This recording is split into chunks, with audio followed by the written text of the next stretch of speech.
Look at this, a single gold bead, no bigger than your thumbnail, discovered in a tomb that had been sealed for over 3,000 years.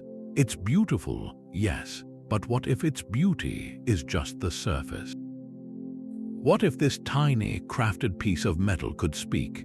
What incredible stories of love, betrayal, power, and long-lost magic would it tell us? This isn't just an ornament, it's a time capsule.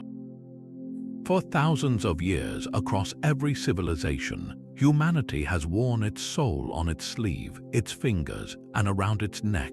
Ancient jewelry was never merely about decoration. It was a silent language, a portable vault of secrets, and a powerful tool that could command empires, conceal messages, and even cheat death itself. We often admire these artifacts in museum cases, dazzled by their glitter, but we're only seeing the faintest echo of their true purpose. Today, we are going on a treasure hunt. We are unlocking 50 of the most incredible secrets ever hidden in ancient jewelry. Secrets that transform these objects from simple artifacts into some of history's most enigmatic puzzles. We will uncover rings with hidden compartments that held everything from poison to coded intelligence for spies.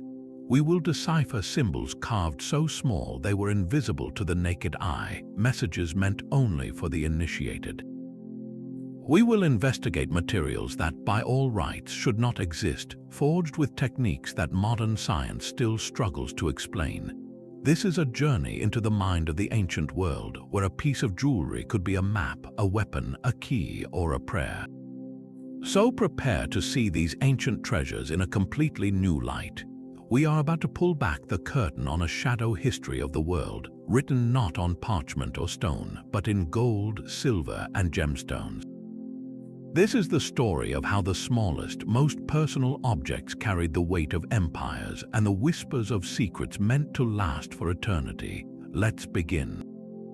Our first secret takes us to the very cradle of civilization, to the lands between the Tigris and Euphrates rivers. Here, in the royal graves of the city of Ur, archaeologists made a breathtaking discovery. They unearthed the elaborate headdresses of queens and kings, crafted in gold and embedded with a stone of the most profound celestial blue. This was lapis lazuli. To the Mesopotamians, this color was more valuable than gold itself, representing the heavens, the dwelling place of their gods. But there's a geographical mystery here that rewrites everything we thought we knew about the ancient world. The closest source for lapis lazuli is not in Mesopotamia. It isn't even a few hundred miles away. The only mines in the ancient world capable of producing lapis of this quality are located in a single, remote mountain range in what is now modern-day Afghanistan.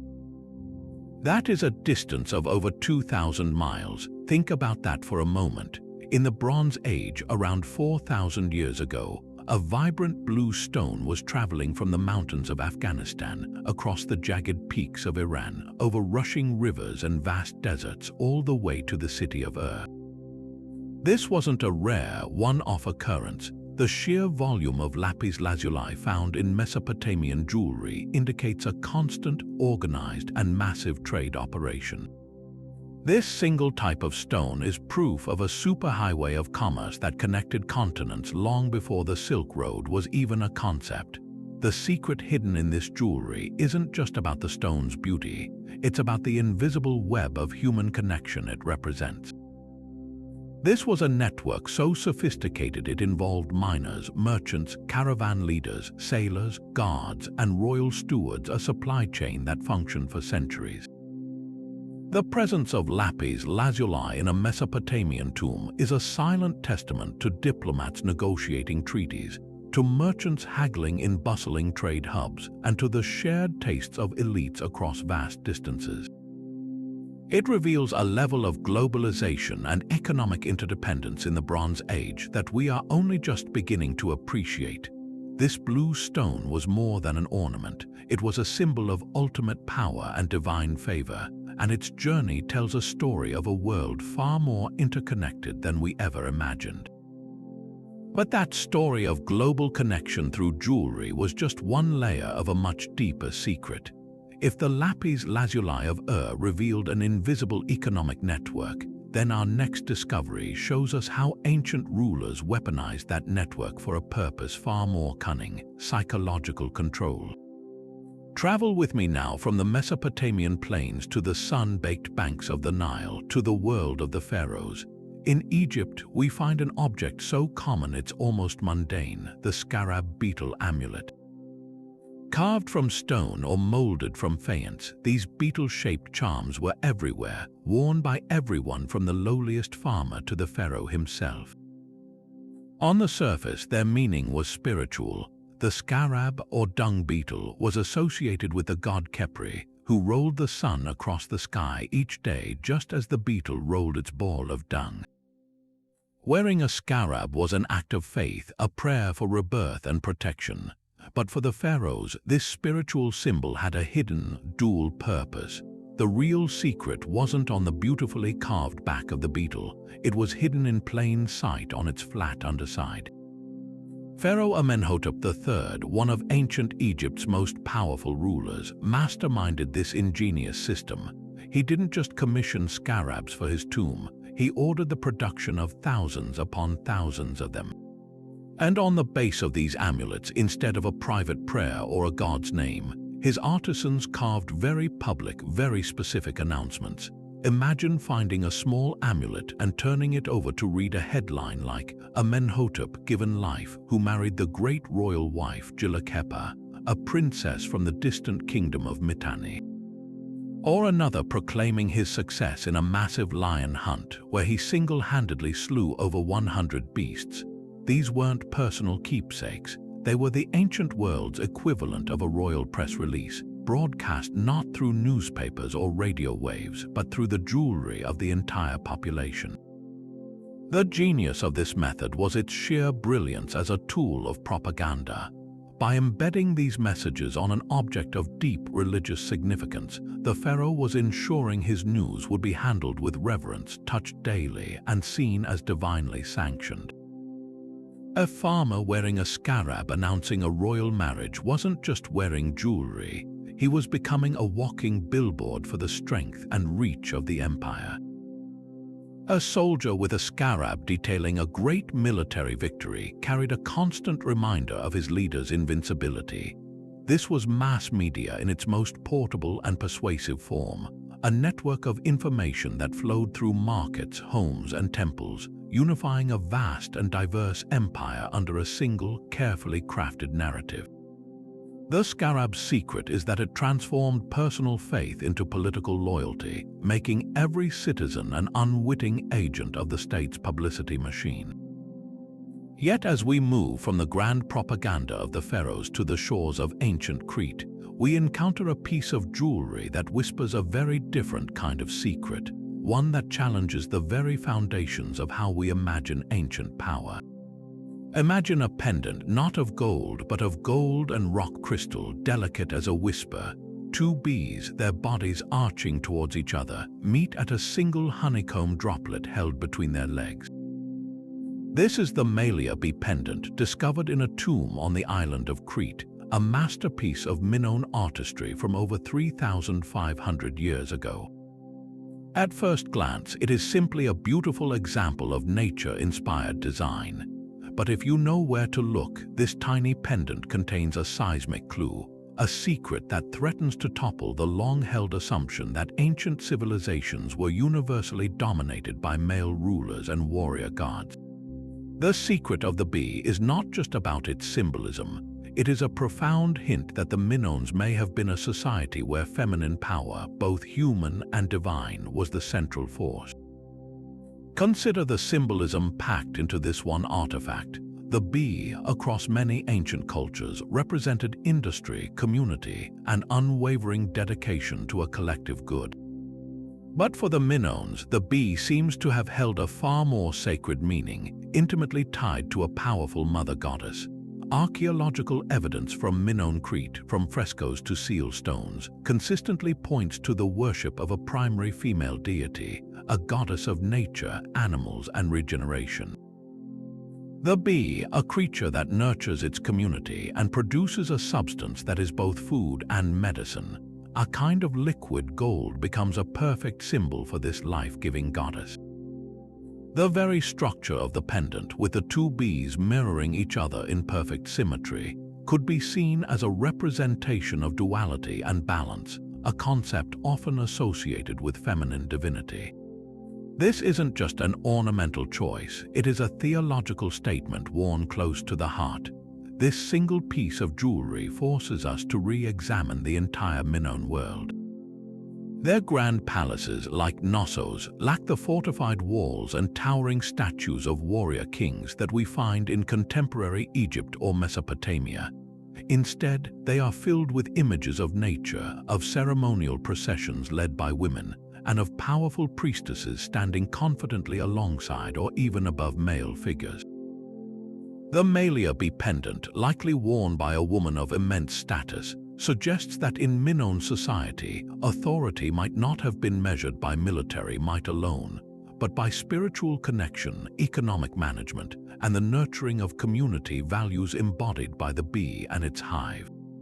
It presents a compelling case for a social structure that was either matriarchal or, at the very least, one where women held equal and publicly celebrated power. The pendant's secret is its quiet rebellion against the traditional, male-centric narrative of history. It asks us to consider that one of the most advanced and vibrant civilizations of the Bronze Age may have been built on a foundation of feminine principle, where the humming of the bee was not just a sound of industry, but the sacred heartbeat of an entire culture. While the Minoans used jewelry to signal a different kind of societal power, the Romans and Greeks took a much more pragmatic and personal approach, engineering their rings not for public display but for private function and at times for the darkest of secrets. This brings us to our next two hidden wonders, which we'll explore together because they represent two sides of the same coin: practical security and lethal deception. First, let's consider the Roman ring key. Picture a wealthy Roman citizen, a senator or a merchant, moving through the bustling streets of the empire. On their finger, they wear what appears to be a simple, if somewhat bulky, signet ring used for sealing documents with a unique family crest. But this ring has a secret. With a twist of the bezel, the entire face of the ring swivels aside to reveal not a carved stone, but a finely crafted miniature bronze key. This was a brilliant solution to a very real problem. In a world without digital passwords or secure banks, a person's most valuable possessions, coins, important scrolls, legal documents, or personal letters, were kept in small, lockable wooden or metal chests. The ring key meant that your security was always with you, literally at your fingertips. You could never be locked out of your own valuables, and more importantly, you could control access absolutely. Losing a large key was a disaster, but a key that was also a piece of jewelry you were accustomed to wearing was far less likely to be misplaced. The very existence of these rings speaks volumes about Roman daily life. It tells us that personal privacy and the protection of property were paramount concerns for the emerging middle and upper classes. Wearing such a ring was a quiet but unmistakable status symbol. It announced to the world that you had possessions worth locking away, that you were a person of substance and caution. The intricate mechanics of these tiny keys, some with precisely cut teeth and complex shafts, are a testament to the extraordinary skill of Roman metalworkers who miniaturized complex technology into an object of everyday wear. This wasn't just jewelry, it was a portable security system, a symbol of trust and responsibility worn on the hand. But if the ring key was a tool for protecting life and property, its sinister counterpart was designed for the very opposite purpose. This leads us to the infamous poison ring, an object shrouded in as much myth as reality. The concept is chillingly simple: a ring with a secret compartment, often hidden under a pivoting or screw-off gemstone, just large enough to hold a small amount of a potent substance. Popular imagination, fueled by stories of scheming emperors and treacherous politicians, immediately goes to poison, and there is historical basis for this. The Greek historian Demosthenes, rather than be captured by his enemies, chose to take his own life by biting on a reed that he had poisoned, and it's not a great leap to imagine a more convenient, always available method concealed in a ring. For a spy or an assassin, such a device offered a means of carrying out a mission or ensuring a swift, silent end if captured. For a disgraced noble, it provided a way to choose an honorable suicide over public humiliation and execution. However, the reality is likely more nuanced and far more fascinating.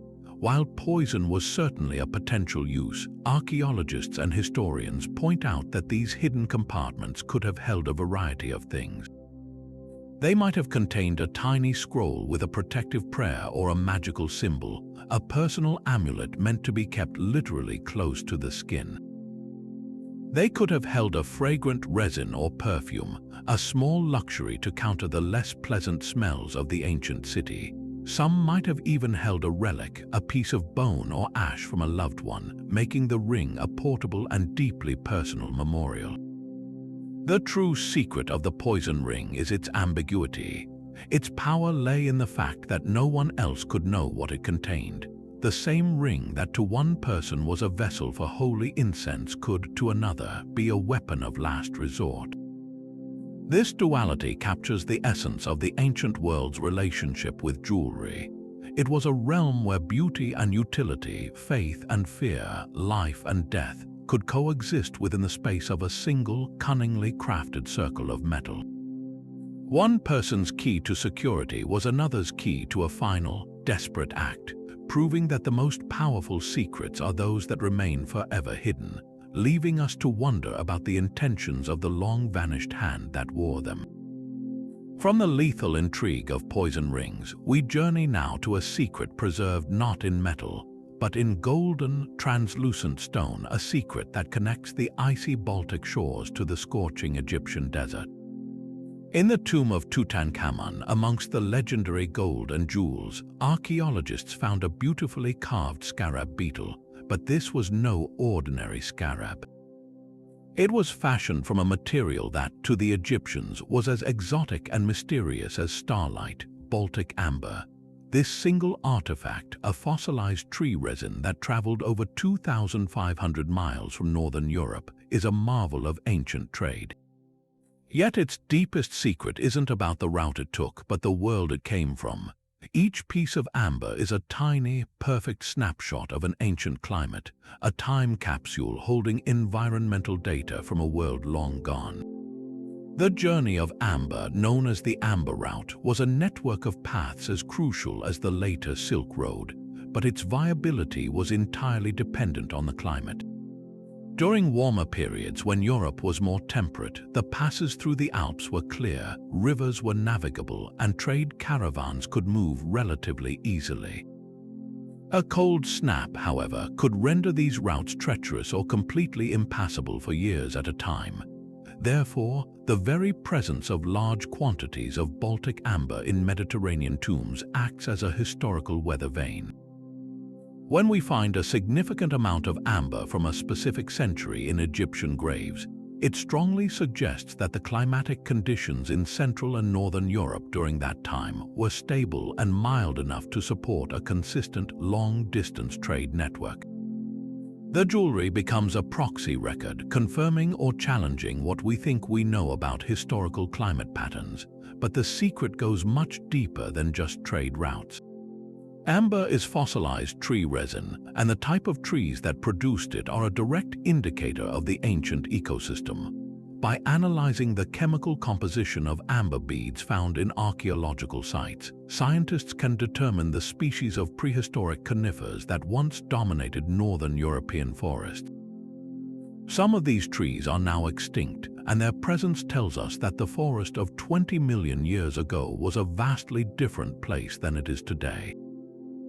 Furthermore, amber is famous for its inclusions, the tiny insects, plant fragments, spores, and even feathers that were trapped in the sticky resin millions of years ago and preserved with incredible fidelity.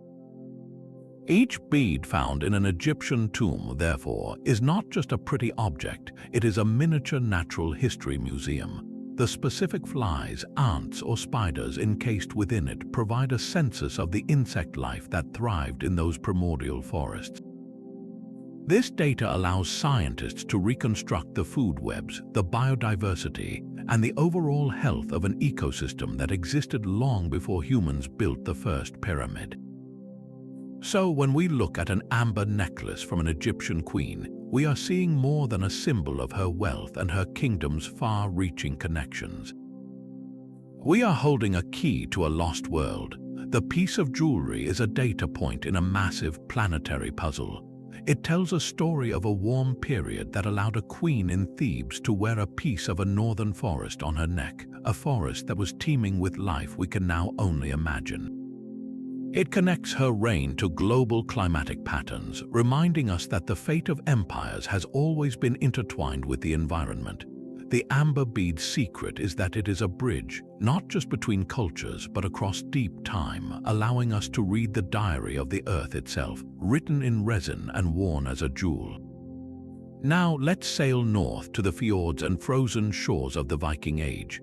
When we picture a Viking warrior, we often imagine a fearsome figure clad in iron and fur, adorned perhaps with silver arm rings or a Thor's hammer. But one of the most common and telling pieces of Viking jewelry was something far more delicate, a tiny, colorful glass bead. Found by the thousands in trading centers like Birka in Sweden or Hedeby in Denmark, these beads in vibrant blues, yellows, and reds were strung on necklaces worn by women as a key sign of status and wealth. For a long time, archaeologists simply saw them as attractive imports, pretty trinkets brought back from distant lands. But the real secret of these beads wasn't in their color. It was hidden deep within their atomic structure, a secret that only modern science could unlock, revealing a story that completely shatters the simplistic image of the Viking as a mere plunderer.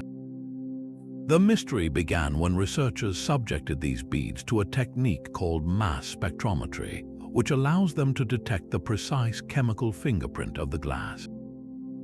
They made a startling discovery. The composition of many Viking beads was a perfect match for a very specific type of glass, but it wasn't glass being made anywhere in Europe during the Viking era.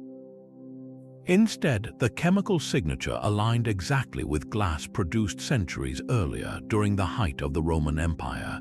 More specifically, it matched the glass used to create tesserae, the small, colored cubes used to make elaborate mosaics in Roman villas and public buildings across the continent.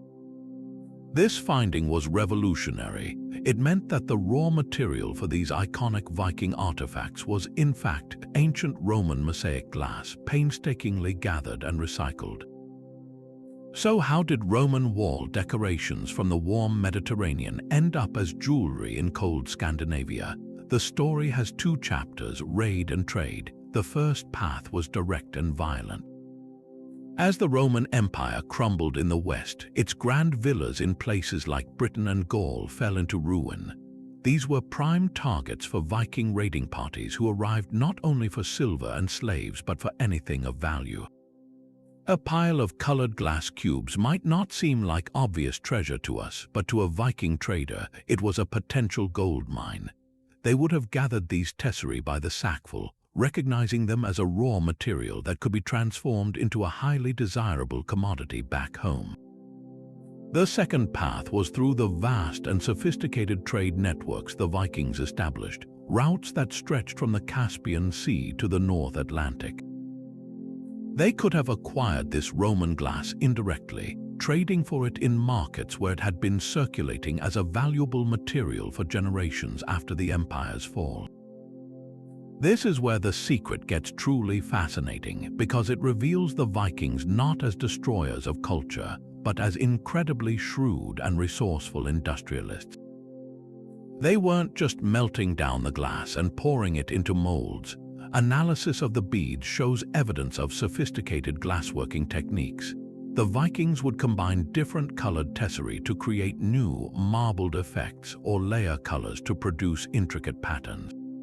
At trading towns like Ribe in Denmark, archaeologists have found evidence of workshops where artisans carefully heated and worked this recycled Roman glass into new, distinctly Scandinavian forms. This wasn't a crude process, it was a specialized craft. The Viking bead maker was a chemist and an artist, understanding how different glasses melted at different temperatures and how to blend them to achieve specific, desirable results. This secret, hidden in the chemistry of each bead, forces us to see the Viking economy in a new light. It was an economy built not just on taking, but on transformation. They saw potential where others saw rubble. A collapsed Roman bathhouse wasn't just a monument to a fallen empire, it was a quarry for future wealth.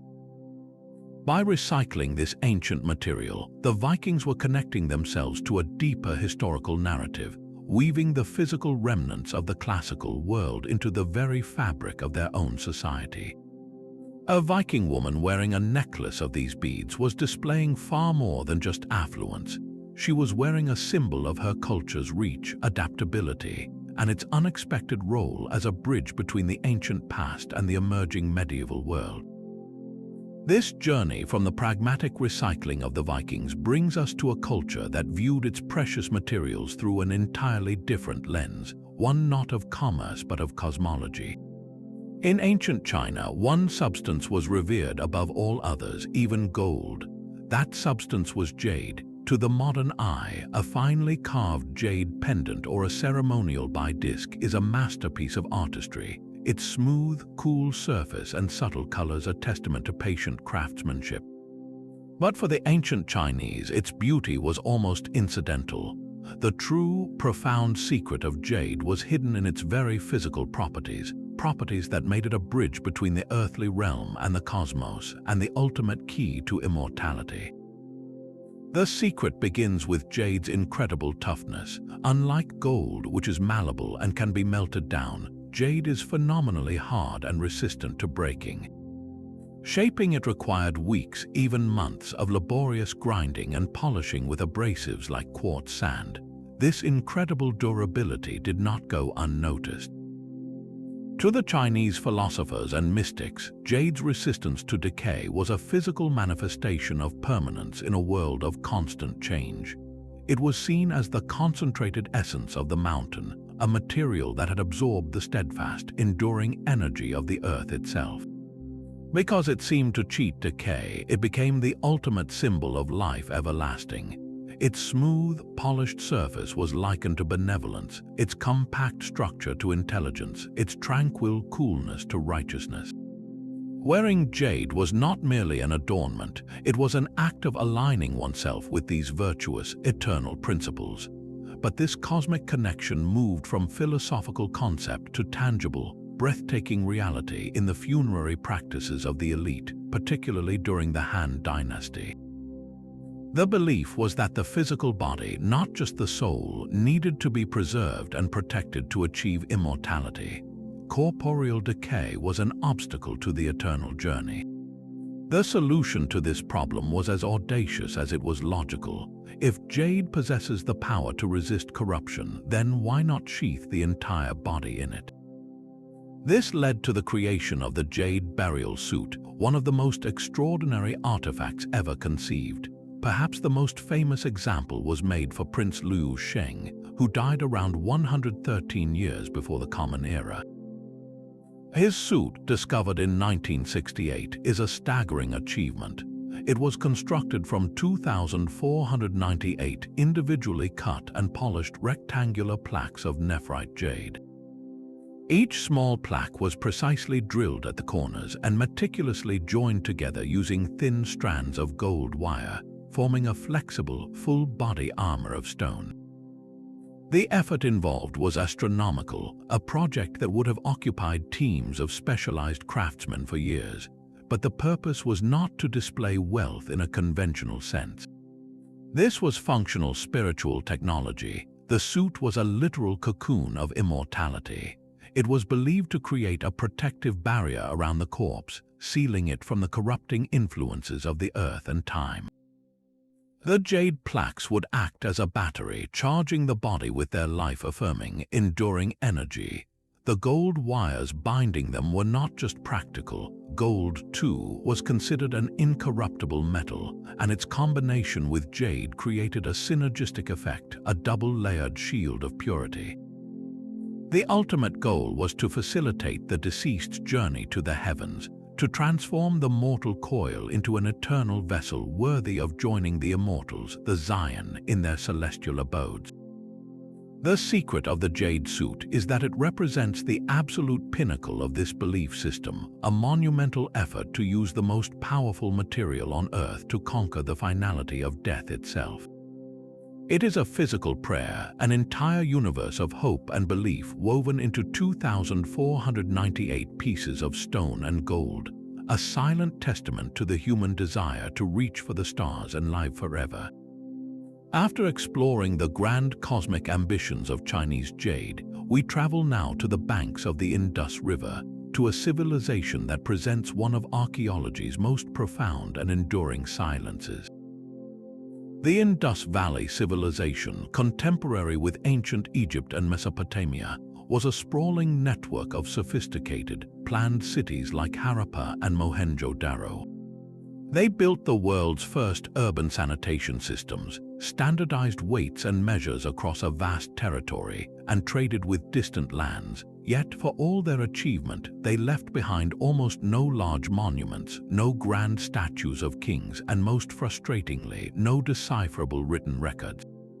Their voices are almost completely lost to history, but they did leave one ubiquitous, persistent clue, a secret etched in miniature on an object so common it might be easily overlooked, the humble steatite bead.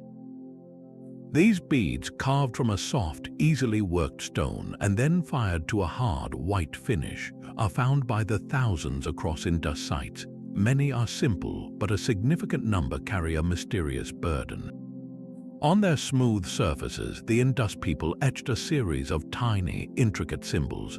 We see stylized animals, fish, bulls, and a recurring, enigmatic unicorn-like creature. Alongside these pictorial signs are abstract shapes, lozenges, zigzags, ladders, and what appear to be plant forms. This is the Indus Valley script.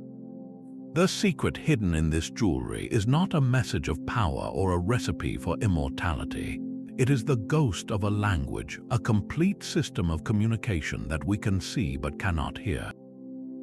It is a secret that remains locked, and the key has been lost for over 3,500 years. The mystery deepens when we consider the nature of the script itself. Unlike the lengthy royal inscriptions of Mesopotamia or the elaborate funerary texts of Egypt, the Indus script is almost exclusively found on small, portable objects. The longest continuous sequence of symbols we have appears on a seal and contains only 17 signs. Most examples, like those on the beads, are far shorter, often just 4 or 5 characters. This brevity is the core of the problem. Is this a fully developed writing system representing a spoken language capable of expressing complex ideas and stories? Or is it a more limited system of proto-writing, perhaps denoting family names, titles, or commodity labels? Without a Rosetta Stone, a parallel text in a known language, linguists and codebreakers have been wrestling with this puzzle for decades. They have employed supercomputers to analyze symbol frequency and sequencing, searching for the patterns that define true language, and while the statistical structure suggests it is linguistic, the meaning remains stubbornly out of reach. The beads, therefore, transform from simple ornaments into the most personal and widespread archive of an entire civilization. Each one is a potential sentence, a name, a prayer, or a business transaction that we can never read. This leads to the most haunting implication of this undeciphered script. The people of the Indus Valley were clearly not primitive. Their urban planning reveals a remarkable social organization and a collective sense of order. But without words, we cannot know their thoughts. We don't know what they called themselves, the names of their gods, their laws, or their poetry. Were they a peaceful, mercantile society governed by councils, as the lack of palatial fortifications suggests? Or were they ruled by priest kings whose power was expressed in ways we no longer recognize? The secret on the beads holds the answer. The inability to read these tiny inscriptions means an entire dimension of human experience is closed to us. The jewelry becomes a deeply frustrating treasure. It is a library of whispers where every bead is a book whose pages are sealed shut. They are a constant, silent reminder of how fragile our connection to the past can be, and how a civilization of millions can vanish, leaving behind only the faintest etchings on stone, challenging us to remember them. Now, let's journey from the silent libraries of the Indus Valley to the vast, windswept steppes of Eurasia, where a very different secret waits, one that speaks not in silence but in a roaring, twisting visual language of gold. Here, nomadic tribes known as the Scythians ruled a territory stretching from the Black Sea to the borders of China. They left behind no cities, no written records, but they did leave a stunning legacy of portable art, particularly their jewelry, which often features a breathtakingly energetic and fierce style. We see stags locked in a coiled, almost contorted pose, panthers with bared teeth, griffins with hooked beaks locked in eternal combat. For a long time, Western art historians simply labeled this the animal style, admiring its dynamic energy but viewing it as a purely decorative tradition. The secret, however, is that this style is anything but decorative. It is a complete spiritual vocabulary, a map of the Scythian cosmos, and a direct link to their powerful shamanistic worldview. To understand this, we have to step into the mind of a nomadic people whose survival was intimately tied to the animals they hunted and herded. Their entire existence was a cycle of migration, of following the great herds of stag and wild horses across the grasslands. In such a world, the line between the human and animal realms was thin and permeable. The shaman, a central figure in Scythian society, was a spiritual specialist who could cross this boundary. Through rhythmic drumming, dance, and possibly the use of psychoactive plants, the shaman would enter a trance state, a journey out of their own body to travel to the spirit world. Their goal was to communicate with animal spirits, to seek guidance, healing, or to retrieve lost souls. The artwork, then, is not a literal depiction of an animal. It is a portrait of a spirit caught in the moment of transformation, a snapshot of the shaman's visionary experience. Look closely at the most iconic Scythian motif, the recumbent stag. Its legs are often folded tightly beneath its body, its antlers flowing back over its spine in a great, sweeping arc. This is not the posture of a resting animal. It is the posture of an animal in flight, or more accurately, an animal in spiritual ecstasy. The coiled energy suggests the moment just before a leap, not a physical leap across a stream, but a metaphysical leap into the spirit world. The stag, with its majestic antlers that are shed and regrown each year, was a universal symbol of regeneration, of the cyclical nature of life and death. For the Scythian wearer, adorning themselves with such a figure was an act of sympathetic magic. By wearing the stag, they were not just honoring it, they were attempting to channel its essence. They sought its speed, its virility, its connection to the cycles of nature, and its perceived ability to travel between the earthly and celestial realms. This concept of transformation extends to the more fearsome creatures. A gold plaque featuring a griffin, a mythical eagle-lion hybrid tearing at a horse, is not merely a scene of violence. In the shaman's journey, encountering and even being dismembered by a powerful spirit animal was often a necessary step toward spiritual rebirth and gaining power. The griffin, a master of both the sky and the earth, was a guardian of the sacred, a psychopomp that could guide the soul. To wear such an image was to align oneself with this ultimate protector. The twisting, interlocking forms of animals in combat, a common theme, can be interpreted as a visual representation of the shaman's struggle to navigate the chaotic and powerful forces of the spirit world. The jewelry, therefore, functioned as a permanent, wearable talisman. It was a battery of spiritual power, a constant reminder of the wearer's connection to the animal masters of the world, and a piece of ceremonial equipment meant to aid in their own spiritual transformations. The secret of the Scythian animal style is that it turns a piece of jewelry into a passport to the other world, a golden key that unlocked the primal power of the beast within.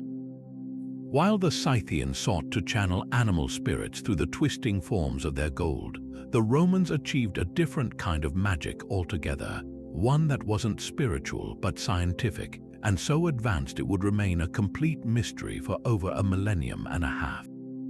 In the British Museum sits one of the most enigmatic objects to survive from antiquity, the Lycurgus cup.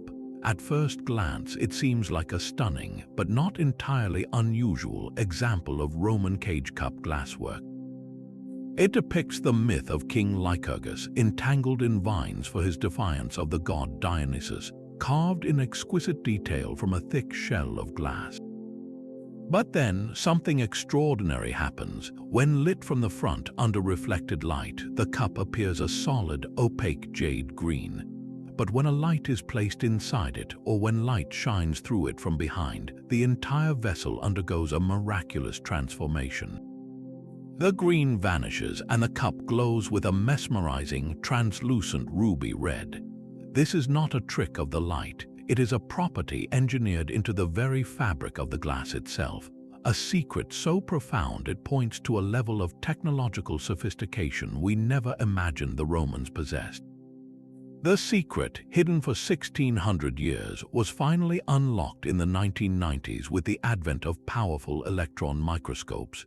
When scientists examined a tiny fragment of the cup's glass, they made a discovery that left them stunned.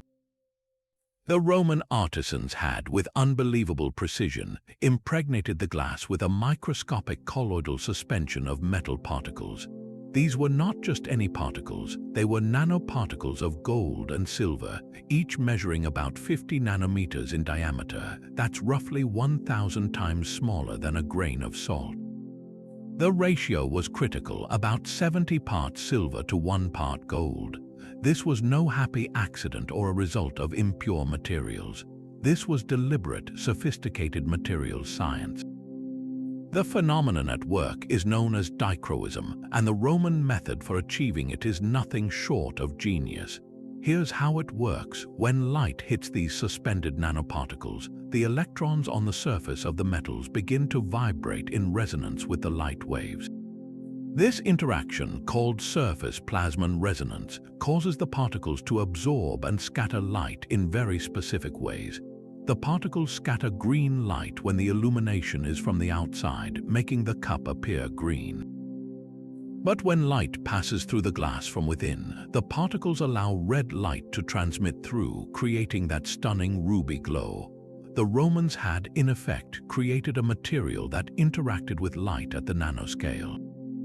The million-dollar question is, how did they do it without any knowledge of nanometers or electron microscopes? The prevailing theory is that they began by creating a special batch of glass, to which they added a small amount of finely ground gold and silver dust, along with a mineral activator. The true mastery, however, lay in the final, crucial step, the annealing process. Instead of cooling the glass quickly, they would have reheated it and cooled it with agonizing slowness over a period of days or even weeks. During this prolonged thermal treatment, the tiny metal particles would slowly precipitate out of the molten glass solution, growing to just the right size to produce the desired optical effect. This process required an intuitive, almost alchemical understanding of material behavior, developed through generations of patient experimentation. It suggests the existence of a secretive, highly specialized guild of glassmakers who passed this formula down as a closely guarded trade secret. The loss of this technology after the fall of the Roman Empire is a stark reminder of how fragile advanced knowledge can be. For centuries, the Lycurgus cup was seen as a mere curiosity, a beautiful oddity. We now understand it as a tangible piece of ancient nanotechnology, a masterpiece not just of art, but of proto-scientific engineering that would not be replicated until the modern era. It stands as a humbling testament to the fact that the ancient world still holds secrets that can astonish our own age of technological wonders. Far to the south, in the arid river valleys of ancient Peru, the Moche civilization built a society of powerful priest kings and staggering artistic achievement. Here, we find a secret not hidden in the material or mechanism of jewelry, but in the storybook scenes painted across its surface.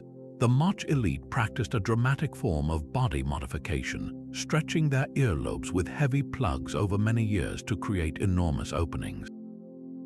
Into these gaps they would place their most prestigious adornments, ear spools. These were not simple studs, they were large, disc-shaped masterpieces, often several inches across, crafted from gold, silver, or richly inlaid wood and shell. From the front, they presented a dazzling display of wealth, but the true secret lay on their circular faces, which served as miniature canvases for some of the most intricate and narrative-rich art of the ancient Americas. To decode these tiny tableaus is to be granted a privileged seat at the most sacred and brutal ceremonies of the Moch world. One of the most common and powerful figures depicted is the decapitator god, a fearsome, fanged deity often shown holding a ritual toomey knife in one hand and a severed head in the other. This imagery is not abstract mythology. It is a direct illustration of a central Moch ritual known from archaeological evidence. Excavations at sites like the Huaca de la Luna have uncovered courtyards stained with the remains of sacrificial victims, their bodies left to the elements. The earspools confirm that this practice was not a hidden atrocity but a core, state-sanctioned religious act. By wearing this scene, the ruler was not just depicting a god, he was proclaiming his own role as the earthly embodiment of that deity, the one responsible for performing the sacrifices that maintain the cosmic order. He was advertising his power over life and death, a power believed to ensure agricultural fertility and the continuation of the world. Beyond scenes of sacrifice, the earspools reveal the entire hierarchy of Moch society in astonishing detail. Some show elaborate processions where prisoners of war, naked and bound with ropes, are paraded before an enthroned ruler. Others depict musicians playing panpipes and drums or priests making offerings. The level of detail is so fine that we can distinguish the patterns on textiles and the forms of ceremonial weapons. This is where the secret becomes profoundly social. For the vast majority of the Moch population, the farmers, fishermen, and artisans, these earspools were likely the only way they would ever witness the innermost rituals of their rulers. The common person would never be allowed into the sacred precincts of the pyramid temples, but when the Lord stood before them, his enormous earspools catching the sun, they were looking at a portable frieze, a broadcast of the divine right that justified his immense authority. The jewelry created a visual and social chasm. The ruler, with his distorted earlobes and heavy golden discs, was physically transformed into something other than human, a being closer to the gods. The commoner with intact ears was marked as part of the mundane world. The most fascinating aspect of these artifacts is their duality. While they publicly displayed the ruler's fearsome power, some earspools also held a more intimate, personal secret.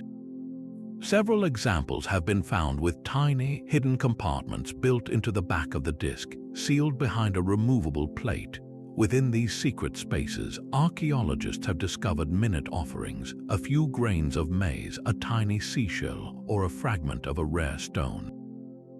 This suggests that for all their public grandeur, the earspools also functioned as incredibly personal amulets. The ruler, burdened with the responsibility of communing with fanged gods and ordering sacrifices, may have sought his own private protection. The maize could represent a prayer for abundance, the shell a connection to the ocean, a vital source of food. In this light, the earspool becomes a complete portrait of Moch kingship, a public billboard of terrifying divine authority, and a private locket holding the humble anxieties of the man who had to wield that power. It reminds us that even those who appeared as gods to their people still carried very human fears close to their bodies, hidden behind a facade of gold. Leaving behind the narrative earspools of the Moch, we venture into the misty highlands and deep forests of Iron Age Europe, where the Celts forged objects of power from a different kind of belief. Here we encounter the torque, a rigid, often massive neck ring, frequently crafted from twisted strands of gold or bronze. To the modern eye, it is an unmistakable symbol of warrior status and wealth, a declaration of strength and rank. But what if its weight and its unyielding form held a secret far deeper than simple prestige? What if the torque was not just a badge of honor, but a sacred object, a physical contract between the wearer and the divine? The first clue to this hidden purpose lies in its very structure. Unlike a simple necklace, a torque is not a flexible chain. It is a rigid, open circle, typically with large, ornamental terminals at either end. Putting one on was not a casual act. It required a specific maneuver, twisting the head to slip it over the neck. Once in place, it was a constant, heavy presence, a literal collar of metal that could not be easily ignored or removed. This physical experience is key to understanding its spiritual significance. The unbroken circle is one of humanity's oldest and most universal symbols for eternity, for the cycles of nature, and for the divine realm which has no beginning and no end. By wearing this eternal circle, the Celt was symbolically aligning themselves with these cosmic cycles, binding their own mortal life to the endless flow of the god's power. But the secret deepens when we look at who is depicted wearing torques in Celtic art. It is not only warriors and chieftains, gods and goddesses are frequently shown adorned with them. On the famous Gundestrup cauldron, a magnificent silver vessel found in a Danish bog but believed to be of Celtic workmanship, deities like Cernunnos, the horned god of animals and the underworld, are depicted wearing large, elaborate torques. This is a critical distinction. In many cultures, jewelry imitates what the elite wear, but here it appears the human elite were imitating the gods. By wearing a torque, a chieftain was not just displaying his own authority. He was visually claiming a connection to the divine, perhaps even temporarily embodying a god's power during a ritual or in battle. The torque becomes a conduit, a piece of ceremonial equipment that transformed the wearer from a mere mortal into a vessel for supernatural force. This idea of a sacred contract is powerfully supported by the discoveries of torques in contexts far removed from battle or display. Hundreds of these incredibly valuable objects have been found deliberately deposited in bogs, rivers, and lakes. They weren't lost, they were offered. At a site like Snettisham in England, a huge hoard of exquisite gold torques was carefully buried, seemingly as a votive offering to the gods. Why would a culture part with such staggering wealth? The act makes perfect sense if the torque itself represented a bond. A chieftain might offer a torque to a river god to secure a good harvest or to a war god to ensure victory. It was the fulfillment of a spiritual agreement, a payment for divine favor. The torque, as a symbol of the wearer's status and soul, was the most valuable currency possible in this transaction. Its deposition was the signing of the contract, a permanent gift to cement a temporary boon. Furthermore, the torque's design suggests a function beyond the symbolic. Its rigidity and the placement of its weight on the neck and collarbones would have forced the wearer to maintain a certain posture, head held high, back straight. This is a posture of alertness, of readiness, and of dignity. In a spiritual sense, it could have been a physical aid to maintaining a ritual mindset, a constant reminder of the sacred bond and the responsibilities that came with it.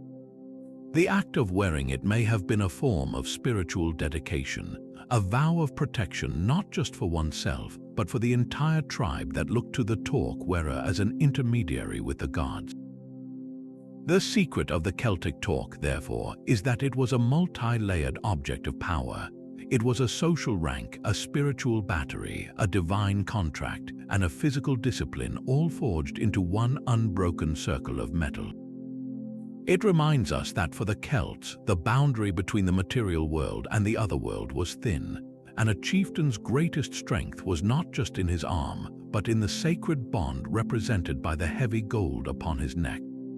Moving from the sacred bonds of the Celtic torque, we journey back to the very birthplace of bureaucracy and written law, where another object of personal power was worn not around the neck but on a cord close to the heart.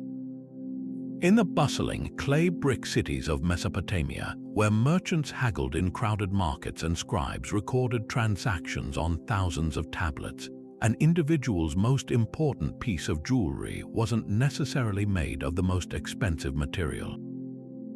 It was a cylinder seal. These small, finger-sized tubes carved from stone or molded from faience were often beautifully adorned and worn as pendants. But their true value wasn't in their appearance, it was in the intricate, microscopic world carved in reverse onto their curved surface. The secret of the cylinder seal is that it was the ancient world's most advanced form of identity verification, a tool that combined personal artistry with cryptographic security to protect a citizen's property and promises in a way that was nearly impossible to counterfeit. Imagine a world without photo identification, without handwritten signatures, and without digital passwords. How do you prove that a contract is yours? How do you secure a storeroom full of valuable grain to ensure no one tampers with it? The Mesopotamians developed an elegant and brilliant solution. When a document was written on a wet clay tablet, or when a jar of oil was sealed with a clay cap, or when a door was locked with a clay lump over a cord, the owner would take their personal cylinder seal and roll it across the soft surface. This action would leave behind a continuous, raised impression of the scene carved into the seal. This tiny frieze, often no more than an inch or two long, became that person's unique signature. The complexity of the scene is what made it so secure. A forger couldn't simply copy a few letters or a simple symbol. They would have to perfectly replicate an entire miniature narrative with gods, animals, and inscriptions, all carved in mirror image on a curved surface. The level of skill required to create such a forgery was so high that it made identity theft an incredibly difficult and risky endeavor. The imagery on these seals was deeply personal and symbolic, making each one a miniature autobiography. A merchant might choose a scene showing him being introduced to a god by a priestess, a clear statement of his piety and, by extension, his trustworthiness in business.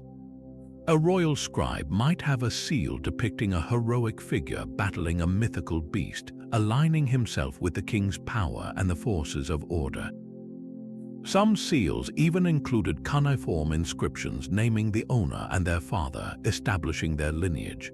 This combination of personalized art and written text created a multi-layered security feature. To forge a specific individual's seal, you wouldn't just need the artistic talent to copy the scene. You would also need to know the exact details of their personal mythology and family history. The seal was therefore more than a signature. It was a portable piece of one's identity, reputation, and social standing. Rolling it into clay was a performative act, a physical extension of the self that authenticated an action in the most tangible way possible. This system had profound implications for the development of Mesopotamian society, enabling a level of commerce and administrative complexity that was unprecedented. A warehouse manager could seal dozens of jars and only his role could open them. A judge could seal a legal verdict and the impression guaranteed its authenticity. Long-distance trade flourished because a merchant in Ur could send goods to another in Assyria, with the seals on the shipping containers acting as a secure chain of custody. If a dispute arose, the clay impression could be presented as undeniable evidence. The very existence of thousands of these sealed tablets and bulli in archaeological records is a testament to a society built on legal precedent and contractual trust. The cylinder seal was the engine of this trust, a tiny, wearable device that empowered individuals to participate in a growing economy with confidence. It decentralized security, placing the power to authenticate not in a central authority, but in the hands of every citizen who could afford a seal, from the king down to the successful merchant. In a very real sense, these beautiful stone cylinders were the original keys to the vaults of civilization, proving that sometimes the most powerful secrets are not about magic or immortality, but about the simple, profound need to trust one another in a complex world. Yet this mastery over metal leads us to a culture that took a completely different approach to preservation, one that involved deliberately darkening their treasures to make them last. Sail with me now to the bustling, cosmopolitan ports of the Phoenicians, the legendary merchant mariners of the ancient Mediterranean. In their workshops, artisans produced mountains of silver jewelry, bracelets, rings, and pendants that were shipped to every corner of the known world. When archaeologists uncover these pieces today, they often make a curious first observation: the silver is black. For a long time, this was simply attributed to centuries of tarnishing, a natural chemical reaction between the metal and sulfur in the air. But the real secret is that this blackening was not an accident of time. It was the Phoenicians' brilliant, intentional innovation. They were not trying to prevent tarnishing, they were harnessing it using a controlled chemical process called sulfidation to create a finish that was both beautiful and incredibly durable. The process was deceptively simple yet required a deep, empirical understanding of chemistry. A Phoenician silversmith would take a finished piece, already engraved with fine patterns or mythological scenes, and expose it to sulfur compounds. This might be done by placing it in a sealed container with burning sulfur, or by applying a paste containing sulfur. The silver would react with the sulfur, forming a thin, uniform layer of black silver sulfide across its entire surface. This was the complete opposite of what we typically want from silver today. We polish it to a bright shine, but the Phoenician smiths recognized a powerful advantage in this dark coating. A shiny, polished silver surface can actually work against the artisan. Light reflects off it evenly, making it difficult for the eye to pick up the subtle details of an engraving. It can create a blinding glare that obscures the very artistry it's meant to display. By creating a stark, matte black background, the sulfidation process made every single engraved line stand out in sharp, crisp contrast. The intricate scenes of ships, gods, and animals were no longer subtle impressions. They became vivid, readable narratives. The jewelry told its story more clearly and dramatically than ever before. But the ingenuity didn't stop at aesthetics. This artificial black layer had a crucial protective function. It served as a sacrificial coating.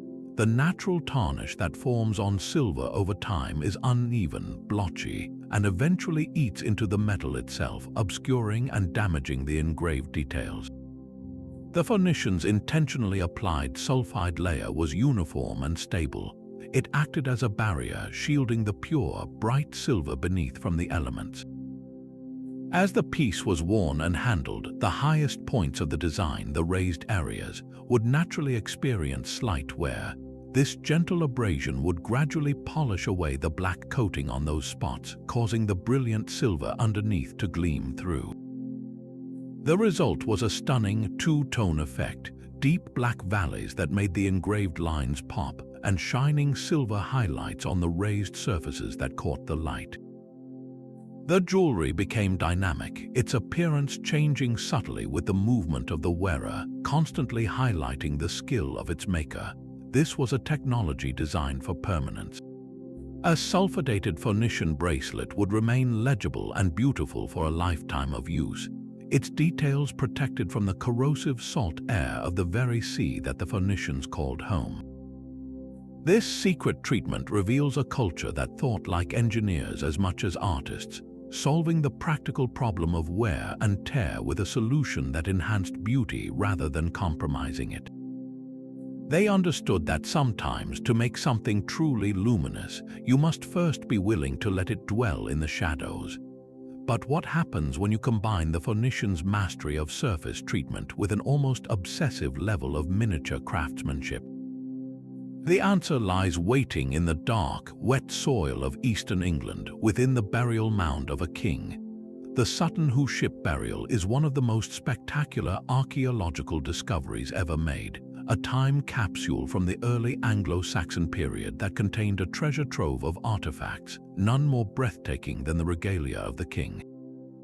Among this wealth, the pieces that consistently capture the imagination are those adorned with garnet cloisonné. This technique involves creating intricate cells or cloisons from thin strips of gold and then filling each tiny compartment with precisely cut pieces of stone.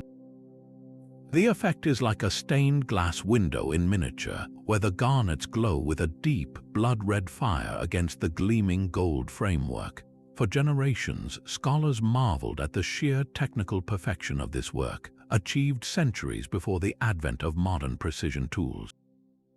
But the true secret of this jewelry is twofold: a mystery of geography that rewrites our understanding of Dark Age trade, and a puzzle of craftsmanship so complex it hints at a guild of artisans guarding their methods with the utmost secrecy. Let's first follow the trail of the stones themselves. The garnets used in Sutton Hoo and other high-status Anglo-Saxon sites are not the large, faceted gems we know today. They are thin slices, carefully cut to form flat plates that fit perfectly into their golden cells. For a long time, it was assumed these stones came from relatively local European sources, perhaps in Bohemia. But then, science offered a new way to see. Using a technique called laser ablation mass spectrometry, geologists can vaporize a tiny, microscopic portion of a garnet and analyze its unique chemical signature. Every garnet deposit on Earth has a slightly different recipe of trace elements: a specific amount of magnesium, iron, or manganese that acts like a geological fingerprint. When researchers analyzed the Sutton Hoo garnets, the results were staggering. The fingerprint did not match any European source. Instead, it pointed unequivocally to garnet deposits thousands of miles away in the Indian subcontinent, specifically in Sri Lanka and possibly even Rajasthan. Consider the sheer improbability of this journey. In the 6th and 7th centuries, Europe was a fragmented landscape of small, often warring kingdoms following the collapse of Roman authority. This was the era once called the Dark Ages, imagined as a time of isolation and cultural decline. Yet, here is proof that a king in East Anglia was being buried with stones that had traveled an almost unimaginable distance. These garnets would have been mined in India, then traveled along the Silk Road to the Byzantine Empire, perhaps passing through the great metropolis of Constantinople. From there, they would have been shipped across the Mediterranean, carried overland through what is now France, and finally transported across the English Channel. This was not a single, heroic voyage, but a functioning, multi-stage supply chain that operated for generations. The presence of these Indian garnets in an English burial mound forces us to completely reconsider this period. It reveals that the Anglo-Saxon elite were not isolated tribal chieftains. They were players in a vast, intercontinental network of luxury goods, connected to the surviving power of the Byzantine Empire and the ancient trade routes of Asia. A single garnet clasp is therefore a piece of geographic evidence, a silent witness to a globalized world that never truly vanished, only changed its form. Yet, sourcing the raw material is only half the story. The other, perhaps even more impressive secret, is what the Anglo-Saxon craftsmen did with these tiny pieces of Indian stone. The technical challenge they overcame is almost beyond belief. The garnets had to be sliced into slabs only a millimeter or two thick. How did they achieve such a precise, clean cut without modern diamond-tipped saws? The prevailing theory points to the use of a bow-driven drill with a thin, wire-like blade. The craftsman would use an abrasive powder, something harder than garnet, like crushed corundum or even diamond dust mixed with oil. By carefully drawing the abrasive-coated wire back and forth, they could slowly, painstakingly saw through the gem. This process for a single, small piece could have taken hours. But the real magic, the secret that gives the jewelry its breathtaking brilliance, lies in what they did next. If you look closely at a piece of Sutton Hoo cloisonné, you'll notice the garnets are not all the same flat red. Some are a lighter, more vibrant crimson, while others are a deeper, darker wine color. This is not a trick of the light, it is the result of a deliberate and ingenious backing technique. The Anglo-Saxon goldsmiths discovered that by placing a carefully textured foil behind the translucent garnet slices, they could radically alter their appearance. They would engrave fine, waffle-like patterns or delicate zigzags onto a sheet of gold or silver foil. When this patterned foil was placed in the gold cell before the garnet was set on top, something remarkable happened. The tiny engraved lines would catch the light and reflect it back up through the stone, creating an effect of internal glitter and depth. They could even use different colored foils. A gold foil would warm the stone's color, making it glow from within, while a silver foil would create a cooler, more brilliant flash. This is a level of optical engineering that demonstrates a profound understanding of how light interacts with materials. They weren't just setting stones, they were building tiny, intricate light boxes for each one. This leads to the final, compelling secret of this craft, its transmission. The style and techniques of garnet cloisonné appear suddenly and fully formed in Anglo-Saxon England, with no evidence of a slow, evolutionary development. The quality is immediately masterful. This has led many historians to propose that the knowledge was not independently invented, but was a closely guarded secret, transported by a very small number of master craftsmen. Perhaps these artisans were brought to England from the continent, maybe from a royal workshop in Francia, or even as part of a diplomatic gift from the Byzantine court. Their methods would have been their livelihood, passed down from master to apprentice in a strict oral tradition. The precise recipes for abrasive slurries, the exact angles for cutting, the patterns for the reflective foils, these would have been trade secrets as valuable as the gems themselves. The jewelry, therefore, is more than an object of wealth. It is the physical manifestation of a lost library of technical knowledge, a body of expertise so potent that it could transform a rough stone from an Indian mine into a symbol of kingly power in a distant land, a power that still has the capacity to leave us breathless 15 centuries later. But a piece of jewelry designed to enhance the power of a weapon brings us to a civilization where martial prowess was not just an advantage, but the very foundation of identity. Far to the south of Egypt, in the land of Kush, the Nubian kingdoms rose to become a force so formidable that they would one day conquer Egypt itself. And for the Nubian warrior, particularly his most elite corps, the archer, one piece of jewelry was as vital as the bow he carried. This was the archer's ring, a smooth, often beautifully carved cylinder, typically fashioned from ivory, stone, or sometimes metal. At first glance, it might be mistaken for an elegant bracelet for the thumb, but its true secret was brutally practical. This was not an ornament, it was a piece of high-performance equipment, a technological innovation that transformed the archer from a simple soldier into a living engine of war. To understand its function, you have to picture the mechanics of drawing a powerful composite bow, the kind used by ancient armies. The string, made of sinew or linen, is under immense tension. To release an arrow with force and accuracy, an archer must pull the string back to their cheek or ear, a motion that concentrates incredible pressure on the single point of contact, the finger or thumb that holds the string. Without protection, the friction of the release would quickly shred the skin, causing pain, bleeding, and a faltering aim. A bruised and cut thumb makes consistent, powerful shooting impossible. The Nubian archer's ring solved this problem with elegant efficiency. Slipped over the thumb, it created a hard, smooth, low-friction surface. The bowstring would glide across the polished ivory or stone at the moment of release, eliminating the painful drag and allowing the string to snap forward with its full, unhindered energy. This resulted in a faster, cleaner, and more powerful shot. The arrow flew truer and hit harder. In the heat of battle, where every shot counted, this tiny piece of jewelry was the difference between a glancing blow and a kill shot, between a missed opportunity and a decisive victory. Yet the secret of the ring goes deeper than mere physics. The very fact that such an object was crafted from precious materials and often intricately decorated tells us something profound about Nubian society.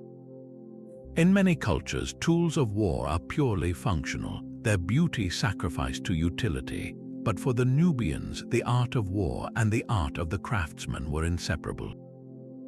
A beautifully carved ring of hippopotamus ivory, perhaps incised with geometric patterns or symbols of power, elevated the tool into a badge of honor. Wearing it signaled that you were not just a foot soldier, you were a master of your craft. The quality of your ring reflected your status and skill. This was a society that celebrated martial excellence so deeply that they turned the essential tools of combat into objects of personal pride and artistic expression. The ring was a constant, tangible reminder of the wearer's role as a protector and a warrior, a symbol of the discipline and strength that defined Nubian culture. This cultural emphasis on the archer was born from the landscape itself. Nubia's terrain, with its open savannas and rocky outcrops, was ideal for ranged combat. Unlike the close quarter-phalanx warfare of some Mediterranean cultures, Nubian tactics favored mobility and precision strikes from a distance. Their armies were famous for their clouds of arrows, which could decimate enemy formations long before a melee ever began. The Egyptians, who were frequent rivals and trading partners with Nubia, both feared and respected these archers, often hiring them as mercenaries for their own armies. The archer's ring, therefore, was the key piece of technology that enabled this entire military doctrine. It allowed for the sustained, rapid volleys of arrows that made Nubian forces so devastatingly effective. The endurance granted by the ring meant an archer could fire dozens, even hundreds of arrows in a single engagement without his thumb becoming a bloody, useless stump. This small, wearable device amplified the collective power of the entire army. Furthermore, the choice of materials like ivory speaks to a deep connection with the local environment and its raw power. Hippopotamus ivory was strong, durable, and had a natural smoothness that was ideal for the purpose. But the hippopotamus itself was one of the most dangerous animals in Africa, a creature revered and feared. By crafting a warrior's tool from the tooth of such a beast, the Nubians were engaging in a form of sympathetic magic. They were harnessing the brute strength, aggression, and toughness of the hippo and channeling it directly into their own martial prowess. The ring became more than a tool. It was a talisman imbued with the spirit of a powerful animal from the Nile. So, when a Nubian archer slid his ivory ring onto his thumb, he was doing more than preparing for battle. He was adorning himself with a symbol of his culture's values, a masterpiece of practical craftsmanship, and a sacred object that connected his individual skill to the primal power of his homeland.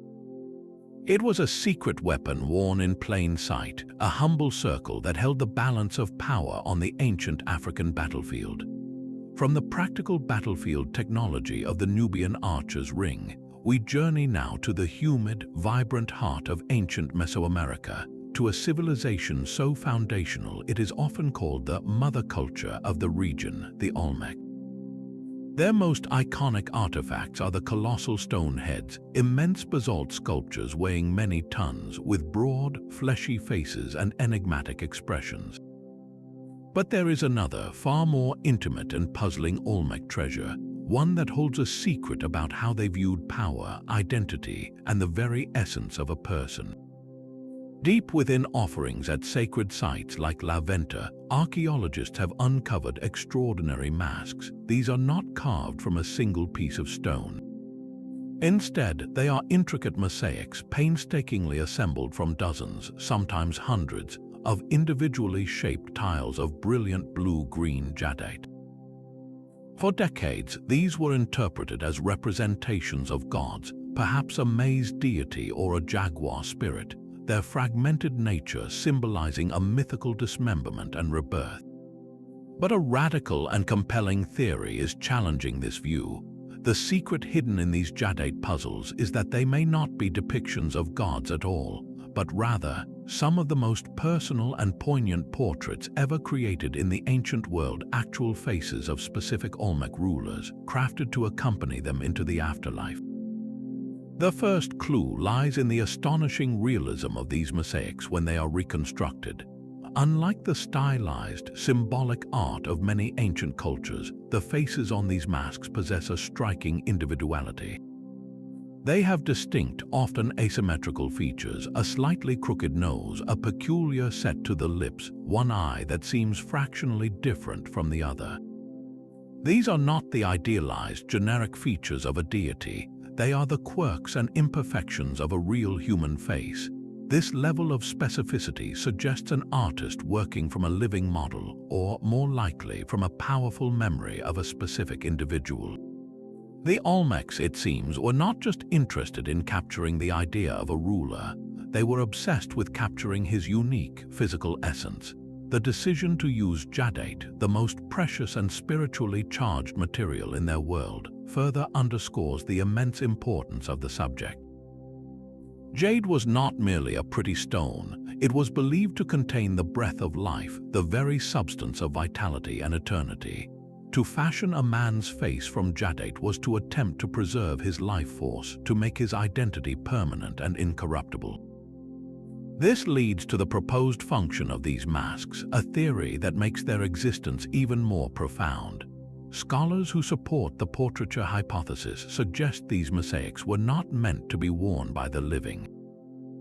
Instead, they were likely funerary offerings placed in a bundle or arranged on a platform as part of an elaborate burial ritual. They were a final, magnificent gift to a deceased leader. Imagine the scene: a powerful king, a man who may have commanded the labor to move the colossal heads, has died. His people, seeking to honor his memory and perhaps ensure his continued favor from the spirit world, undertake a monumental task. Master artisans are commissioned to create his likeness in the most enduring material imaginable. Each small tile of jadate is precisely shaped and polished, its color carefully selected to match the tone of his skin. The tiles are then arranged on a cloth or wooden backing to form his unmistakable face, a face his subjects would have known and feared and respected. This act was more than commemoration. It was a form of soul capture. By creating a permanent, jadate version of the ruler's visage, they were creating an eternal vessel for his identity, a way for his spirit to remain present and powerful among the living. If this theory is correct, the implications are staggering. It would mean that nearly 3,000 years ago, centuries before the famous realistic portraits of the Romans, a civilization in the Americas had already developed a sophisticated tradition of individual portraiture. This shifts our entire understanding of Olmec kingship. It suggests that a ruler's power was not just derived from his connection to the gods, but was also deeply personal, tied to his own unique character and appearance. His authority resided in his individual personhood. The creation of a death mask was the ultimate expression of this, a declaration that this specific man was irreplaceable. His death was such a catastrophic event for the community that the only appropriate response was to immortalize his face in stone that symbolized eternal life. The mask becomes a bridge between the living and the dead, a focal point for ancestor veneration, and a tangible link to a founding figure whose legacy would shape the politics and religion of the region for centuries to come. The secret of the Olmec jadate masks, therefore, is a whisper of individual identity emerging from the mists of deep time, reminding us that even in the most ancient and collective of societies, the human face could tell a story all its own. Yet even the most personal of portraits, designed to capture a single human soul, pales in comparison to an object that claimed to contain a fragment of the divine itself. This brings us to the glittering, golden world of the Byzantine Empire, where faith and power were fused into a single, radiant ideal. Here, amidst the soaring domes of Hagia Sophia and the intricate ceremonies of the imperial court, we find a type of jewelry that was far more than an accessory. The jeweled cross, encrusted with pearls, sapphires, and emeralds, was a common sight adorning the emperors, empresses, and high-ranking clergy. To the modern observer, it is a breathtaking display of wealth and piety. But the true, profound secret of these crosses is not in their obvious splendor. It is hidden within their very structure. Many were not solid objects. They were cunningly crafted containers, miniature vaults designed to hold the most precious substance imaginable, a physical piece of holiness. These were reliquaries designed to be worn on the body. The secret was a tiny compartment, often cleverly concealed behind a sliding panel or a pivoting gemstone at the center of the cross. Within this sanctified space, a sacred relic would be placed. This could be a minute sliver of wood believed to be from the true cross, a tiny fragment of bone from a martyr, or a piece of cloth that had touched a saint's tomb. The concept of spolia, the power of contact, was central to this practice. It was believed that the holiness of the saint or the sacred object would transfer its divine energy, its grace, to anything it touched. By encasing this fragment within a cross and wearing it against the skin, the wearer was creating a permanent, direct channel to the divine, a portable force field of spiritual protection. Consider the immense power this bestowed upon the wearer, particularly the Byzantine emperor. In a society where the emperor was God's vice-regent on earth, the basileus, this was not merely personal devotion. It was a core instrument of statecraft. When the emperor wore a cross reliquary, he was visually and spiritually demonstrating that his rule was not just sanctioned by God, but physically protected by divine power. In a time of political instability, foreign invasion, or plague, the presence of a relic on his person was a potent symbol of stability and hope for the entire population. It was a statement that the empire itself was under divine guardianship. The jewelry became a political and theological statement, blending personal faith with imperial propaganda in a way that was uniquely Byzantine. But the function of these portable shrines extended beyond the palace walls. For a wealthy merchant or a general, a cross reliquary was a source of immense personal comfort and security. Travel in the ancient and medieval world was fraught with perils, bandits, shipwrecks, disease. To journey with a piece of a saint's bone sealed in the gold around your neck was to carry a piece of heaven as your companion.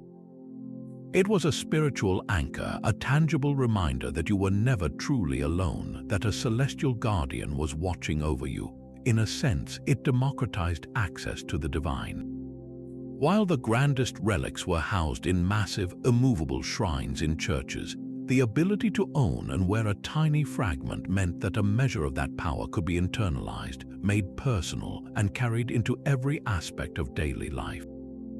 The craftsmanship involved in creating these objects reveals a deep understanding of their dual purpose. The exterior had to be magnificent, a worthy container for such a sacred content, reflecting the glory of God through the lavish use of precious materials. But the hidden interior, the compartment itself, was often lined with soft silk or crystal to cushion the relic, treating it with a reverence that bordered on the medical. The mechanism to access the relic was often complex, requiring a precise movement to open, ensuring that the sacred fragment was not exposed to the mundane world carelessly.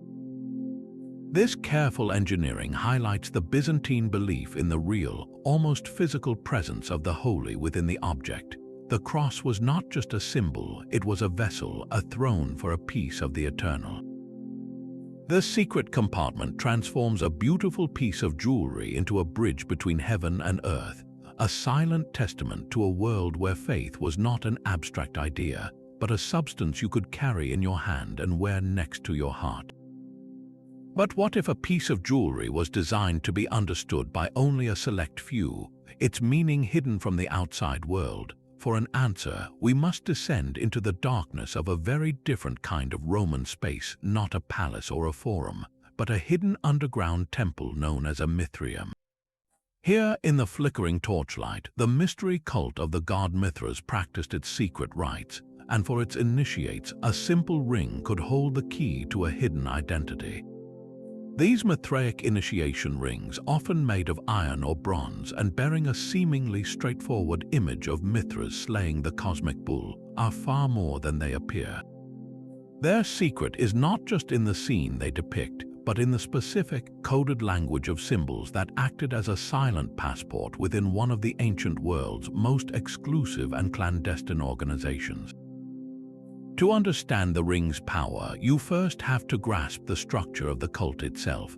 Mithraism was not a public religion with open temples. It was a secret society, popular particularly among Roman soldiers, merchants, and bureaucrats. Membership was a closely guarded privilege, and advancement was not automatic. The cult was organized into 7 distinct grades of initiation, each with its own name, symbols, and planetary protector. A member would progress through these grades from the lowest, the Corax or Raven, to the highest, the Pater or Father. Each step involved a rigorous ordeal and the revelation of deeper secrets about the universe. This is where the ring comes in. While many rings show the central tauroctony scene, Mithra's killing the bull, others include additional, smaller symbols nestled around the main image. These are not random decorations. A ring featuring a specific set of tools like a crow, a cup, and a whip wasn't just a piece of art. It was a clear, undeniable declaration that the wearer had achieved the grade of Perses, the Persian. The symbols were a visual shorthand for the attributes and tools associated with that grade, a badge of honor that was instantly recognizable to fellow initiates but meaningless to outsiders. This system of coded identification served a crucial practical purpose. In the vast and mobile Roman Empire, a soldier could be transferred from a legion in Britain to a post on the Danube. How would he identify himself to the local Mithraic community in a new city? He couldn't just walk into a town square and ask for directions to the secret temple.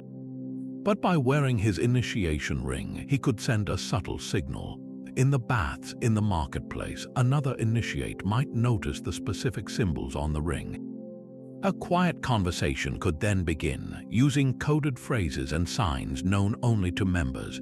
The ring was the first, crucial step in a process of mutual recognition, a way to find your brothers in a world full of strangers without compromising the secrecy of the cult.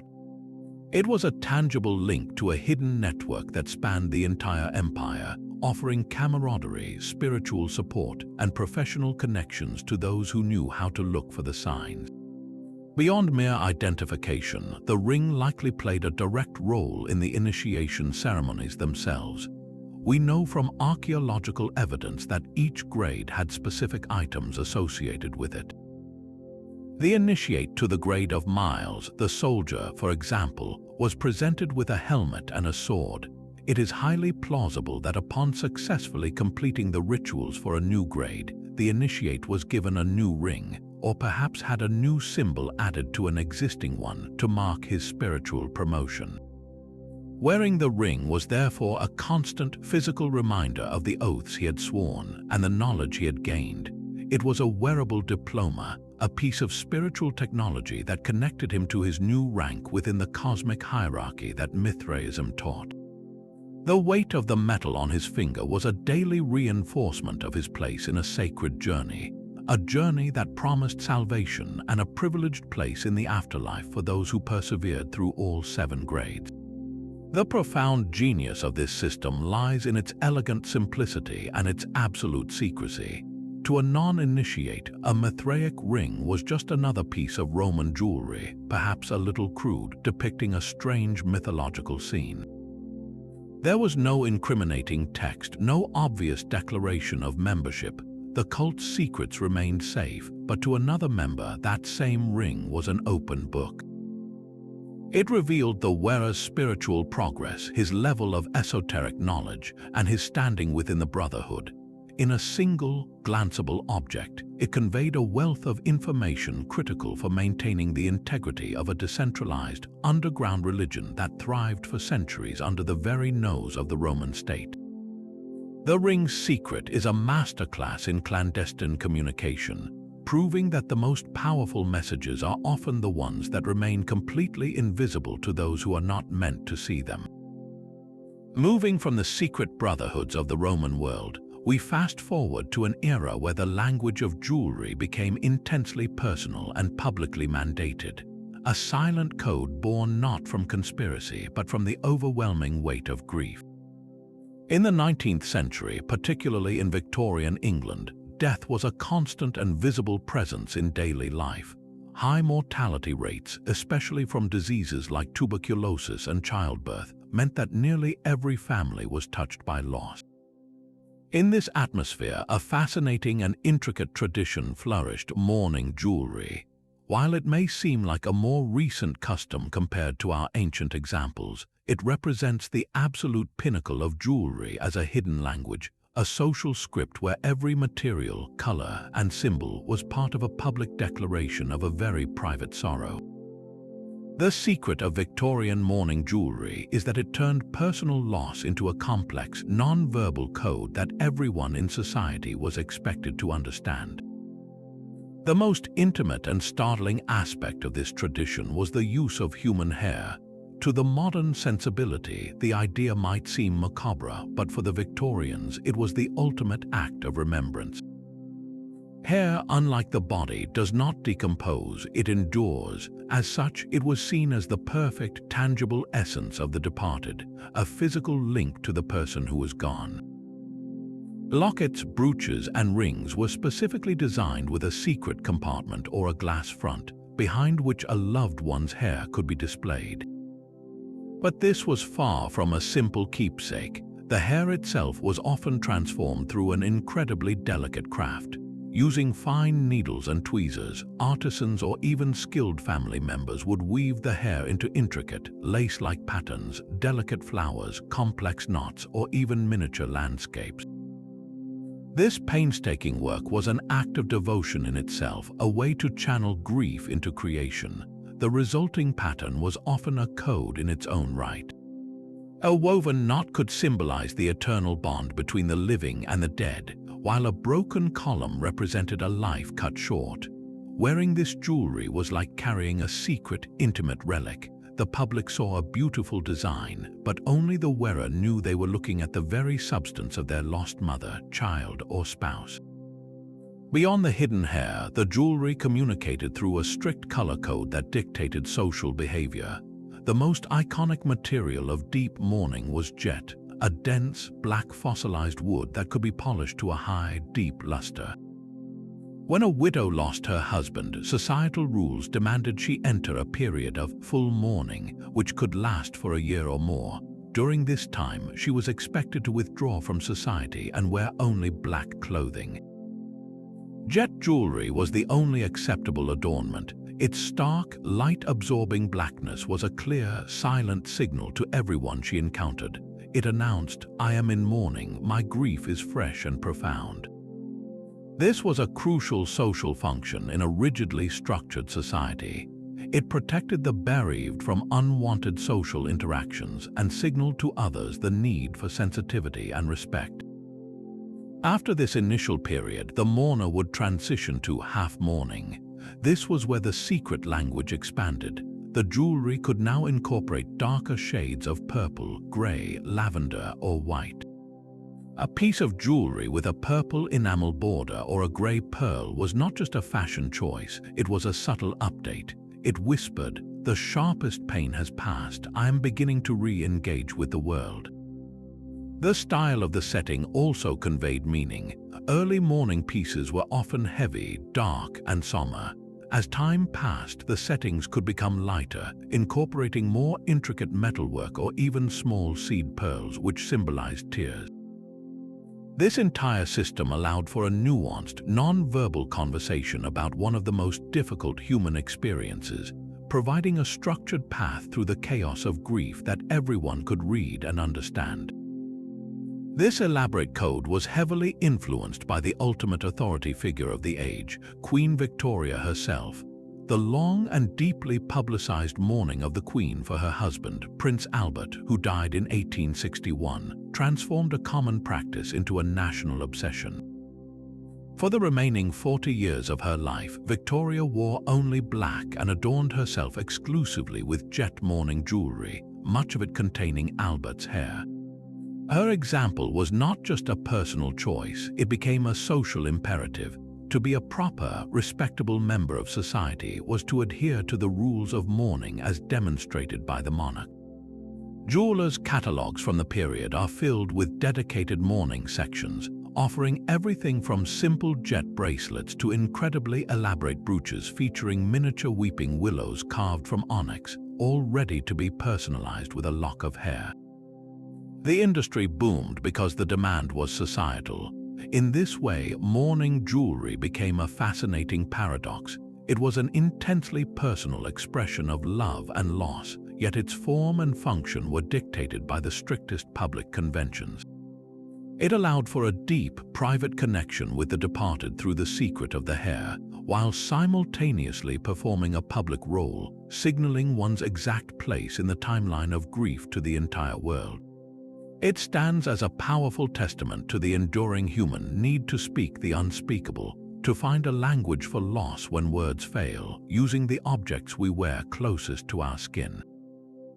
And now we turn to an object so iconic it has come to symbolize the very essence of ancient Egyptian splendor, the magnificent pectoral necklace from the tomb of Tutankhamun. This masterpiece of the goldsmith's art, a broad, heavy piece of jewelry designed to rest upon the king's chest, is a symphony of gold, glass, and semi-precious stones. To the casual observer, it is a breathtaking display of wealth and divine symbolism, featuring the scarab beetle, a symbol of rebirth, flanked by the outspread wings of a falcon representing the god Horus. But for those who look closer, who dare to decipher its intricate language, a far more sophisticated secret emerges. The seemingly decorative arrangement of its vibrant stones, the deep blue of lapis lazuli, the brilliant green blue of turquoise, and the fiery red of carnelian, is not an arbitrary choice of a master artist. It is a deliberate and complex code, a celestial map woven into the very fabric of the king's regalia, binding his mortal rule to the eternal cycles of the heavens. To understand this, we must first step into the mind of an Egyptian pharaoh. His role was not merely that of a political leader. He was the essential intermediary between the world of the gods and the world of humanity. The universe, or Mat, was a delicate balance of cosmic order, and it was the pharaoh's sacred duty to maintain that balance. The most visible manifestation of this cosmic order was the sky itself, the predictable cyclical journey of the sun, moon, and stars. Therefore, any object associated with the pharaoh, especially one worn so close to his heart, would inherently be charged with this cosmological significance. The pectoral is not just jewelry, it is a piece of ceremonial equipment, a tool of kingship. The secret lies in the specific colors and their placement, which Egyptologists believe correspond directly to the sky. The deep, midnight blue of the lapis lazuli forms the background, representing the night sky and the fertile waters of the Nun, the primordial ocean from which all life emerged. Against this dark canvas, the other stones are strategically placed like celestial bodies. The turquoise, a color the Egyptians associated with joy and life, is thought to represent the daytime sky or perhaps the life-giving Nile. The carnelian, with its deep red hue, could symbolize the blood of life, the desert, or, most intriguingly, the red glow of the sun at dawn and dusk. This interpretation moves from the general to the spectacularly specific when we consider the central scarab beetle, carved from a vibrant yellow gemstone. In Egyptian mythology, the scarab or Khepri was the god who rolled the sun across the sky each day, a perfect symbol of cyclical renewal. But here, the scarab is not just a symbol, it is an active celestial body. Some scholars have proposed that the entire pectoral functions as a sophisticated lunar calendar. The Egyptians used a calendar based on the phases of the moon, which was crucial for determining the timing of religious festivals and agricultural cycles. The arrangement of the red carnelian and green turquoise stones around the central sun scarab could be a symbolic representation of the lunar months or the days of the lunar cycle. The interplay of colors might chart the moon's journey from its invisible new phase through its waxing and waning to its full brilliance, By wearing this, Tutankhamun was not just adorned with pretty stones, he was literally wearing time itself. He carried the rhythm of the cosmos on his chest, a walking, breathing embodiment of the celestial order it was his duty to preserve. The most compelling theory, however, pushes this concept even further, suggesting the pectoral encodes a very specific and rare astronomical event. The scarab beetle is often shown pushing a spherical object, which in this pectoral is represented by a disk. This is typically interpreted as the sun. But what if this disk, in conjunction with the surrounding stones, maps a real astronomical conjunction? One fascinating proposal is that it represents a lunar eclipse, a moment when the Earth's shadow turns the moon a coppery red. In this reading, the yellow scarab is the sun, the lapis lazuli background is the night sky, and a specific grouping of carnelian stones could be seen as the moon, stained red by the Earth's shadow. An eclipse was a moment of profound anxiety in the ancient world, a temporary disruption of math that the pharaoh had to ritually counteract. To have such an event encoded on his jewelry would be a powerful statement of his ability to understand, predict, and ultimately control these cosmic phenomena. It transforms the pectoral from a static map into a narrative of royal power, a declaration that the young king possessed the knowledge to navigate even the most terrifying events in the heavens. This deep connection between jewelry and astronomy reveals a level of scientific integration that we are only beginning to appreciate. The Egyptian priests were meticulous astronomers, tracking the stars with incredible precision from their temples. It is not a stretch to imagine that their most profound observations, those critical to the functioning of the state and the appeasement of the gods, would be translated into a symbolic language and entrusted to the pharaoh.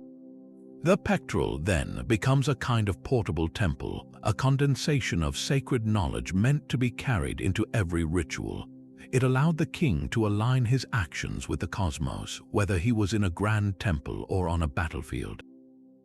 The vibrant stones were more than pigments, they were a functional palette representing the fundamental forces of the universe. So, when we gaze upon Tutankhamun's pectoral in a museum case, we are not just looking at a king's treasure. We are looking at a complex scientific and theological document, a secret celestial code that granted its wearer the authority not just to rule a kingdom, but to steward the very cycles of the sun and the moon. But what if the power of jewelry wasn't about mapping the cosmos or concealing poisons, but about channeling a more personal, urgent kind of magic, the power to heal? To find this secret, we travel to the sun-drenched landscapes of ancient Greece, where a visit to the doctor might involve more than just herbs and potions. Imagine a patient afflicted by a lingering illness, journeying to a sanctuary dedicated to Asclepius, the god of medicine. Here, among the temples and sleeping halls, they would participate in a ritual known as incubation, hoping for a divine dream that would reveal a cure. And on their wrist, they might have worn a particular kind of amulet, a bracelet coiled into the form of a serpent. This was not a random choice of fashion. In a culture that saw the snake as a potent symbol of regeneration and divine healing, this piece of jewelry was a wearable prayer, a direct line to the god himself. The connection between the snake and Asclepius is unmistakable. His symbol, the rod of Asclepius, a single serpent entwined around a staff, remains the universal emblem of medicine to this day. But why a snake? The ancient Greeks observed something remarkable about this creature: its ability to shed its skin entirely and emerge seemingly renewed, as if reborn. This cyclical process made the snake a powerful natural symbol of regeneration, healing, and the renewal of life, the very essence of what patients sought from the god. Furthermore, the serpent was seen as a creature of wisdom and knowledge of the earth, believed to understand the secrets of medicinal plants that were hidden from humans. By wearing a snake bracelet, a person was not just honoring the god, they were attempting to embody the snake's transformative power, to invite that same process of shedding sickness and emerging healthy into their own body. These bracelets likely functioned in two important ways. First, they were almost certainly apotropaic amulets, meaning they were designed to ward off evil influences that were thought to cause disease. In the ancient world, illness was often interpreted as a punishment from the gods or an attack by malevolent spirits. The snake, as a sacred animal of a powerful healing deity, would have been seen as a potent protector. A bronze or silver serpent coiled around the wrist created a symbolic barrier, a magical guard against the forces of sickness, but their purpose was likely more active than just passive protection.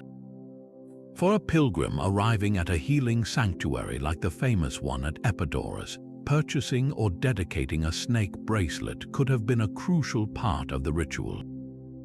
It was a physical token of their devotion, a way to visibly signal their faith to the god and the temple priests. Wearing it during the incubation rite might have been believed to attract the god's attention or to help guide the healing dreams that would come during the night. This transforms the snake bracelet from a simple ornament into a fascinating artifact of ancient psychosomatic medicine. The belief in its power, reinforced by the sanctity of the sanctuary and the hope of the patient, could have genuinely contributed to their recovery. The bracelet served as a constant, tangible focus for their hope and faith, potentially reducing anxiety and strengthening the will to heal, a powerful effect we now understand through the placebo response. So, while the snake bracelet had no pharmaceutical properties, its true secret may have been its ability to harness the power of the mind, bridging the gap between divine appeal and the body's own incredible capacity for recovery.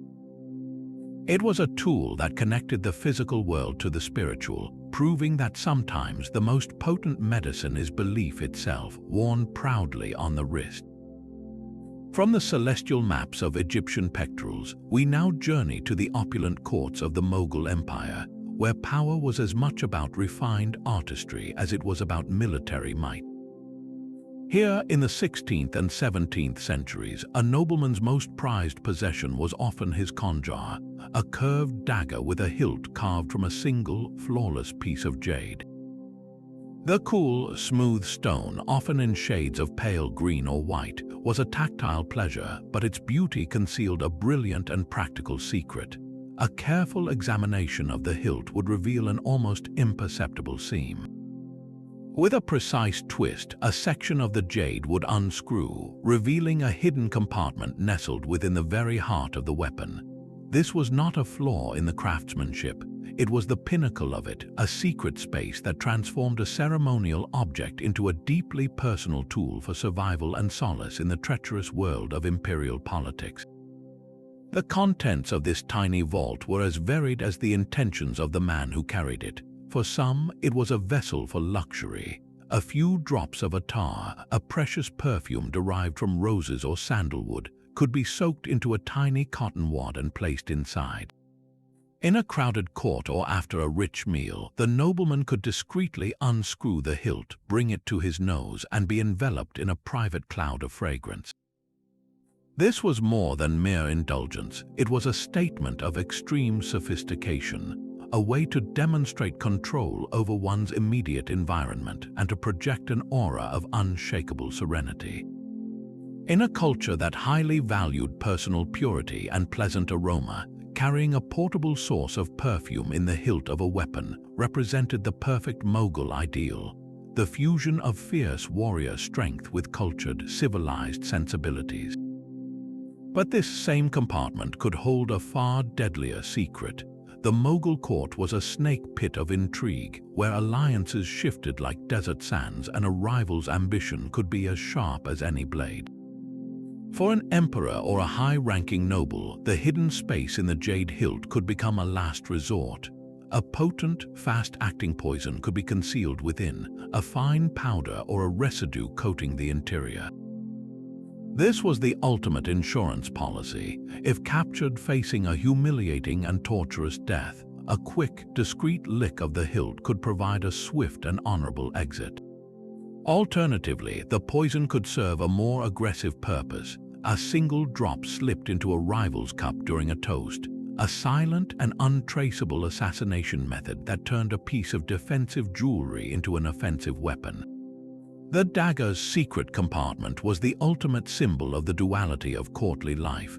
Publicly, it was a beautiful accessory. Privately, it was a tool for either aromatic comfort or absolute finality.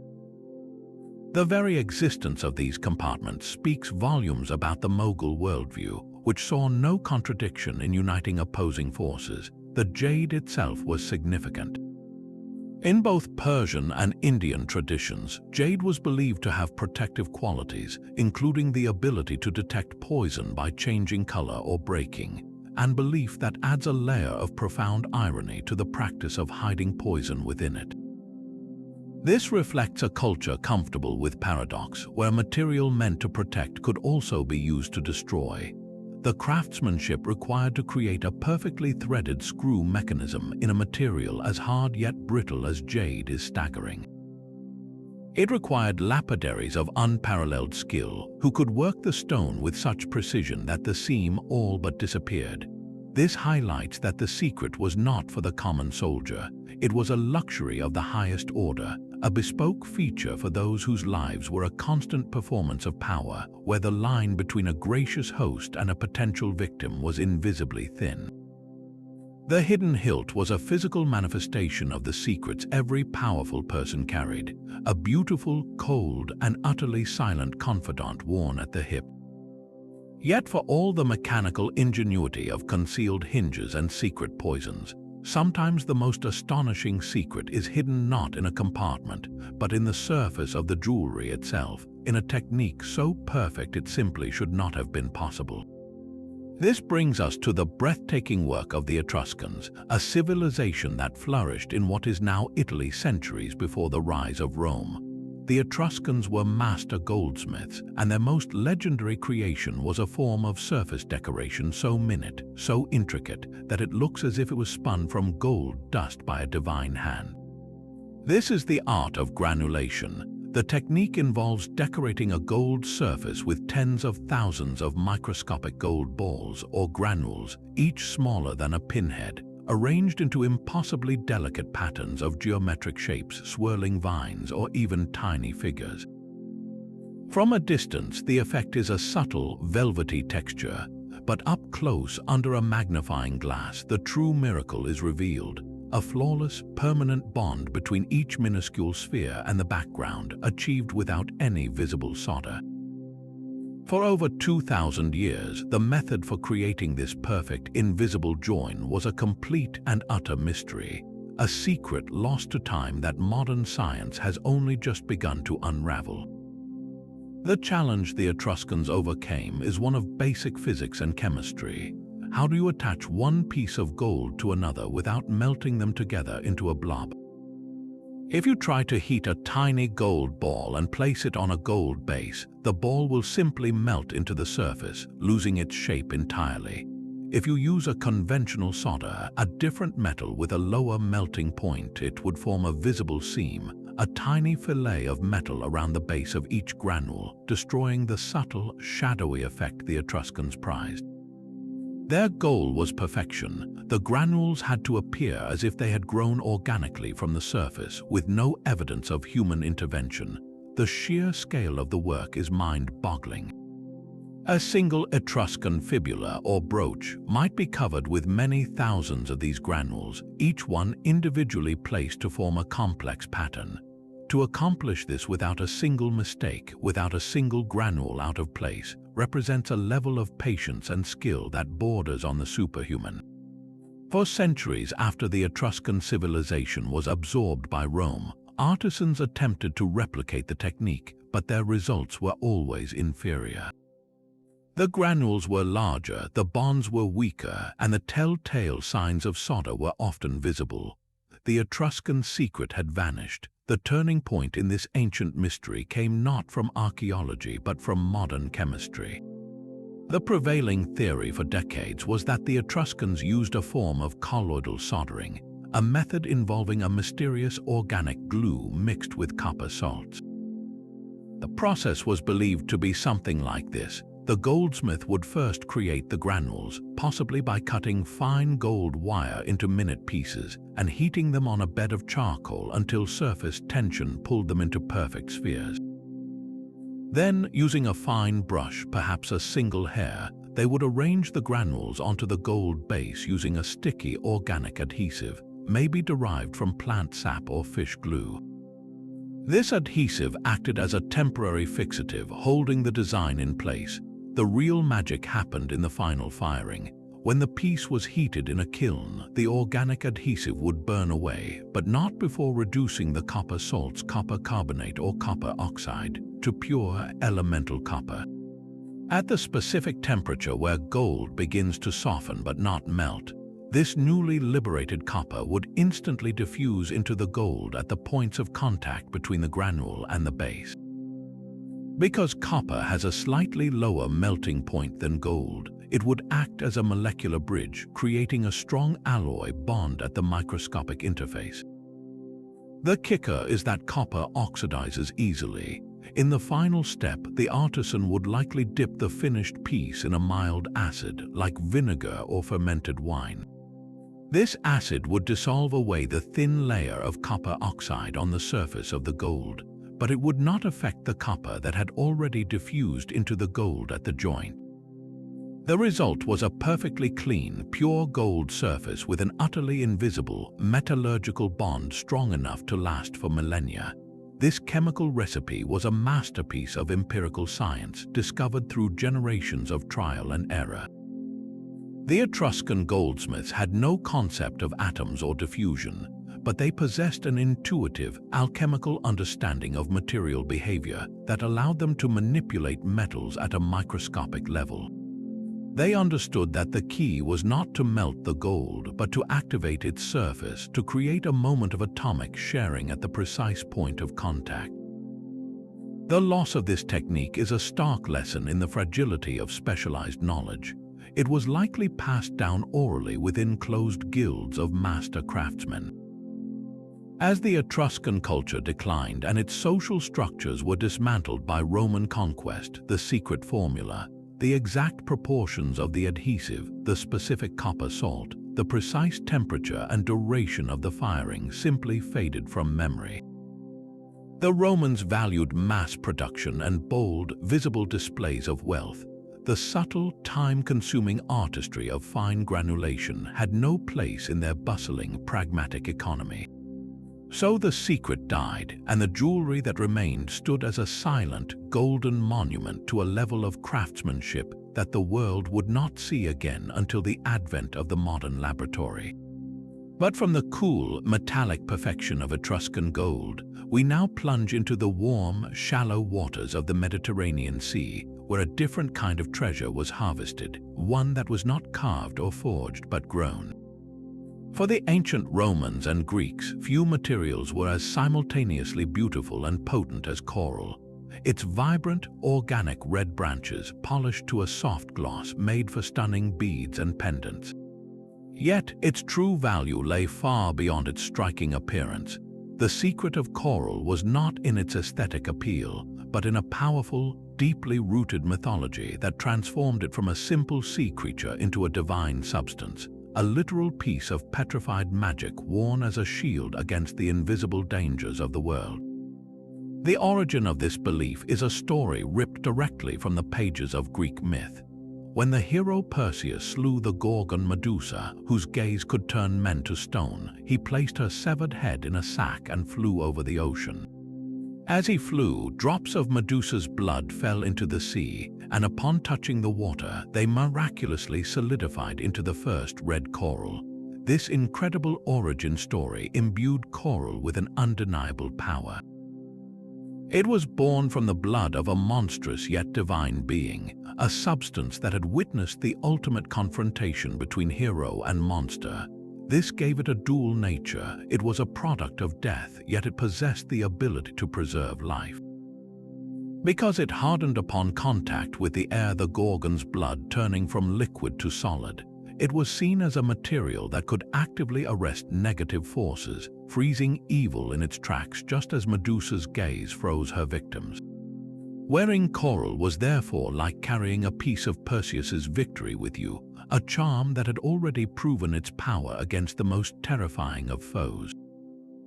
This mythological pedigree made coral the premier apotropaic substance, that is, an object specifically designed to ward off evil in the ancient Mediterranean world. Its most common use was as a defense against the evil eye, a pervasive fear that a malevolent glance, often born of envy, could bring about illness, misfortune, or even death.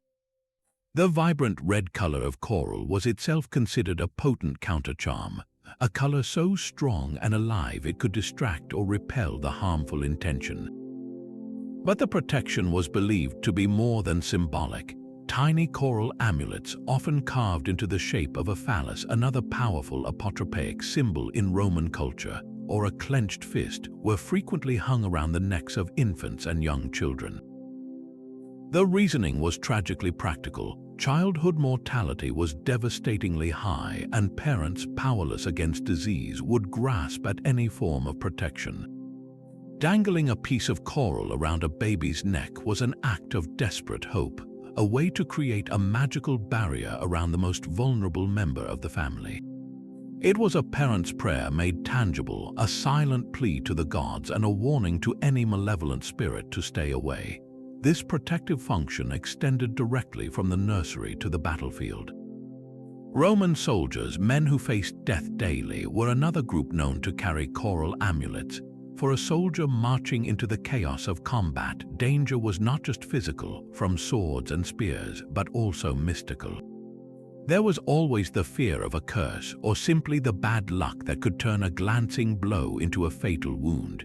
A small piece of coral, perhaps set into the hilt of a sword or worn on a leather thong under their armor, served as a soldier's personal talisman.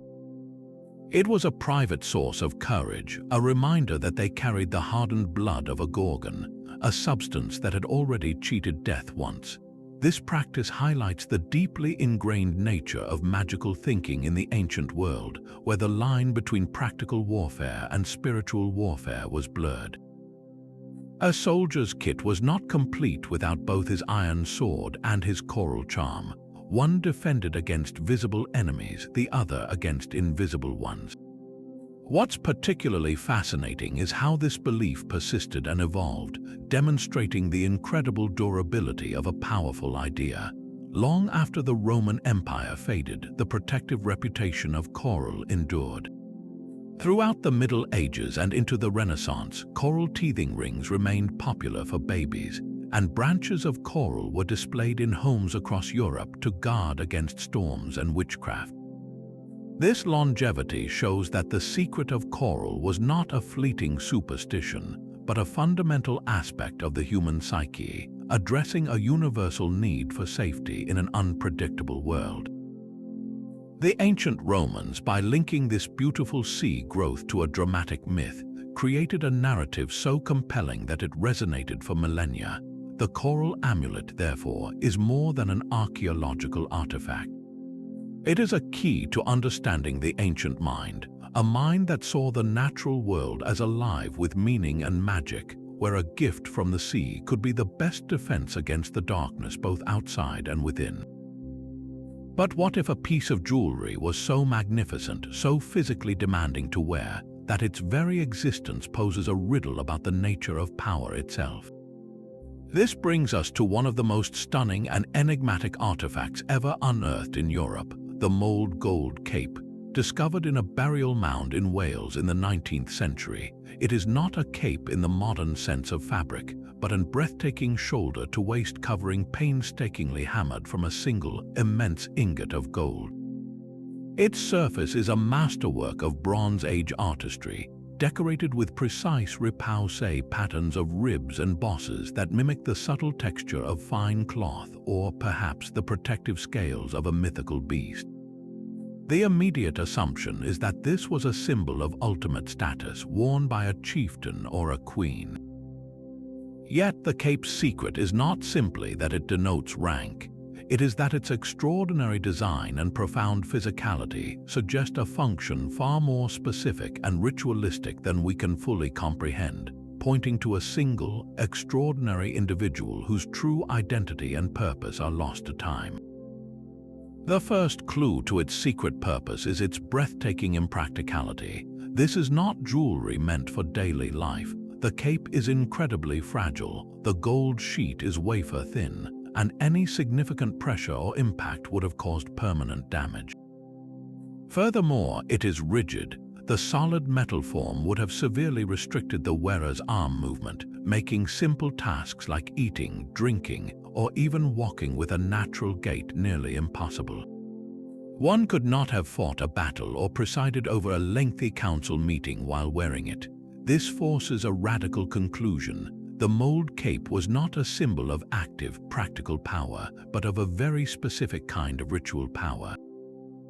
It was designed for moments of supreme ceremonial importance, where the wearer was meant to be seen, not to act. The person adorned in this golden shell was transforming from an individual into an icon, a living statue representing the authority and the spiritual well-being of the entire community. The constriction of movement was not a flaw, it was a feature.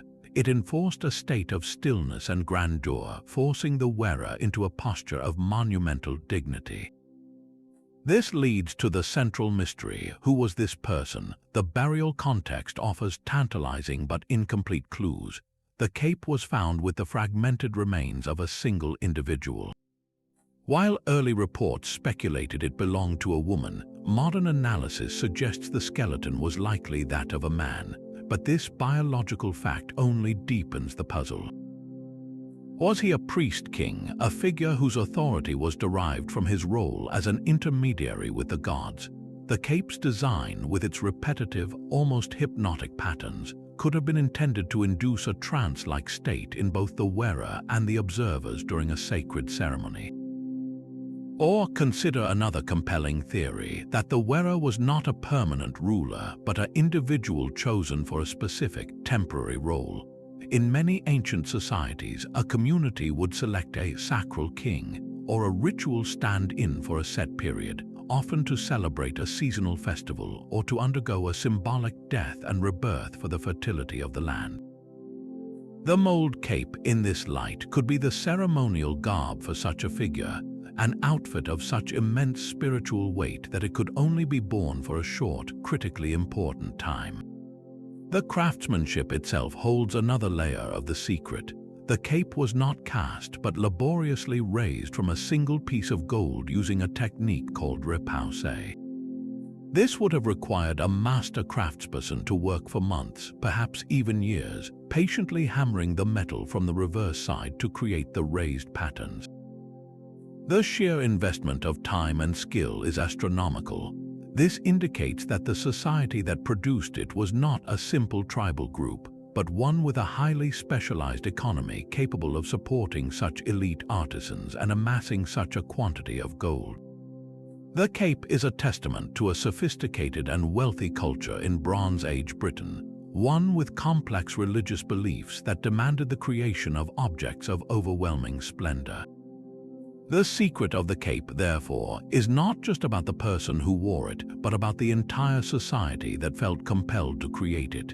It represents a collective act of faith and resource investment, a materialization of a shared belief system so powerful it justified this incredible expenditure. Ultimately, the most haunting aspect of the mold gold cape is the silence that surrounds it. We can deduce the how and the what, but the why remains just out of reach. What specific ritual required a human being to be encased in sunlight? Was it a ceremony to honor the sun, with the wearer becoming a glittering embodiment of the celestial body? Was it a funeral rite designed to transform the deceased into a divine ancestor before their journey to the other world? Or was it used in a rite of passage where a new leader was literally cloaked in the golden authority of the role? We will likely never know the exact words of the chants, the names of the gods, or the emotions of the people who witnessed this figure standing motionless, a being of pure, brilliant gold. The cape's final secret is its ability to evoke the profound mystery at the heart of the ancient world. It allows us to glimpse the grandeur of their ceremonies, but forever keeps the meaning of those rituals locked within its beautiful, unyielding form, a silent witness to a faith we can only imagine. From the monumental stillness of the mold gold cape, we venture now into the humid, vibrant world of the ancient Maya, where the journey after death was not an end, but a perilous passage that required meticulous preparation. For the Maya, the physical body was not a mere vessel to be discarded. It was the crucial anchor for the soul's transformation. Nowhere is this belief more powerfully expressed than in the magnificent jade mosaic masks placed over the faces of their greatest kings and queens in the tomb. At first glance, these masks are stunning portraits capturing the likeness of a ruler for eternity. But their true secret is far more profound. These were not memorials, they were active pieces of spiritual technology, magical devices engineered to guide and protect the soul on its most dangerous journey, ultimately transforming the mortal ruler into an immortal, godlike ancestor. The foundation of this belief lies in the Maya's sacred view of jade. To them, this cool, green stone was not just a precious material, it was the very substance of life and divinity. They called it yak's tun, or first stone, associating its vibrant color with the essence of water, the lushness of maize leaves, and the breath of life itself. This connection was cosmological. The Maya believed the universe was structured on three levels: the heavens, the earthly realm, and the dark, watery underworld of Xibalba.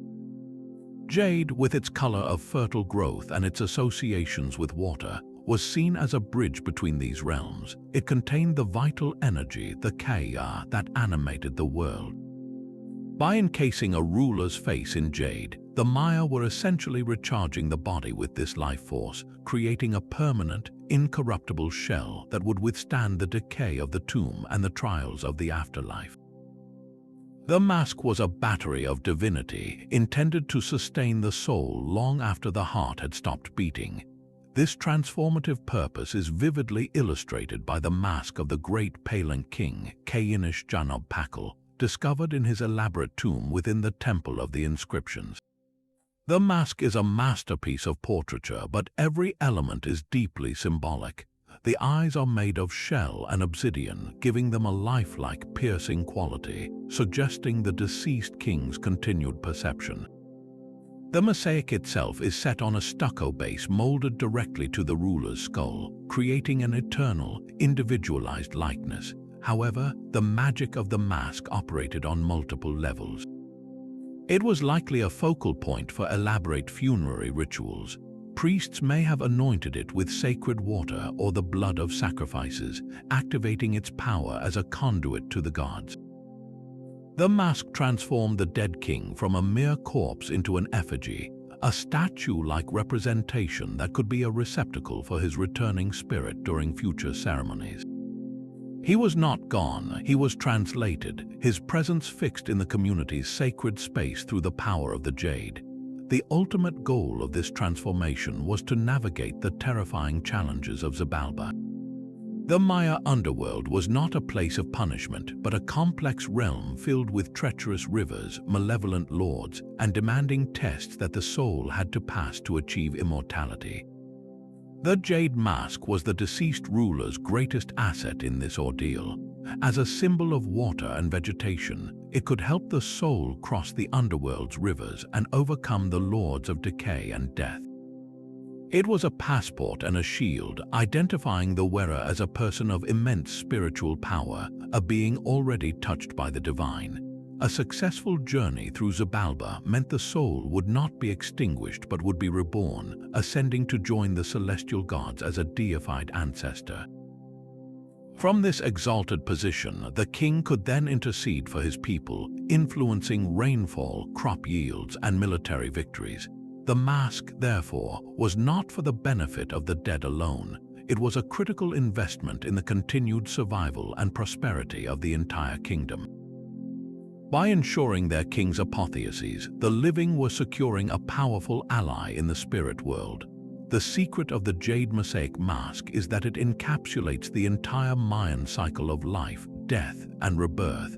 turning a single face of stone into a promise of eternity for both the ruler and the people he left behind. But in the grand tapestry of ancient jewelry, not every secret was designed for kings or warriors. Some of the most powerful messages were worn by the most vulnerable members of society, carrying hopes for their future and defining their very place in the world. In ancient Rome, this responsibility fell to a seemingly simple object, the bulla. This was a small, rounded locket, typically made of gold for the wealthy or leather for those of more modest means, worn around the neck of a young boy from the moment he was named, just a few days after his birth. On the surface, its purpose was clear and deeply personal. Inside this tiny pouch, parents would place a special amulet, a charm intended to ward off evil spirits and ill fortune during the perilous years of childhood. Yet the bulla's true, profound secret was not magical but social. This personal protective charm was, in fact, one of the most important public status symbols in the Roman world, a wearable certificate of citizenship that announced a boy's most fundamental identity from his first steps. The bulla's power lay in who was permitted to wear it. This right was reserved strictly for children born free, the ingenui. The son of a slave, even if he was freed the day after his birth, was not entitled to a bulla. This simple distinction made the locket a clear, visible line of demarcation in a society built on strict hierarchies. As a boy moved through the streets of Rome, the bulla swinging from his neck was a silent but unmistakable declaration. It told every citizen he passed that he was not property. He was a future member of the body politic, a boy with a legal identity and the rights that came with it. For his family, it was a source of immense pride, a symbol that their lineage was free and Roman. The bulla was therefore a form of armor against social invisibility, protecting the wearer's status long before he could understand what that status meant. It embedded the concept of citizenship into his very being, a constant, tangible weight reminding him, and everyone else, of the privilege and responsibility he was born into. This lifelong companion, however, was not meant to be permanent. Its journey culminated in one of the most significant ceremonies in a young Roman man's life, the coming-of-age ritual, which typically occurred around the age of 14 to 17. This was not a private family affair. It was a public event, a rite of passage that formally dissolved the boundary between childhood and the adult world of civic duty. The ceremony would begin at home, where the boy would remove his childhood garments, including a special tunic, and dedicate his protective amulets to his family's household gods, the lares. But the climax of the ritual was the removal of the bulla. In a solemn act, the young man would take off the locket he had worn every day of his life and place it on the family altar. This gesture was deeply symbolic. He was laying aside the protective magic of childhood because he was now expected to rely on his own strength, his virtue, and the favor of the state gods. The ceremony then moved dramatically into the public sphere. Dressed for the first time in the pure white toga virilis of a Roman citizen, the new man would be led by his father and a procession of friends and relatives to the forum, the very heart of Roman political and social life. Here, his name would be officially added to the roll of citizens. The public removal of the bulla was the visual cornerstone of this transformation. The citizens gathered in the forum witnessed a boy shed the last visible relic of his childhood and step forward as one of their own, ready to assume the responsibilities of voting, military service, and starting a family. The bulla, which had defined his free status from infancy, had now served its ultimate purpose. Its retirement marked the moment his inherited status became an active role.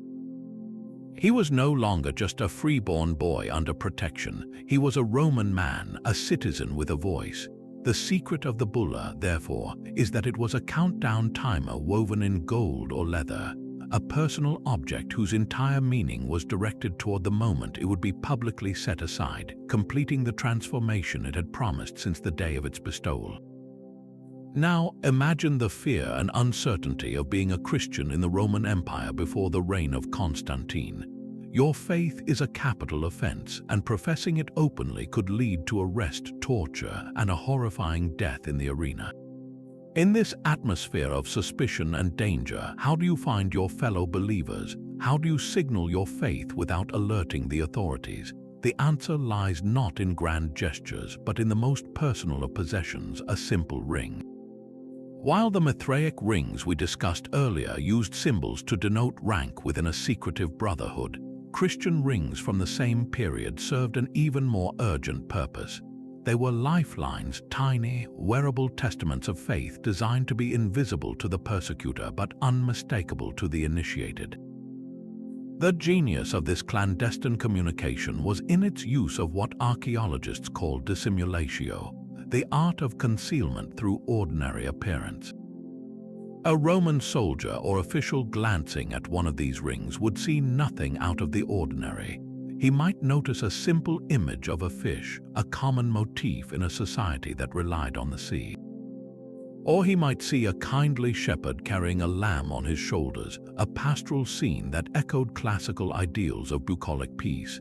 To the uninformed eye, these were entirely harmless, even charming, decorative elements. But to a Christian, these images were packed with explosive theological meaning. The fish, or ichthys in Greek, was a perfect acrostic. The Greek letters for fish, iota, chi, theta, upsilon, sigma, stood for the phrase Isus Christos Theouios Soter, Jesus Christ, Son of God, Savior. Wearing a fish on your finger was a silent declaration of your entire creed. Similarly, the Good Shepherd was not just a rustic image. It was a direct representation of Jesus, who described himself as the shepherd who lays down his life for his sheep. In the catacombs of Rome, where Christians buried their dead in secret, these very images cover the walls, a clear indication of their shared symbolic language. The functionality of these rings went beyond simple identification. They were tools for creating safe spaces. Imagine two merchants meeting for the first time in a crowded forum. A casual gesture, a brush of the hand, might reveal a ring bearing the fish symbol. This could initiate a carefully coded conversation.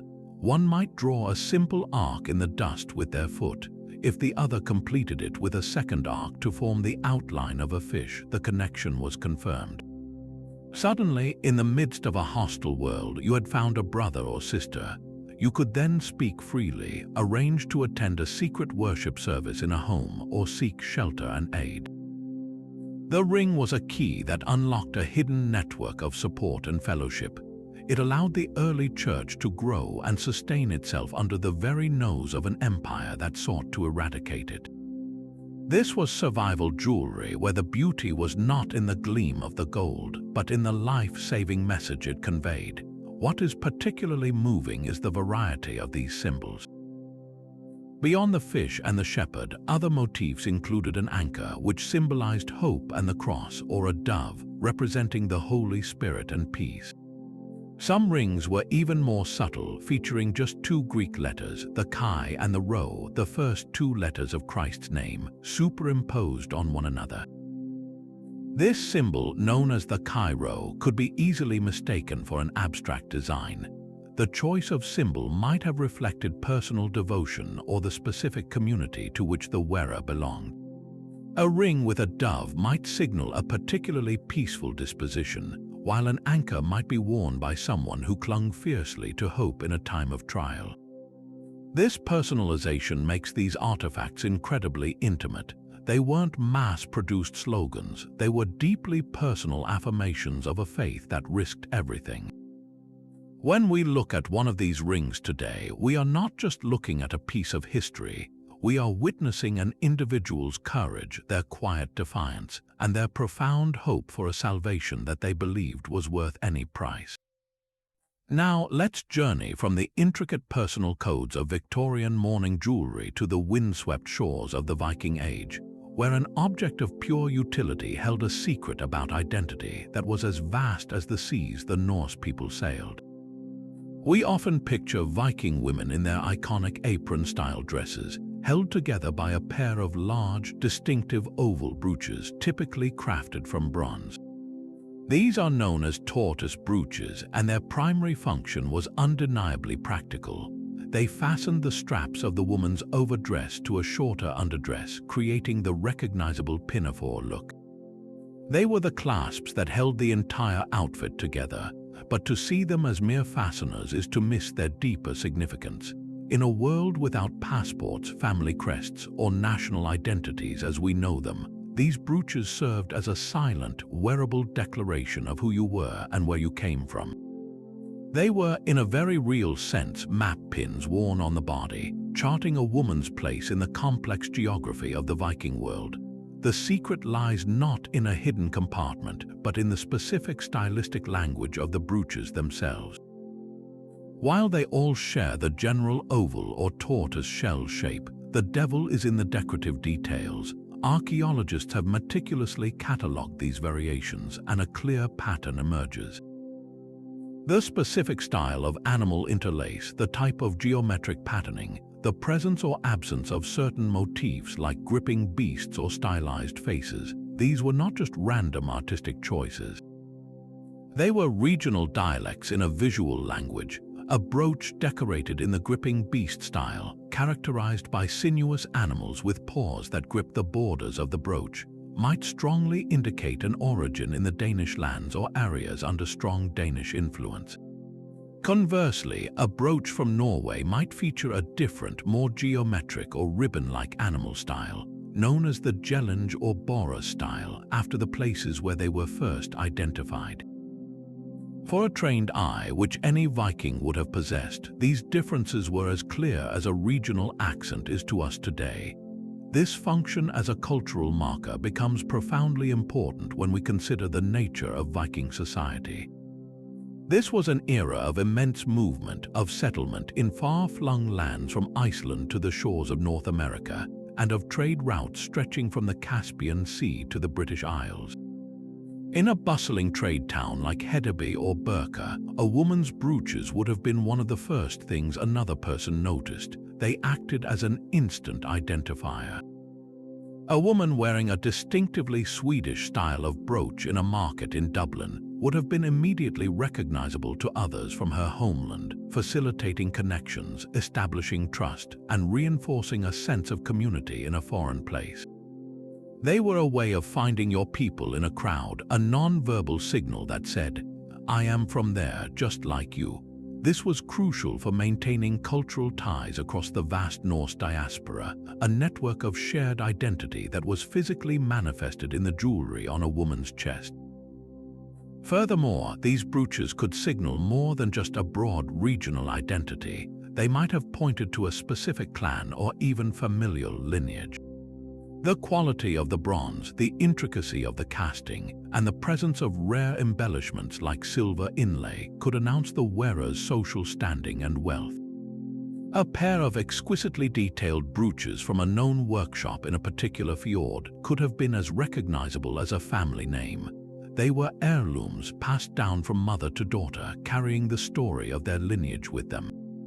In this light, the brooches were not just map pins pointing to a place on a geographical map, but also pins on a social map, charting a woman's position within the intricate hierarchy of her family and her community's history.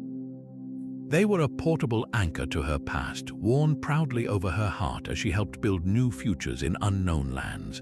So, the next time you see a Viking oval brooch in a museum, look beyond its simple function. See it for what it truly was, a beautiful metal pages from a passport, a heraldic device, and a family history, all cast in bronze and worn with a quiet pride that echoed across continents.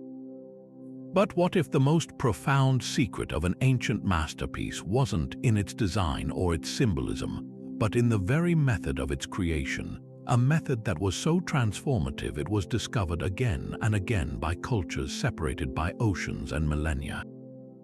This brings us to a secret not of a single artifact but of the process itself, the lost wax method. At its heart, the technique seems deceptively simple, a series of steps that feels almost like a magic trick. An artist first sculpts their desired object, a figure, a pendant, a torque out of beeswax. This wax model is a one-of-a-kind original, capturing every fine detail the artisan can carve. Then the model is encased in a thick, heat-resistant clay, forming a mold. But here comes the crucial namesake step. The entire mold is fired in a kiln. The heat does two things. It hardens the clay into a solid, durable ceramic shell, and it causes the wax model inside to melt. The wax isn't just softened, it's completely liquefied and drains out through specially designed channels, leaving behind a perfect, hollow negative space within the hardened clay, a cavity that is the exact mirror image of the original wax sculpture. Finally, molten metal, glowing hot, is poured into this empty space, filling every crevice. Once the metal cools and solidifies, the clay mold is broken away, revealing a perfect metal copy of the original wax model. The wax original is gone, lost forever in the process, but its form has been translated into a permanent, durable metal object. This is the basic secret. The true, universal secret, however, lies in the fact that this remarkably complex process wasn't the patented invention of a single brilliant culture. It emerged independently, as if by a kind of convergent technological evolution, in civilizations that had absolutely no contact with one another. In Africa, the master bronze casters of the Kingdom of Benin were using the lost wax method to create their breathtakingly detailed plaques and sculptural heads by at least the 13th century. At nearly the same time, thousands of miles across the Atlantic, artisans in the Andean civilizations of South America were employing an almost identical technique to craft magnificent gold and tumbaga ornaments of incredible intricacy. Even earlier, the Shang dynasty craftsmen in China and the Olmecs in Mesoamerica had both perfected their own versions of lost wax casting. This global phenomenon presents a fascinating puzzle. How could such a sophisticated, multi-step process be invented separately in so many different parts of the world? The answer points to a fundamental human ingenuity in the face of a common limitation. These cultures all shared a desire to create complex metal objects, but they faced the same problem. How do you cast something that isn't a simple, solid shape? You can't carve a mold for a figure with outstretched arms or intricate jewelry from a single block of stone. The lost wax method provided the elegant solution. It allowed for unparalleled artistic freedom. Because the initial model was made of soft, pliable wax, an artisan could achieve a level of detail that was simply impossible with any other casting technique. They could carve the delicate feathers on a bird, the individual strands of hair on a figure, or the complex openwork of a filigree pendant directly into the wax. The method also made it possible to create hollow objects, which were not only lighter and more comfortable to wear but also used far less of the precious metal. This was a critical advantage in a world where gold and copper were scarce and highly valuable. The discovery of this technique, therefore, was likely driven by a universal human urge to push the boundaries of artistic expression and material efficiency. It was a solution waiting to be found by any culture that reached a certain level of metallurgical sophistication and artistic ambition. Yet, the method's power came with a profound responsibility, and this is where the second layer of the secret lies. The knowledge of lost wax casting was not public information. It was a fiercely guarded treasure, a sacred trust passed down within closed guilds of master artisans. The reason was simple: the process was incredibly fragile. A single mistake, a bubble trapped in the wax, an imperfection in the clay mixture, a misjudgment in the pouring temperature could result in a catastrophic failure. The mold could crack, the metal could cool too quickly and not fill the cavity, or a crucial detail could be lost. The wax original, the product of weeks or months of painstaking work, was always destroyed in the process. Every casting was a monumental gamble. This high-stakes nature meant that the masters who held the secrets, the exact recipe for the clay, the perfect temperature for pouring, the precise design of the channels for the wax to escape and the metal to flow in, held immense power. They were not just craftsmen, they were alchemists and keepers of a volatile magic. This secretive, guild-based system had a fascinating side effect. It created a unique signature for each cultural tradition.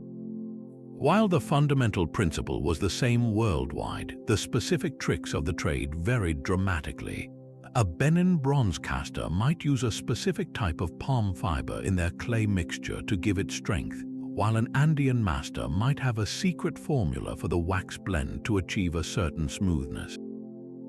These subtle variations are like fingerprints, allowing archaeologists to trace the lineage of a technique within a specific region.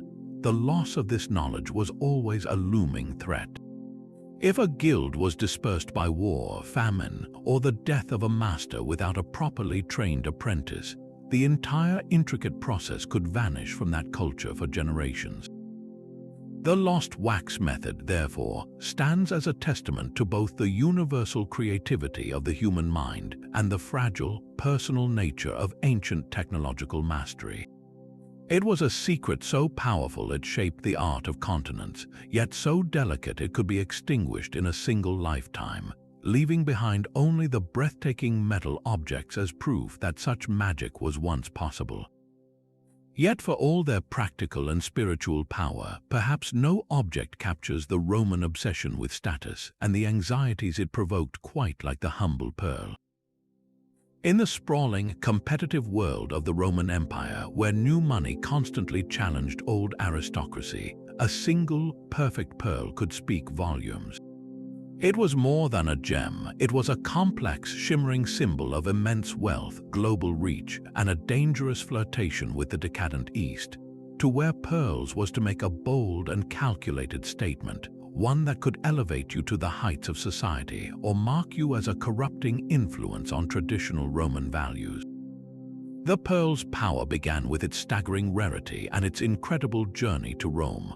Unlike gems mined from the earth, pearls were living treasures, born in the mysterious depths of the Indian Ocean and the Persian Gulf. The most coveted ones came from the Gulf of Mannar, between India and Sri Lanka. Consider the distance. A pearl had to be harvested by divers, traded through countless hands across the Indian Ocean, transported up the Red Sea, carried by caravan to the Nile, and finally shipped across the Mediterranean to reach a Roman port. This epic supply chain, reminiscent of the amber and lapis lazuli routes of older civilizations, made pearls astronomically expensive. The Roman naturalist Pliny the Elder complained that pearls were the most valuable commodity in the entire empire, noting that 2 pearl earrings could cost more than a lavish country estate. Therefore, adorning oneself with pearls was the ultimate display of disposable income. It was a way to proclaim, "My wealth is so vast I can afford to drape myself in objects that have crossed the known world." A matron wearing a necklace of large, matched pearls was not just accessorizing. She was wearing a map of Rome's mercantile empire, a tangible representation of her family's success in the most lucrative long-distance trades. This connection to the East, however, was a double-edged sword. Pearls were intrinsically linked to the Hellenistic kingdoms of the Eastern Mediterranean, particularly Cleopatra's Egypt, which Rome had conquered. To the conservative Roman elite who idealized the simple, agrarian virtues of their ancestors, pearls represented everything that was soft, foreign, and potentially corrupting. They were the antithesis of iron and bronze, the metals of the legions. A senator dripping in pearls risked being seen as effeminate, as having gone Eastern, abandoning the stern discipline that had built the Republic in favor of Oriental luxury. The pearl became a focal point in a culture war between old-fashioned mos maiorum, the way of the ancestors, and the new cosmopolitan reality of a global superpower. Critics like the satirist Juvenal savagely mocked the nouveau riches who flaunted their pearl earrings, seeing it as evidence of a decay in moral character and a shameful obsession with outward show. No story better encapsulates this tension than the legendary tale of Cleopatra and Mark Antony. According to the historian Pliny, the Egyptian queen wagered she could host the most expensive dinner in history. When Antony expressed skepticism, Cleopatra removed one of her enormous pearl earrings valued at the equivalent of millions of dollars, dropped it into a glass of vinegar, and drank it once it had dissolved. Whether the story is true or not is almost irrelevant. Its power lies in what it symbolized for a Roman audience. Cleopatra's act was the ultimate performance of Eastern decadence and boundless wealth. She didn't just wear her riches, she consumed them. For Romans, this was a terrifying display of power that operated on a different, almost alien logic. It was a direct challenge to Roman pragmatism. Mark Antony, seduced by this world of luxury, was famously criticized for adopting Eastern customs and by extension for being morally weakened by his association with Cleopatra and her pearls.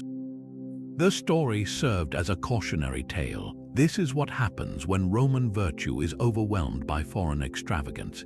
Yet, despite this criticism, the demand for pearls only grew. The very fact that they provoked such strong reactions is proof of their potent symbolic weight. For the rising class of wealthy merchants and successful military commanders, pearls were a perfect tool for social climbing. They couldn't boast of ancient lineage, but they could purchase the visible trappings of supreme success. A pearl parure, or matching set of jewelry, was a way to buy legitimacy and command respect in a society obsessed with hierarchy. The Roman woman, in particular, found a unique form of power in pearls. In a legal system where she had limited economic independence, her personal jewelry, especially pearls, often represented her own wealth separate from her husband's. This was her peculium, her private property. Wearing pearls could therefore be an act of personal assertion, a declaration of her family's status and her own individual worth within it. In the end, the secret of the Roman pearl is that it was a paradox. It was a symbol of Rome's immense power, its ability to command treasures from the farthest corners of the earth. Simultaneously, it was a symbol of the anxieties that such power created, the fear of losing a hardened Roman identity to the soft luxuries of the conquered. A single pearl contained the entire story of the empire. Its global reach, its staggering wealth, its deep social conflicts, and its perpetual struggle between the memory of a simple past and the irresistible allure of a glittering, complicated future. It was not just a gemstone, but a droplet of solidified history, reflecting the brightest ambitions and the darkest fears of the Roman world. But while Roman pearls whispered of wealth and worldly anxieties, a different kind of treasure from across the Atlantic speaks in a language of cosmic terror and divine power. Journey now to the heart of the Aztec Empire, to the capital city of Tenochtitlan, a dazzling metropolis built on a lake. Here, in the sacred precinct, we find an object that is both beautiful and terrifying, the turquoise mosaic double-headed serpent. At nearly 2 feet long, it is a masterwork of artistry, its wooden base completely sheathed in thousands of individually cut turquoise tiles, creating a sinuous, shimmering blue-green form that terminates in 2 gaping, fearsome heads. To admire it in a museum case is to appreciate its craftsmanship, but to understand its secrets is to be drawn into the Aztec vision of a universe in constant, precarious balance. A universe that demanded the ultimate sacrifice to keep it from collapsing. The first secret is embedded in the very material that gives the serpent its hypnotic color, turquoise. For the Aztecs, this stone was far more than a decorative choice. Its vibrant blue-green hue was deeply symbolic, representing water, the life-giving substance, and by extension, fertility and sustenance. But in the Aztec worldview, opposites were inextricably linked. The same color that symbolized water was also associated with fire. The most sacred fire, the turquoise fire, was believed to be the purest and most potent. This duality makes turquoise the perfect stone for an object of royal and divine power. The ruler who wore or wielded this serpent was aligning himself with the fundamental forces of creation and destruction. He was the master of both the nourishing rains and the sacred flames, the one responsible for maintaining the delicate equilibrium between these opposing energies for the good of his people. Then there is the form itself, the serpent. In Mesoamerican cosmology, the serpent was not a creature of evil, but a profoundly powerful symbol of rebirth and the earth. The Aztecs observed how a snake sheds its skin, emerging seemingly renewed, and saw in this a metaphor for cyclical renewal, for life emerging from what appears to be death. Furthermore, the serpent was intimately linked to the earth and the underworld. The feathered serpent god Quetzalcoatl was a creator deity who brought knowledge and civilization. But the serpent also represented Coatl, the earth monster, a primordial being associated with the soil and the unseen powers beneath the surface. By choosing the serpent, the Aztecs were selecting a symbol that encapsulated the entire cycle of existence, life, death, and regeneration. The serpent was the earth itself, both giver of life and consumer of the dead. This brings us to the most enigmatic feature, the two heads. A single-headed serpent is powerful, but a double-headed serpent is a concept of cosmic complexity. This form likely represents the fundamental duality, or in Xochitl in Cuicatl, flower and song, a metaphor for artistry and duality that underpinned all of Aztec thought.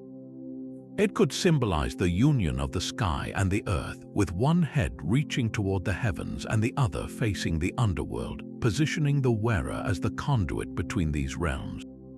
It could represent the duality of life and death, not as opposites but as two parts of a continuous whole, each head forever watching the beginning and the end. Some scholars suggest it depicts the vision of the serpent as seen from above, a single body with a head at either end, emphasizing its endless cyclical nature. This duality is the very engine of the Aztec universe. It was believed that the sun god, Huitzilopochtli, required the nourishment of human hearts, the most precious offering, to battle the forces of darkness each night and be reborn each morning. The double-headed serpent, therefore, is not just a symbol, it is a statement of this terrifying cosmic contract. It speaks of a world that requires a constant, bloody payment of life to sustain life itself. Now imagine this object in its original context. It was likely a pectoral worn on the chest of a high priest or the emperor himself during the most important religious ceremonies. These ceremonies often culminated in human sacrifice on the summit of a towering pyramid. As the ruler stood before his people, the double-headed serpent would have glinted in the sun, its turquoise surface echoing the sky and the sacred fires. In that moment, the wearer was transformed. He was no longer just a man, he became the living embodiment of the serpent's power. He was the guardian of the cycle, the one who, through the act of sacrifice, ensured that the sun would rise, the rains would fall, and the world would continue. The serpent's two heads would have stared out past him, one toward the sacrificial victim representing death, and the other toward the hopeful crowd representing life. The object thus becomes a key to understanding Aztec kingship. The ruler's terrifying responsibility was to stand at the precise midpoint of this duality, to channel the fearsome energy of death into the promise of life for his entire civilization. The turquoise mosaic double-headed serpent is therefore one of the most profound philosophical statements ever crafted in jewelry. It is a beautiful, chilling, and brilliant articulation of a worldview where beauty is born from terror and life is sustained by death, all contained within the shimmering, silent gaze of a two-headed snake. Imagine the scene, not a tomb, not a settlement, but a quiet, waterlogged place. The earth is churned, and a careful hand lays down not one, but dozens of these massive golden collars, one on top of the other, before covering them with damp soil.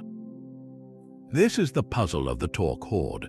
While we've seen how a single torque could define a chieftain's status and sacred bond, the discovery of vast collections of them, deliberately buried without any accompanying human remains, presents a mystery on an entirely different scale. The most famous example is the Snettisham hoard in England, where over 150 torques, along with other gold and silver artifacts, were found buried together.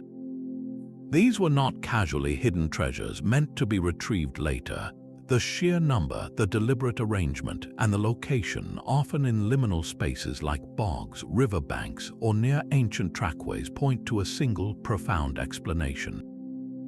These hoards were not storing wealth, they were sacrificing it. This was the ultimate votive offering, an act of placing an entire fortune beyond human reach to secure the favor of the divine. The motivation behind such a staggering act of generosity must have been equally immense. We can picture a society facing an existential threat, a devastating plague sweeping through the population, a prolonged drought withering the crops, or the ominous approach of a powerful enemy army. In such moments of collective terror, when human power had reached its limit, the community would turn to the gods. The act of gathering the tribe's most valuable possessions, the torques that represented the strength and soul of its leaders, and consigning them to the earth or water, was a desperate and powerful prayer. It was a bargain of cosmic proportions. The message was clear: we give you the ultimate symbol of our power and identity. In return, we ask for our lives, for reign, for victory. The choice of location was crucial. Bogs and rivers were seen as gateways to the otherworld, the domain of powerful deities. By offering the torques to these chthonic forces, the Celts believed they were establishing a direct line of communication and commerce with the gods themselves. The wealth wasn't lost, it was transferred to a divine bank account, with the interest being the survival of the people. This practice reveals a fascinating aspect of the Celtic worldview, a belief in a reciprocal relationship with the cosmos. The gods were not distant, disinterested beings, they were partners in a constant exchange.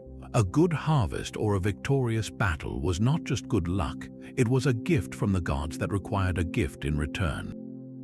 The votive hoard was the fulfillment of this sacred contract. It's possible that some hoards were offerings of thanksgiving, deposited after a crisis had passed, a way of paying a debt and ensuring continued favor.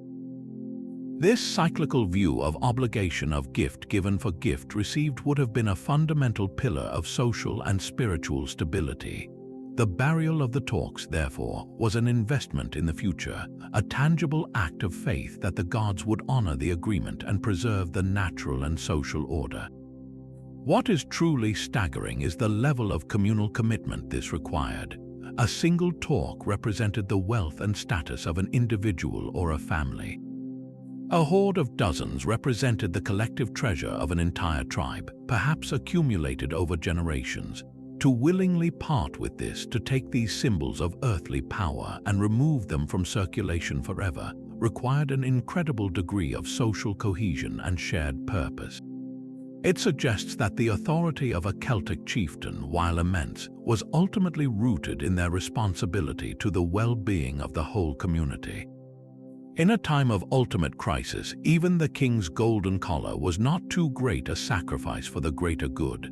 The silent, mud-covered hoards are a powerful testament to a society that, when faced with annihilation, chose to put its faith in the unseen, betting its entire material wealth on the hope of a divine intervention. They are not just collections of metal, they are frozen moments of collective prayer, a desperate and beautiful attempt to buy a future with the most valuable currency the ancient world possessed. And now, let's trade the golden gleam of torques and the turquoise terror of serpents for a material that shimmered with a different kind of magic, one born not from rarity but from brilliant invention. In the sun-baked landscape of ancient Egypt, amidst the gold and lapis lazuli of the pharaohs, we find an astonishingly common treasure, a small, blue-green hippopotamus, its surface glistening as if wet. This is not carved from a precious stone, but from a substance called faience. For a long time, it was easy to dismiss this material as a mere imitation, the ancient world's equivalent of costume jewelry, a cheap substitute for those who couldn't afford the real thing. But that assumption misses the entire point.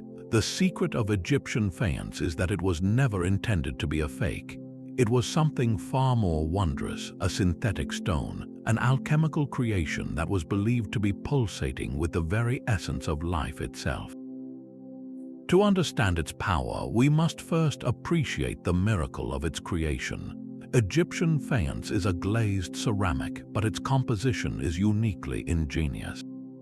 The core ingredient was something humble and abundant: crushed quartz sand mixed with a small amount of lime and an alkali such as natron, the same salt used in mummification. This mixture was shaped into beads, amulets, or small figurines. The true magic, however, happened in the firing. As the kiln heated up, the alkali would migrate to the surface of the object, reacting with the quartz to form a glossy, glass-like glaze. But unlike pottery, where a glaze is applied like paint, the glaze on faience grew from within the material itself. This self-glazing property meant that the brilliant blue or green sheen was an integral part of the object, not just a superficial coating. To the Egyptian mind, this was not a manufacturing process. It was an act of transformation, a symbolic rebirth in fire that turned common desert sand into a radiant, jewel-like substance. They had mastered a kind of primitive nanotechnology, creating a material that was, in its own way, as precious as any gem mined from the earth. The choice of color was absolutely deliberate and charged with profound meaning. The most common and cherished color for faience was a vibrant blue-green, a hue that the Egyptians called khsbd. This was the color of life. It was the color of the life-giving Nile River in the bright sunlight, the color of the papyrus reeds that flourished on its banks, and most importantly, it was the color of the sky just after sunrise and before sunset. This association linked faience directly to the daily rebirth of the sun god, Ra. As the sun rose each morning, it was believed to be born anew from the primordial waters of chaos, an act of regeneration that ensured the continuation of the world. By wearing the color of this moment, the wearer of faience was aligning themselves with this cycle of perpetual renewal. The shimmering surface of the material, which caught the light like water, reinforced this connection. A faience amulet wasn't just colored like water, it was perceived as being made of the essence of water and light, frozen into a wearable form. This symbolic power made faience the perfect material for objects designed to operate in the realm of magic and the afterlife. This is perfectly embodied by the blue faience hippopotamus, like the famous William, now in the Metropolitan Museum of Art. At first glance, it's a charming, almost cute figure. But in Egyptian mythology, the hippopotamus was a creature of dangerous duality. It lived in the Nile, the source of all life, yet it was incredibly powerful and could easily capsize a boat, representing the chaotic, destructive potential of those same waters. By crafting this dangerous beast from the life-affirming substance of faience, the Egyptians were attempting to magically control its chaotic nature. The figurine was likely placed in a tomb to protect the deceased from the dangers they might face in the afterlife, transforming a symbol of chaos into a guardian of order. Similarly, faience was used to create millions of shabti figures, small servant statuettes meant to come to life and work for the deceased in the afterlife. Making these figures from faience wasn't a cost-saving measure. It was a way of imbuing them with the vital spark of life, ensuring they would be effective servants in the world to come. Perhaps the most profound application of faïence's magic was in the broad collar necklaces, or wesek, found on so many mummies. These collars, composed of rows of faience beads in the shape of flowers or shells, were not merely decorative. They were ritual objects placed on the mummy to protect the neck, the vulnerable passage between the head and the body. But more than that, the collar was a symbolic conduit for life. Its floral motifs and watery color were meant to provide the deceased with an eternal supply of the nourishing, regenerative power of the Nile.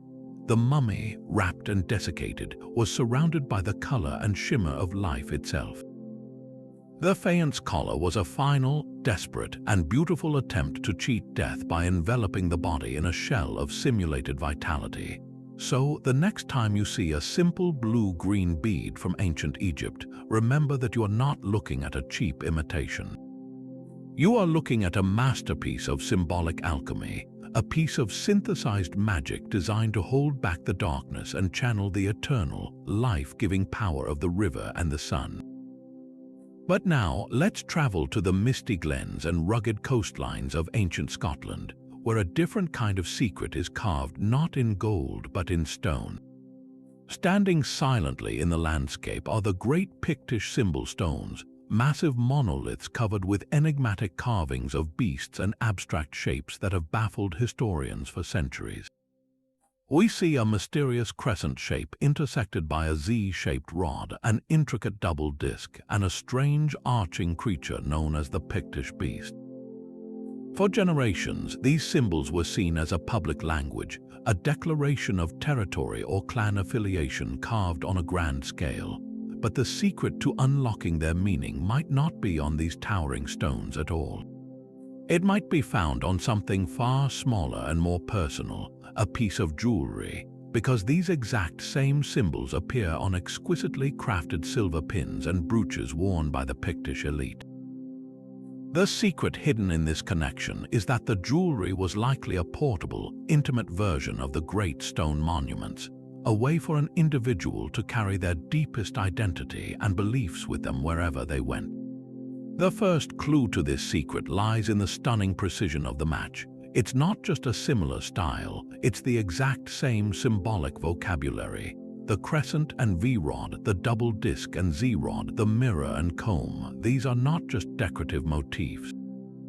They are a formal, standardized set of symbols that appear with remarkable consistency on both the massive standing stones and the delicate silverware. This is crucial. It tells us that these symbols were not open to artistic interpretation. They were a formal code, a heraldic language that held a specific, understood meaning within Pictish society. The fact that this language was deemed important enough to be rendered both on a monumental, permanent scale and on a personal, wearable object suggests that it was central to defining who a person was. The jewelry becomes a key that helps us understand the stones and vice versa. They are two parts of the same communication system, so what was this system declaring? The most compelling theory is that these symbols represented names, lineages, and social status. Think of them as the Pictish equivalent of a family crest or a coat of arms. The combination of symbols on a stone, for example, a serpent above a mirror and comb, might identify a specific family or a marriage alliance between two powerful clans. Now imagine that same combination of symbols engraved on a large silver handpin used to fasten a cloak. The message shifts from a public, territorial claim to a personal declaration. As the wearer moved through a crowded royal hall or a bustling market, their brooch would silently announce their lineage, their affiliations, and their rank to anyone who could read the symbolic language. In a society without widespread literacy, this wearable heraldry was an efficient and elegant way to navigate complex social hierarchies. It said, "I am from this family, married into that one, and I hold this position," all without uttering a single word. This transforms the jewelry from mere adornment into a functional tool of identity and power. A finely made silver penannular brooch with its distinctive pin that rotates within a nearly complete ring was a valuable object in itself, a display of wealth. But when it was engraved with the owner's unique set of symbols, it became something far more potent. A legal document, a proof of identity, and a claim to authority, all condensed into a single, beautiful artifact. It's possible that such a brooch wasn't just decorative. It may have been used to seal agreements, its impression in wax serving as a personal signature, much like a Roman signet ring. The wearer didn't just own the brooch, they inhabited its symbolism. It was a part of their public persona, an essential element of how they were perceived and how they exercised their influence. The most fascinating implication of this jewelry-stone connection is what it reveals about Pictish society's relationship with the spiritual and the ancestral. Many of the larger symbol stones are also adorned with Christian crosses, showing a blending of the old, pre-Christian symbolic language with the new religion. A silver pin bearing the same symbols then might have served a dual purpose. It could affirm the wearer's earthly power and lineage while also expressing their personal faith. But it goes deeper than that. Some scholars suggest these symbols have a mythic or totemic quality, connecting the wearer not just to a living family but to a legendary ancestor or a protective spirit animal. Wearing a brooch with a Pictish beast upon it could have been an act of sympathetic magic, an attempt to channel the strength or attributes of that mythical creature. In this light, the jewelry becomes a talisman, a sacred object linking the individual to the foundational stories of their people. The great stones rooted in the land connected the clan to its territory and its gods. The personal jewelry, moving with the individual, made that connection portable. It allowed a Pictish noble to carry the weight of their ancestry, the sanctity of their beliefs, and the authority of their office literally on their shoulder, a constant gleaming reminder of who they were and where they came from, even in the most unfamiliar of lands. But to truly grasp the power of an Akkadian royal diadem, we must step away from the object itself and into the mindset of the world's first true empire. Sargon of Akkad, in the 24th century before the Common Era, didn't just conquer city-states. He welded them into a single, unprecedented entity stretching from the Persian Gulf to the Mediterranean Sea. His challenge was monumental: how to justify ruling over diverse peoples with their own local gods and traditions. The answer was not just written in clay tablets, it was woven into the very fabric of his royal regalia. The diadem was a portable, undeniable argument for his authority, a piece of political propaganda worn on the brow. The secret language of these diadems is built on a foundation of deliberate, repetitive symbolism. Look closely at the scenes hammered into the gold. You will see a strict hierarchy, a visual pecking order that mirrors the divine and earthly power structure the king wished to project. At the very top, often flanking a central, sacred tree, are the great gods of the Mesopotamian pantheon, deities like Ishtar, the goddess of war and love, or Enlil, the king of the gods. Their presence is not casual. By depicting the gods, the diadem declares that the ruler's power is not merely human in origin, it is divinely sanctioned. He is not just a man who won a battle, he is the chosen agent of the cosmos's most powerful forces. The gods are not merely observing, they are actively engaging with the king, often shown handing him the symbols of kingship or anointing him. This transforms the diadem from a crown into a contract, a permanent record of a sacred agreement between the mortal ruler and the immortal powers. Below the gods, we find the natural world. Lush date palms, cascading vines, and rows of grain are meticulously rendered. In a land defined by the harsh contrast between the fertile river valley and the surrounding desert, control over nature was synonymous with survival and prosperity. The abundant plant life on the diadem is a direct claim to that power. It proclaims the king's ability to ensure agricultural fertility, to command the rivers to water the fields, and to ward off famine. This is a promise of stability and abundance made visible. The people of the empire, from the farmer in the field to the merchant in the city, would understand this message instantly. A king whose crown blossomed with vegetation was a king who could deliver the most fundamental necessity, food. Then there are the animals, powerful bulls, majestic lions, and mythical hybrid creatures like the lamashu are featured prominently. These are not pastoral scenes, they are assertions of dominance. The lion, a symbol of untamed, fearsome power, is often shown in a pose of submission, being subdued by the king or a god. This imagery communicates a simple, brutal truth. The forces of chaos, both in the natural world and in the form of human enemies, have been brought to heel.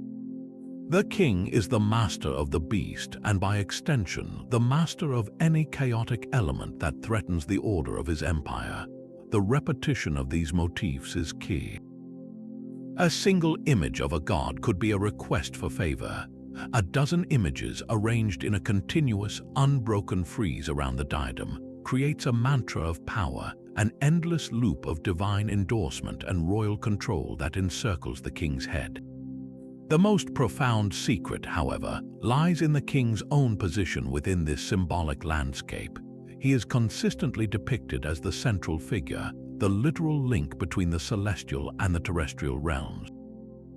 The gods are above him, the plants and animals are below him. He stands at the pivot point, the conduit through which divine will flows down to nourish the earth and through which the gratitude and obedience of the people ascend to the heavens. The diadem, therefore, does not just symbolize his power, it actively creates his role. By wearing it, he is performing his function as the essential intermediary. Without him, the connection between humanity and the gods is broken and chaos reigns. This was the ultimate ideological tool for governing a vast empire. It presented a complete cosmology where the Akkadian king was not an optional leader, but a fundamental, irreplaceable component of the universe itself.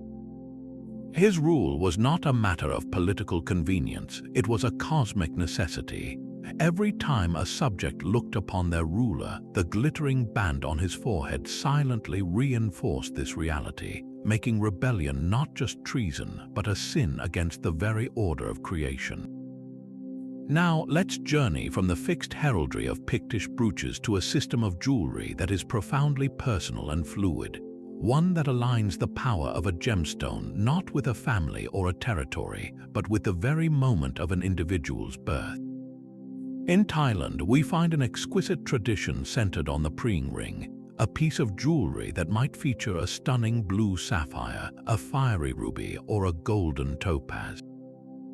On the surface, it is a beautiful accessory, but its true purpose is far more intimate. The secret of the preen ring is that its central stone is not chosen for its market value or its color alone. It is selected through a celestial blueprint, a gem prescribed by the day of the week on which the wearer was born, creating a unique talisman designed to harmonize their life with the cosmos. This practice is rooted in a complex astrological system that seamlessly blends ancient Hindu influences with indigenous Thai spiritual beliefs. In this cosmology, each day of the week is governed by a specific celestial deity, which in turn is associated with a planet and a color that carries its unique energy. The ring, worn typically on the index finger, becomes a conduit for this energy, a way to attract the favorable influences of one's birthday planet and ward off its negative aspects. For example, an individual born on a Sunday is connected to the sun, a source of authority, vitality, and success. Their prescribed gemstone is a rich red ruby or a reddish garnet, stones believed to resonate with the solar frequency, boosting the wearer's confidence, health, and leadership potential. Conversely, someone born on a Monday, a day ruled by the moon, would wear a pearl or a moonstone. The moon governs emotions, intuition, and maternal influences, and these soft, luminous stones are thought to bring calmness, mental clarity, and protective, nurturing energy. The brilliance of this system lies in its deeply personalized nature. Unlike a universal amulet meant to protect against general evil, a preen ring is a bespoke spiritual tool. Its power is activated by its specific alignment with the wearer's own astrological signature. This turns the act of wearing jewelry into a continuous, active ritual of self-balancing. If a person feels their career is stagnating, wearing their Sunday ruby might be seen as a way to proactively amplify their ambition and visibility. If they are experiencing emotional turmoil, their moon day pearl could be sought for its calming influence. The ring is not a passive ornament, it is an interactive device for navigating life's challenges, a constant, gentle reminder of one's inherent connection to the cycles of the universe. Furthermore, the tradition showcases a sophisticated understanding of sympathetic magic and the symbolic power of color that transcends simple superstition. The choice of gemstone is a form of vibrational medicine, an ancient belief that certain materials can interact with the human energy field. The specific color vibrates at a frequency that aligns with the corresponding planet's energy, creating a resonance that is meant to correct imbalances and enhance the wearer's natural fortune. This is why the system is so precise. A yellow sapphire for Thursday Jupiter, representing expansion and wisdom, must be a distinct, clear yellow to properly channel Jovian energy, different from the golden hue of a topaz for Thursday. The meticulous craftsmanship of the preen ring, often set in high-quality gold to further amplify its power, reflects the seriousness with which this tradition is held. It is a perfect fusion of artistic beauty and esoteric science, where the lapidary's skill and the astrologer's knowledge combine to create an object that is both a work of art and a deeply personal key to navigating destiny. Yet for all the dazzling diversity of materials we've explored, from Roman glass to Etruscan gold, some of the most profound secrets were hidden not in the material itself, but in the masterful transformation that occurred after the object was made. This brings us to the quiet, contemplative world of the Japanese metalsmith and a secret alloy, so sophisticated it seems to capture the very essence of a moonlit night. The alloy is called shakudo, and on the surface its composition seems almost deceptively simple. It is made primarily of copper, a common reddish metal, mixed with a surprisingly small amount of gold, typically only between 1 and 5%. If you were to see a piece of shakudo immediately after it was cast, you might be disappointed. It would not appear golden or even particularly valuable. It would have a dull, brassy, rather unremarkable color. The true magic, the closely guarded secret of the Japanese craftsman, lay not in the casting but in the final alchemical step, a specialized patination process that could transform this humble-looking metal into one of the most beautiful and distinctive surfaces ever created. The secret begins with the recipe. The exact ratio of gold to copper was not arbitrary. It was the result of centuries of patient experimentation by master artisans belonging to exclusive guilds. Too little gold and the desired patina would not form correctly. Too much and the characteristic deep color would be lost. But the real genius was in the patination solution itself, a formula known as rokusho. This was not a simple acid like vinegar. It was a complex, gently corrosive brew made from copper acetate, often derived from verdigris, mixed with other ingredients like iron acetate and clay. The process was a delicate dance of chemistry and intuition. The finished metal object, be it a sword guard, a kogai hair ornament, or the handle of a kazuka small utility knife, would be meticulously polished and then gently submerged in a simmering bath of the rokusho solution. The craftsman would watch with an expert eye as the chemical reaction unfolded not in seconds, but over minutes or even hours. The copper at the surface of the alloy would slowly oxidize, but the presence of the tiny amount of gold, which does not corrode, would fundamentally alter the nature of this oxidation. Instead of forming a flaky green verdigris, it would develop an incredibly thin, stable, and astonishingly vivid layer of corrosion products. This layer, perhaps only a few molecules thick, interacts with light in a unique way, creating an optical effect known as thin film interference. The result is not a flat paint-like color, but a luminous, deep blue-black or purple-black sheen, often described as resembling the sky just after sunset or the still surface of a pond at midnight. This was far more than a decorative technique. It was a philosophical statement rendered in metal. The aesthetics of shakudo are deeply rooted in Japanese concepts like wabi-sabi, which finds beauty in imperfection, asymmetry, and the quiet evidence of the passage of time. The subtle, shimmering patina of shakudo has a soft, organic depth that a bright, polished gold or silver could never achieve. It does not shout for attention, it whispers, inviting a closer look. On a sword fitting, this was particularly significant.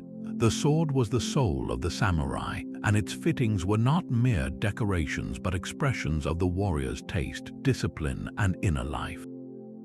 A tsuba sword guard made of shakudo, often with inlays of silver, gold, or copper forming scenes of cranes, dragons, or landscapes, presented a composed, serene facade. The dark, non-reflective surface was practical, preventing a gleam of light from betraying the warrior's position. but spiritually, it represented control, elegance, and a depth of character that valued subtlety over ostentation. The warrior's most lethal instrument was adorned with an object of contemplative beauty, a perfect fusion of fierceness and refinement. The most remarkable aspect of this secret, however, was its permanence and the incredible skill required to control it. Unlike a painted surface that can chip or fade, the shakudo patina is an integral part of the metal itself. It is remarkably durable and, if cared for properly, will last for centuries without losing its luster. This was not a trick that could be easily reverse-engineered. The knowledge of the exact rokusho formula and the precise heating and timing of the patination process were jealously guarded secrets passed down from father to son within metalworking families. An apprentice might spend years merely preparing the materials before being trusted with the final, critical step. This secrecy was a matter of professional survival. It ensured the continued prestige and economic viability of the master's workshop. To hold a piece of shakudo jewelry from the Edo period is to hold a piece of this lost knowledge, a testament to artisans who understood the hidden potential within a mixture of common metals, and who could, through patience and secret science, convince copper to dream of being a midnight sky. And yet, the secret of Baltic amber doesn't end with the grand story of climate and trade routes. To truly appreciate its hidden wonders, we must lean in close, so close that the golden stone transforms from a jewel into a window. Imagine holding a simple amber bead up to the light. At a distance, it's a beautiful, warm gem, but as you focus, you begin to see them, tiny, dark specks suspended within, like forgotten stars in a golden universe. These are inclusions, and they are amber's most intimate secret. For unlike a diamond or a ruby, which are beautiful minerals, amber is fossilized tree resin, a sticky substance that acted as a perfect natural trap. When an ant crawled across a tree trunk 100 million years ago, or a gnat became entangled in a drip of sap, or a single strand of dinosaur feather drifted down and stuck fast, they weren't just covered, they were preserved with a fidelity that defies time. Each piece of amber containing such a treasure is not merely jewelry. It is a miniature, three-dimensional time capsule, a secret world frozen in a single, perfect moment. The level of preservation is nothing short of miraculous. In a typical fossil, an organism is crushed under layers of sediment, leaving behind a flattened, distorted impression. But amber is different. It creates a vacuum-sealed coffin. The resin encases the creature so completely and quickly that it prevents decomposition, preserving the most delicate structures in lifelike detail. Under a microscope, the secrets unfold with breathtaking clarity. You can see the individual facets of a fly's compound eye, still seeming to look out at a world long vanished. The intricate, feathery antennae of a moth are preserved down to the finest hairs. The delicate, veined wings of a tiny wasp appear as if they could still flutter. In some incredible specimens, you can even see the last meal in an insect's gut or a droplet of water trapped alongside it. This isn't just a fossil, it's a biological snapshot, a piece of a day in the life of the Cretaceous period, offering a level of detail that bones and imprints simply cannot provide. This turns each piece of amber jewelry into a portable archive of an entire ecosystem. The specific type of insect or plant trapped inside is a data point. Finding a particular species of termite or a specific type of bark louse tells scientists exactly what kind of trees produced the resin, painting a picture of the prehistoric forest. A mosquito inclusion might spark imaginations about dinosaur DNA, but its real scientific value is in understanding the early evolution of blood-feeding insects and the disease cycles they might have carried. A flower petal or a spore caught in the act of floating on the wind reveals the flora that dominated the landscape. When these individual clues are gathered from hundreds of amber pieces found across a region, scientists can reconstruct the entire food web of a lost world. They can determine which insects pollinated which plants, which predators hunted which prey, and how these intricate relationships shaped an environment that existed millions of years before humans walked the earth. So, when an ancient trader held a necklace of amber beads, they were admiring its warm glow and its value as a commodity. But they were utterly unaware that strung alongside those golden stones were the ghosts of a primeval forest. They carried on their very skin the preserved inhabitants of a world ruled by creatures they could never have imagined. The secret of the amber inclusion is the ultimate paradox. The smallest, most easily overlooked detail within the jewel holds the largest story of all. It is a humbling reminder of deep time, a direct physical link to a vibrant, buzzing, living world that was captured in a drop of sap and worn as a beautiful secret for millennia. But what if the most exquisite piece of jewelry was created not for a lifetime of wear, but for a single, dramatic moment of destruction? This brings us to a secret that challenges our very understanding of value and purpose. On the island of Crete, in the lavish tombs of the Minoan elite, archaeologists have made a puzzling discovery. Alongside the unbroken treasures, they have found beautifully crafted gold signet rings that bear clear signs of intentional damage. The delicate shanks have been sliced through, the finely carved bezels bent or cracked. This was not the careless result of a collapsing roof or the clumsy hand of a grave robber.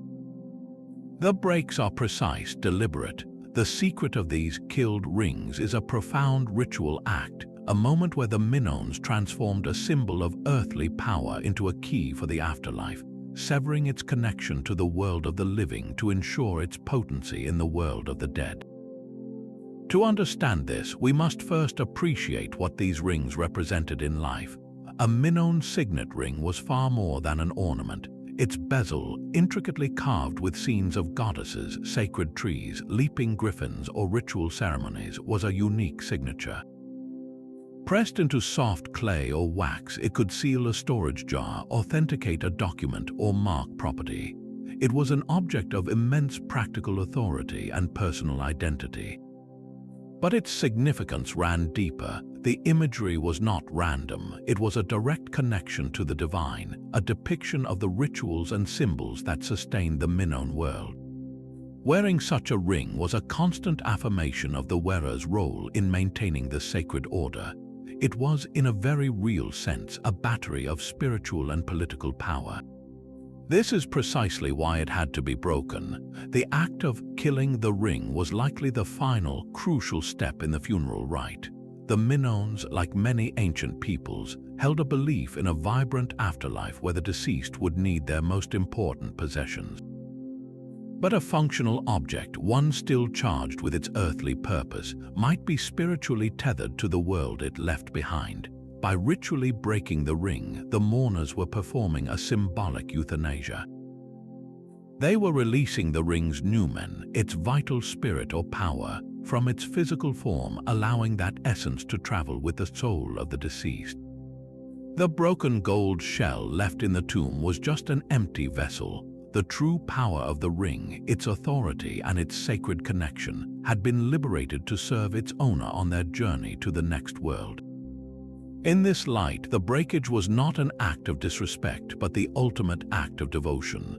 It ensured the king or priest would arrive in the afterlife not as a pauper, but as a figure of consequence, his identity and divine mandate intact. There is another, equally compelling interpretation of this practice: security.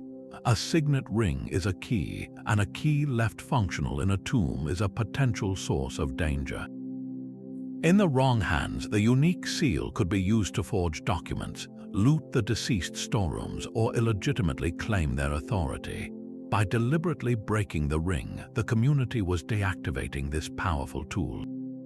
It was a pragmatic and symbolic way to protect the legacy of the dead and maintain the stability of the lineage. It prevented any unscrupulous successor from using the revered object of a past ruler to legitimize their own questionable power grab. The broken ring in the tomb sent a clear message: the authority of this ruler died with him. His successor would need to forge their own bond with the gods and create their own ring of power. The most fascinating aspect is that these two explanations, the spiritual release and the practical nullification, are not mutually exclusive. In the Minoan worldview, they were likely two sides of the same sacred coin. The act of breaking the ring performed both functions simultaneously.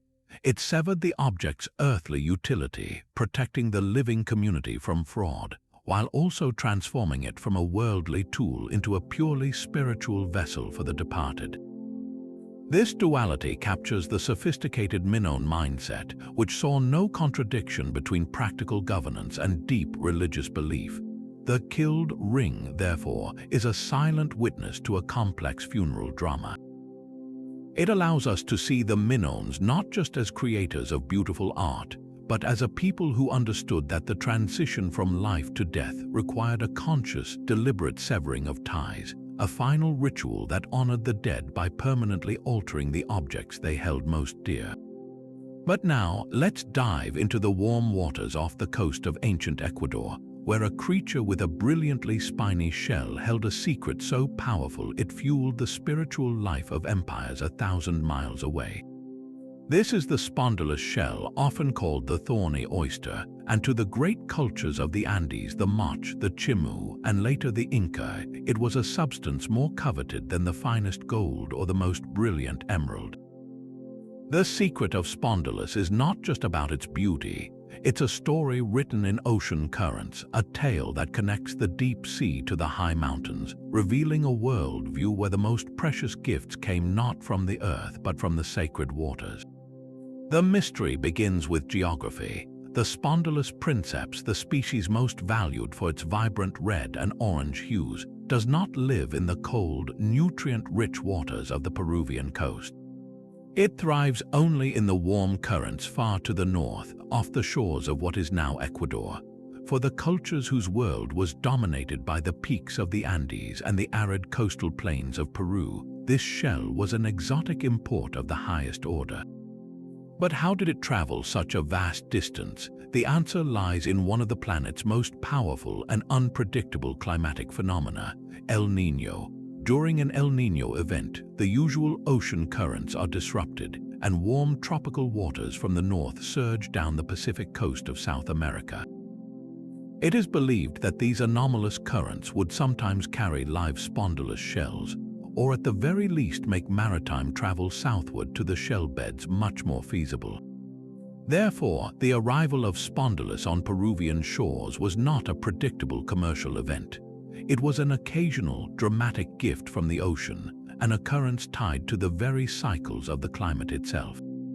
This irregularity made it even more precious. Its appearance was seen not as a matter of trade, but as a divine delivery, a sign that the ocean was offering up its most sacred fruit.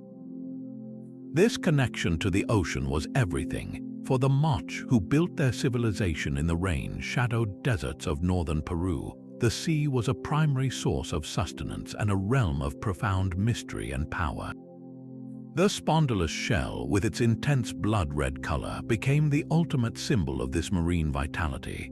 The color red was inextricably linked to life force, to blood, and to fertility. In Moch art, we see priests and rulers depicted wearing elaborate headdresses and necklaces made of spondylus beads, often during ceremonies involving the offering of blood. The shell was a symbol of the life-giving power that flowed from the sea, a power that was essential for overcoming the aridity of the desert. It was believed that the spondylus shell could influence the weather itself.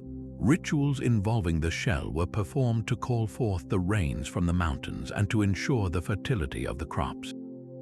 The shell was in essence a tool for managing the very environment, a way for the priesthood to mediate between the people and the unpredictable forces of nature. By the time of the Inca Empire, the spondylus shell's role had become even more formalized and central to state religion. The Incas called it malu, and it was considered the food of the gods. During the most important ceremonies, particularly those dedicated to Inti, the sun god, and to appease the weather deities, priests would offer powdered spondylus shell. They would throw the fine red powder into the air or sprinkle it into sacred springs, believing it would encourage the gods to provide rain and prevent drought.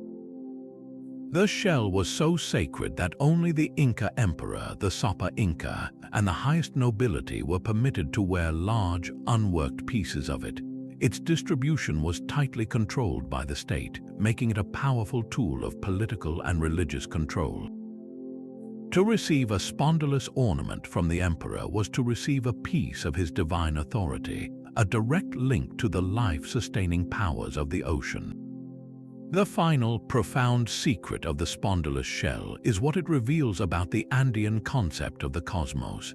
The Inca world was divided into three realms: the Honan Pacha, the upper world of the gods and celestial bodies, the K Pacha, our present world, and the Uku Pacha, the inner world of the earth and the ancestors. The spondylus shell was the key that connected them. It originated in the depths of the ocean, which was associated with the Uku Pacha, the source of fertility and subterranean waters. It was brought into the K Pacha, the human world, through great effort and ritual, and it was offered to the gods of the Honan Pacha to ensure the continuity of life. A single shell, therefore, was a microcosm of the entire universe, a physical object that embodied the essential flow of energy between all three levels of existence. It wasn't just a pretty object, it was a sacred substance that held the balance of the world in its fiery red color, a delicate treasure that connected the deepest ocean to the highest mountain peak in a continuous cycle of life and devotion. Now, let's turn our gaze from the organic forms of shells and the figurative art of other civilizations to a tradition where beauty finds its ultimate expression, not in the shape of a creature or a king, but in the pure, timeless language of mathematics. In the medieval Islamic world, from the palaces of Al-Andalus in Spain to the courts of the Abbasid caliphs in Baghdad, artisans created jewelry of breathtaking intricacy. But if you look for images of people or animals, you will largely search in vain. Instead, you are met with an endless, mesmerizing dance of lines, shapes, and flowing script. This is not an absence of meaning, it is a different kind of language altogether. The secret hidden in this jewelry is a profound theological statement, a belief that the highest form of beauty is not a representation of the created world, but a direct reflection of the uncreated mind of God, a mind perceived as the ultimate mathematician and calligrapher of the universe. This artistic choice stems from a core principle in Islamic theology known as aniconism, which discourages the creation of figurative images, particularly of sentient beings, to avoid any potential for idolatry. But this restriction was not a limitation, it was a catalyst for an extraordinary creative explosion. Freed from the need to depict the physical world, artists turned inward towards the abstract principles they believed underpinned all of creation, geometry and the divine word. They saw in geometry a universal, perfect language. A circle with its infinite symmetry and no beginning or end symbolized the eternal, all-encompassing nature of God. Complex patterns built from intersecting circles could generate stars, polygons, and interlacing straps that could repeat infinitely, a visual metaphor for the boundless and infinite nature of the divine creation. Wearing a bracelet or a pendant adorned with these patterns was not just an aesthetic act. It was a constant, wearable meditation on the perfect order and harmony that God had woven into the very fabric of existence. The level of mathematical sophistication involved is staggering. These artisans were not merely decorative artists, they were geometers of the highest order. They used tools like a compass and a straightedge to construct patterns of mind-boggling complexity. One of the most common and powerful forms is the Jiri pattern, a system of interlocking strapwork that creates the illusion of an infinitely repeating, multi-layered lattice. What appears at first glance to be a simple star is often part of a quasi-crystalline pattern, a mathematical concept that Western science would not formally describe until the 20th century. These patterns are not random, they follow precise mathematical rules of symmetry, rotational, reflectional, and translational. The secret is that this jewelry is essentially wearable sacred mathematics. It is a physical manifestation of Platonic ideals, a belief that the true reality lies not in the imperfect world we see, but in the perfect, eternal world of forms and numbers. Alongside this geometry of pure form flows another, equally potent source of power, the written word. Arabic calligraphy, especially verses from the Quran, is not simple writing. It is considered a visual incarnation of the divine revelation itself. When a Quranic verse is inscribed on a ring or a pendant, the object is transformed. It becomes a vessel for the literal word of God, worn close to the body for protection, blessing, and spiritual connection. The calligraphy itself is a geometric art form. The precise proportions of each letter, the balanced spacing, and the flowing rhythm of the script are governed by their own set of mathematical rules. A master calligrapher was as much a geometer as the jeweler who set the piece. A single ring might feature the basmala, in the name of God, the most gracious, the most merciful, woven into an 8-pointed star pattern.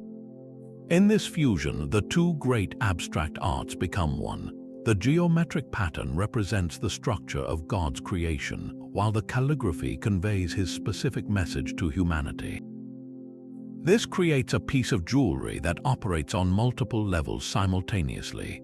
For the wearer, it is a beautiful and valuable object. For the devout, it is a talisman, its geometric patterns deflecting the evil eye and its sacred verses providing a spiritual shield. For the philosopher and the mystic, it is a contemplative tool, a physical focus for considering the nature of infinity, unity, and divine wisdom. A medieval Islamic amulet is therefore one of the most intellectually dense objects we have encountered.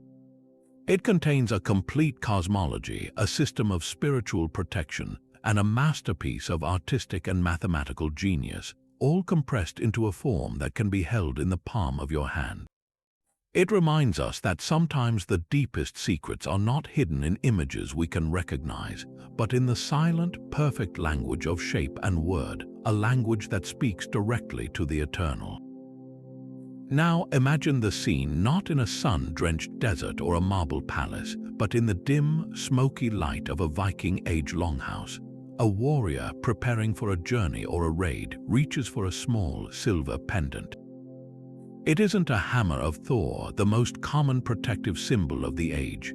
Instead, it's a delicate, stylized figure of a woman, often holding a sword or a drinking horn. This is one of the enigmatic Valkyrie figurines, and its secret lies in the profound and terrifying power it was meant to channel. In a world where death in battle was not a tragedy but a potential ticket to an eternal feast, these small pendants were not mere decorations. They were direct, wearable lines of communication to the supernatural women who held the keys to the afterlife itself. The name Valkyrie or Valkyrja translates to chooser of the slain, and this gets to the very heart of their fearsome role. Norse mythology paints them not as gentle angels of mercy, but as formidable, sometimes terrifying figures. They were Odin's handmaidens riding through the skies on winged horses, their armor gleaming.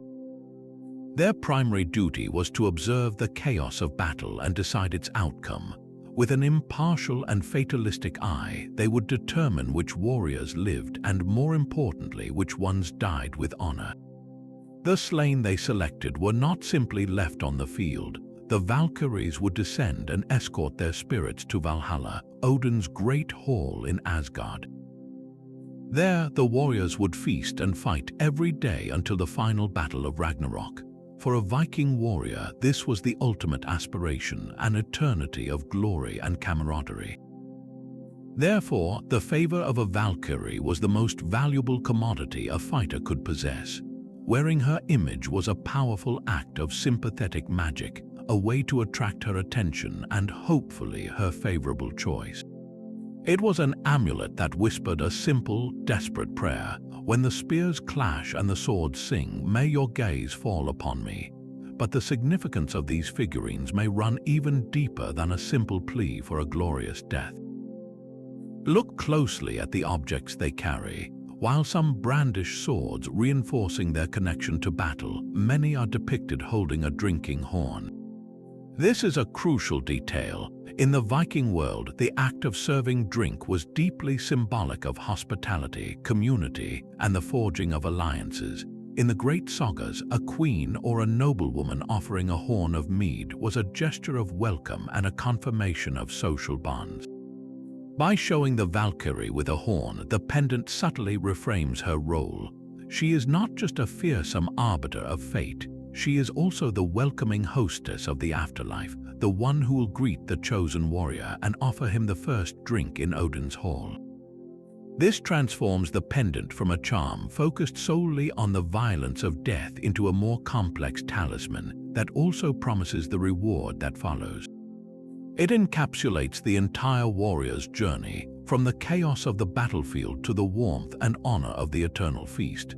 This connection to the domestic and hospitable aspect of the Valkyrie leads to another fascinating possibility. Who wore these pendants? While we might instinctively assume they were for men, there is compelling evidence that they were also, and perhaps even primarily, worn by women.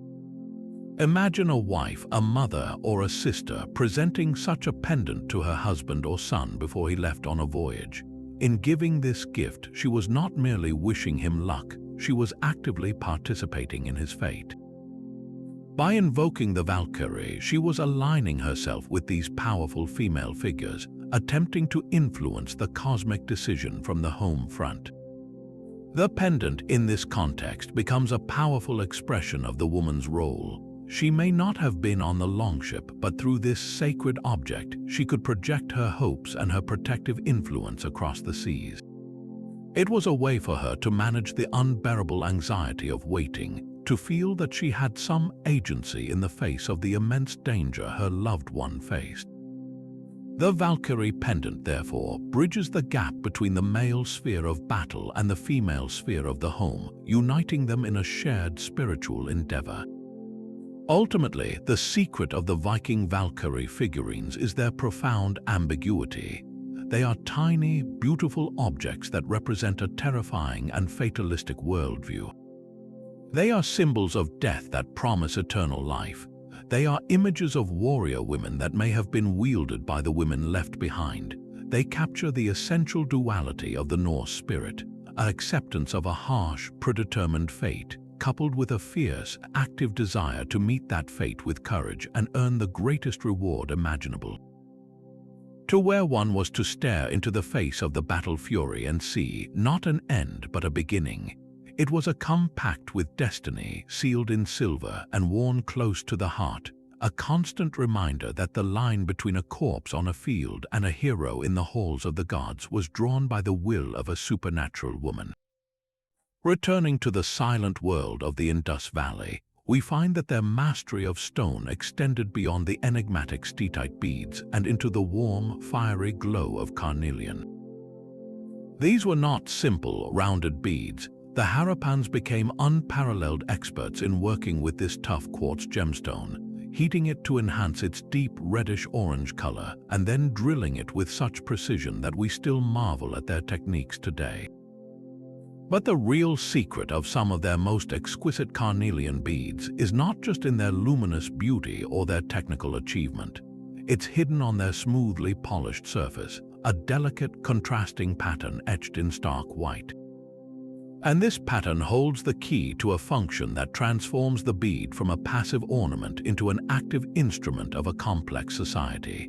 Many of these beads were drilled through not just for stringing, but in such a way that they could be mounted on a pin or a wire, turning them into stamp seals. This tiny, wearable object was, in fact, a personalized signature, a piece of administrative technology worn around the neck. The process of creating the white design was as ingenious as the object's purpose.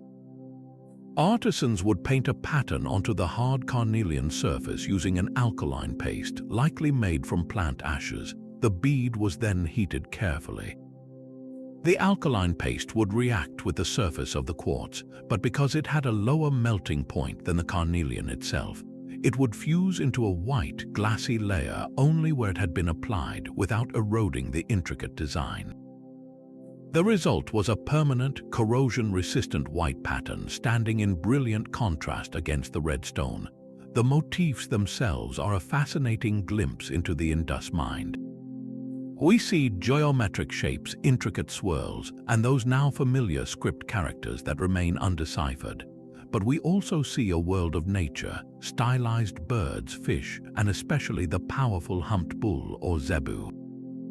This wasn't random decoration. The choice of symbol likely conveyed specific information about the bead's owner, their clan, profession, or status. Wearing this bead was like wearing your identity card, but one crafted with an artist's touch. Imagine a merchant in the bustling dockyards of Lothal, a major Indus port city. He oversees the loading of goods, perhaps precious timber, cotton, or copper, into sturdy, sealable pottery containers. Before the clay cap on a storage jar hardens, he takes the carnelian bead hanging from his neck. He presses it firmly into the soft clay. When he lifts it away, it leaves behind a raised, mirror image impression of his unique symbol. This single act had profound implications. That impression authenticated the contents of the jar.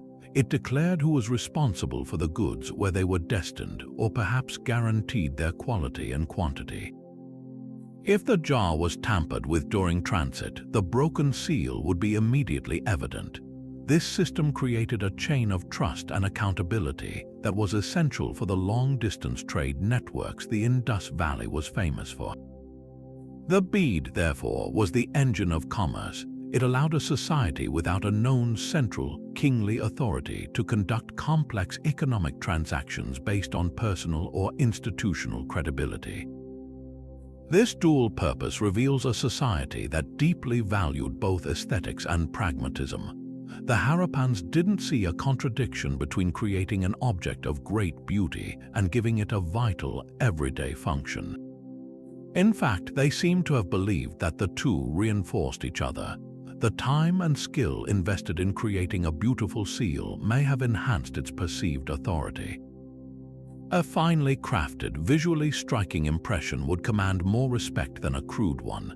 The bead's durability was also key. Carnelian is a very hard stone, resistant to chipping and wear.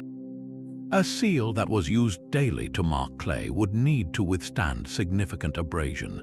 By choosing such a robust material, the owner ensured that their signature would remain crisp and recognizable for a lifetime. This combination of beauty, durability, and function points to a deeply practical and sophisticated culture, one that integrated art seamlessly into the very mechanics of their economic and administrative life. The carnelian stamp seal is a quiet but powerful testament to a civilization that built its success not on monuments to gods or kings, but on the reliable, beautiful efficiency of its daily commerce. Crossing the rugged peaks of the Caucasus Mountains, we find a tradition where fire and faith combine to create some of the most vibrant and spiritually charged jewelry of the medieval world. In the Kingdom of Georgia, during its golden age from the 11th to the 13th centuries, artisans perfected the art of cloisonné enamel to an extraordinary degree. At first glance, a Georgian enamel pendant or cross is a dazzling spectacle of color, a miniature stained glass window set in gold. But the secret of this brilliance is not just in its beauty. It is a sophisticated theological and heraldic language where every hue and every dividing wire was chosen with deliberate purpose, transforming a piece of jewelry into a wearable testament of belief and bloodline. The very process of creating this enamel was a sacred metaphor.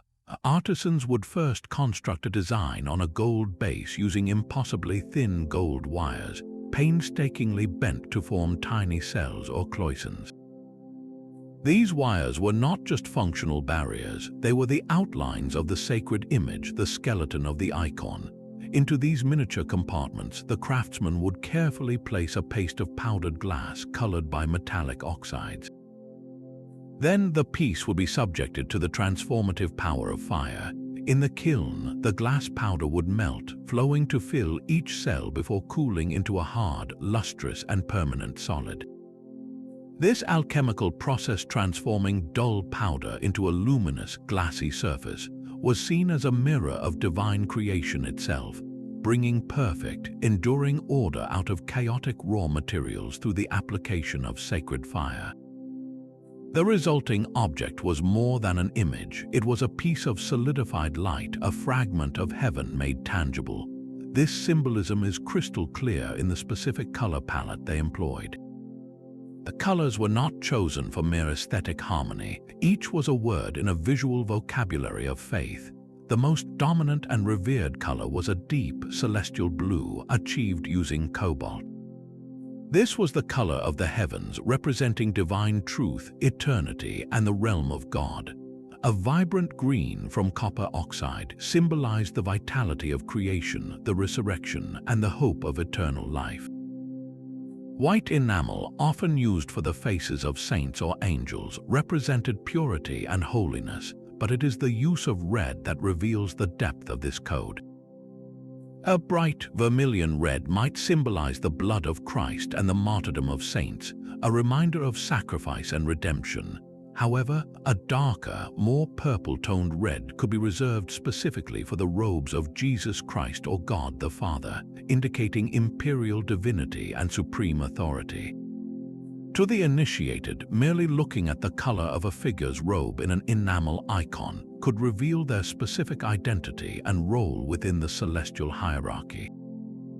This language of color extended beyond individual figures to create entire biblical narratives on a surface the size of a locket. A Georgian encolpion, a small, hinged pectoral cross worn by clergy and nobility, would often feature a central crucifixion scene. Here, the color coding would be deployed with precision. The blue background of the heavens, the green hill of Golgotha representing the promise of rebirth even at the site of death, and the red of Christ's sacrifice at the very center. Wearing such an object was not simply an act of devotion. It was a way of carrying the core doctrine of the faith literally over one's heart, a constant visual meditation on the tenets of salvation. Yet the secret language of Georgian enamel had a second, equally important dialect, that of earthly power and lineage. The same techniques used to create religious icons were employed to produce stunning diadems, belts, and ornaments for the royal court. Here, the specific combinations of colors and geometric patterns functioned as a form of heraldry long before coats of arms became standard in Western Europe. A particular arrangement of interlocking circles in blue and white might be uniquely associated with the Bagrationi dynasty, the reigning royal family of Georgia's Golden Age. A pattern featuring intricate knots in green and gold could identify a noble from the eastern region of Kakheti, while another using bold red and black might signal a family from the western kingdom of Abkhazia. In the glittering light of the royal court, a noblewoman's headdress or a king's chalice would immediately announce their allegiance and ancestry to everyone present. The jewelry was a portable declaration of identity, a colorful and unspoken curriculum vitae crafted in gold and glass. The survival of these masterpieces is a miracle in itself. The Golden Age of Georgia was brutally ended by the Mongol invasions, and later periods saw repeated waves of conquest and conflict. Yet, hidden away in mountain monasteries like Jaloti and Vardzia, these enamels survived. They endured because they were not seen as mere valuables to be melted down. Their sacred and symbolic power afforded them a degree of protection. Today, when we look at a Georgian enamel, we are deciphering a double-layered message. We see the brilliant blues and greens of a deeply rooted Christian faith, a faith that defined the nation's identity. But we are also seeing the specific reds and golds of a long-vanished royal house, a proud statement of lineage that refused to be erased by time. Each piece is a silent, shimmering witness to a kingdom that saw itself as a beacon of civilization, where art was not separate from devotion or identity, but the very medium through which they were expressed. But what if the most valuable treasure in a society wasn't mined from the earth or forged in a fire, but gathered from the depths of the sea, its value measured not by weight but by length? Travel now to the rugged Pacific Northwest coast of North America, where towering forests meet a rich, complex ocean. Here, among the great cedar longhouses of tribes like the Kwakwaka'wakwa, the New Pith, and the Coast Salish, we find a form of jewelry that functioned in a way no other we've seen quite did. These were necklaces strung with dentalium shells, long, slender, hollow tubes that resemble miniature elephant tusks. To the untrained eye, they are simple, elegant adornments. But their true secret is that they were not primarily decorative. This jewelry was, in the most literal sense, money. A dentalium shell necklace was a walking bank vault, a standardized, widely accepted currency that powered one of the most sophisticated and fascinating economic systems in the ancient world. The foundation of this monetary system was the shell itself. Dentalium, a genus of tusk shell, was prized for its specific qualities. It was durable, relatively rare, and difficult to acquire. The highest quality shells came from deep, offshore waters along the coast of Vancouver Island, requiring skilled divers to harvest them. This inherent difficulty in procurement established their baseline value, much like the labor required to mine gold or silver. But the real genius of the system lay in its meticulous standardization. The value of a dentalium shell was not arbitrary. It was precisely determined by its length. Shells were carefully sorted into graduated units, often measured against specific marks on a person's finger or hand.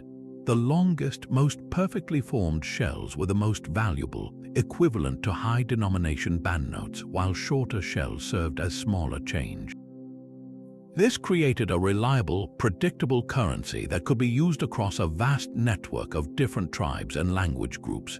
A trader from the north could journey south, confident that the shells he carried would be recognized and accepted at a known value, facilitating trade in goods like dried salmon, Eulachon grease, cedar boxes, and slaves over hundreds of miles. This transforms the very concept of wearing a necklace. For a high-status individual, adorning themselves with multiple strands of long, high-quality dentalium was not just a display of taste, it was a public declaration of their financial standing. The weight of the shells around their neck was the weight of their wealth and creditworthiness. It was a portable, secure way to store capital. Unlike a pile of coins in a chest, this wealth could be worn to a ceremony, taken on a trading voyage, or used instantly in a negotiation. The jewelry was both a status symbol and a functional financial instrument, blurring the line between personal adornment and economic power in a way that is almost unique in human history. This wearable wealth found its ultimate expression in the famous potlatch ceremony, a complex institution that was the cornerstone of social and economic life. A potlatch was a great feasting and gift-giving event, hosted by a chief or noble to mark a significant occasion like a marriage, the raising of a totem pole, or the passing of a name and title. The entire purpose of a potlatch was to display and then give away wealth, and dentalium shells were a primary medium for this redistribution.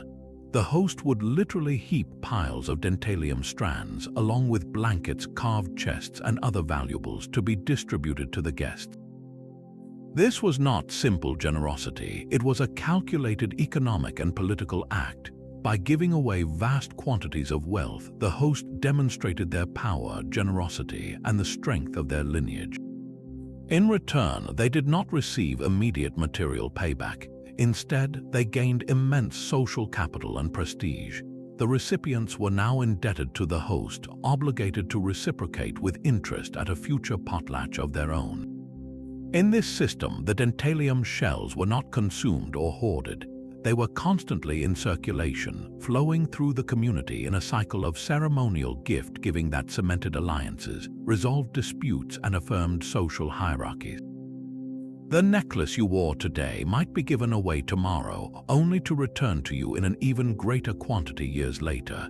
The shells were the physical tokens in this vast, unwritten ledger of social debt and obligation. The potlatch, fueled by this wearable currency, acted as a powerful engine for preventing wealth from becoming too concentrated and for ensuring that resources were distributed throughout the community. It was a system where wealth was measured not by what you kept, but by what you could afford to give away. So the next time you picture ancient money, don't just think of metal coins. Think of a chief of the Pacific Northwest standing before his people, his neck heavy with shimmering white shells. Each one was a unit of value, a promise, and a key to a complex economy where jewelry wasn't just about beauty. It was the very language of power, reciprocity, and social survival. Moving from the sacred geometry of Islamic art to the intellectual fervor of the European Renaissance, we encounter a world where the boundaries between science, magic, and art were thrillingly blurred. In the courts of kings and the studies of scholars, a new kind of jewelry appeared, one that glittered not just with gems but with hidden knowledge. For the wealthy and educated elite, a ring or pendant was more than a display of wealth. It was a portable cabinet of curiosities, a secret testament to one's membership in a world of esoteric learning. And one of the most compelling hidden languages etched into this gold was that of alchemy. A ring featuring a salamander dancing unconcernedly within flames, for instance, was not merely a charming depiction of a mythical beast. To the initiate, it was a profound and direct reference to one of alchemy's core principles: purification through fire, a hidden intellectual message waiting to be decoded by those with the eyes to see. To understand this secret code, we must first step away from the popular image of the alchemist as a mere gold seeker. While the transmutation of base metals into gold was a goal, it was often understood as an external metaphor for an internal, spiritual transformation. The alchemical process was a detailed map of the soul's journey toward perfection. Each stage of the great work, from the initial blackening of negrido to the final reddening of rubido, had its corresponding symbols, materials, and colors. Jewelry provided the perfect, discrete canvas for these symbols. Wearing a piece adorned with an alchemical emblem was a way to carry this philosophical map with you, a constant, silent reminder of your own personal quest for wisdom and refinement. It was a declaration that you were engaged in the greatest work of all, the perfection of the self. The salamander in flames is a perfect example of this layered meaning. In ancient and medieval lore, the salamander was believed to be born in and immune to fire. This made it the ultimate symbol of an entity that could not only withstand a destructive force but was actually nourished and defined by it. In the alchemical context, the fire represented the intense heat of the athona, the alchemist's furnace, but also the fires of tribulation, doubt, and spiritual trial. The salamander, then, was the purified spirit of the alchemist, or the prima materia, the base substance of the work emerging unscathed and perfected from its ordeal. A lord wearing such a ring was subtly communicating his resilience, his ability to pass through the fires of political intrigue or personal struggle and emerge stronger. It was a badge of inner fortitude disguised as a natural curiosity. This visual language extended far beyond a single creature. A pendant might feature a pelican piercing its own breast to feed its young with its blood, a symbol of the alchemical process of circulatio, where substances are distilled and redistilled to increase their potency. It represented self-sacrifice and the notion that higher wisdom comes from a cyclical process of breaking down and rebuilding. Another common motif was the Ouroboros, the snake eating its own tail. This ancient symbol represented eternity and the cyclical nature of the alchemical work, but also the concept of one is all, the fundamental unity of the universe that the alchemist sought to understand. A dragon could symbolize the volatile, chaotic primal matter at the beginning of the work, which had to be slain and decomposed before the process of reconstruction could begin. Even the choice of gems was often alchemical. A ruby's deep red might symbolize the final stage of the rubido, the achievement of the philosopher's stone, while a pearl, formed through a slow, transformative process within a living creature, mirrored the gradual, hidden work of spiritual alchemy. The need for secrecy was very real. While alchemy was practiced and even funded by some powerful patrons, the church often viewed its more esoteric and spiritual claims with deep suspicion. Ideas that suggested an individual could achieve spiritual perfection through a process outside of strict church doctrine were dangerous. Furthermore, the purported ability to create gold was a threat to the economic and political order. Therefore, displaying one's interest openly could be risky. Alchemical jewelry became a way for a network of intellectuals to recognize one another. At a crowded court gathering, a nobleman might notice a particular symbol on another's signet ring. This could lead to a cautious, coded conversation, a way to find a fellow traveler on the hidden path without alerting the uninitiated. The jewelry was a key that unlocked a private, intellectual fellowship. Perhaps the most fascinating aspect of this tradition is what it tells us about the Renaissance mind. It was an era that passionately believed the universe was a book written by God, and that its secrets could be read not only through scripture but through the study of nature, mathematics, and yes, even alchemy. A piece of jewelry woven with these symbols was a microcosm of this worldview. It united art with science, faith with reason, and the material world with the spiritual. The wearer was proclaiming themselves a citizen of this vast, interconnected cosmos, a seeker of the hidden threads that bound creation together. The gold and gems were merely the vessel. The true value was the complex, beautiful, and dangerous ideas they so elegantly concealed. And now, for our final secret, we step out of the deep past and into a surprisingly recent era, a time of burgeoning industry and scientific wonder that produced a jewelry trend with a literally glowing secret.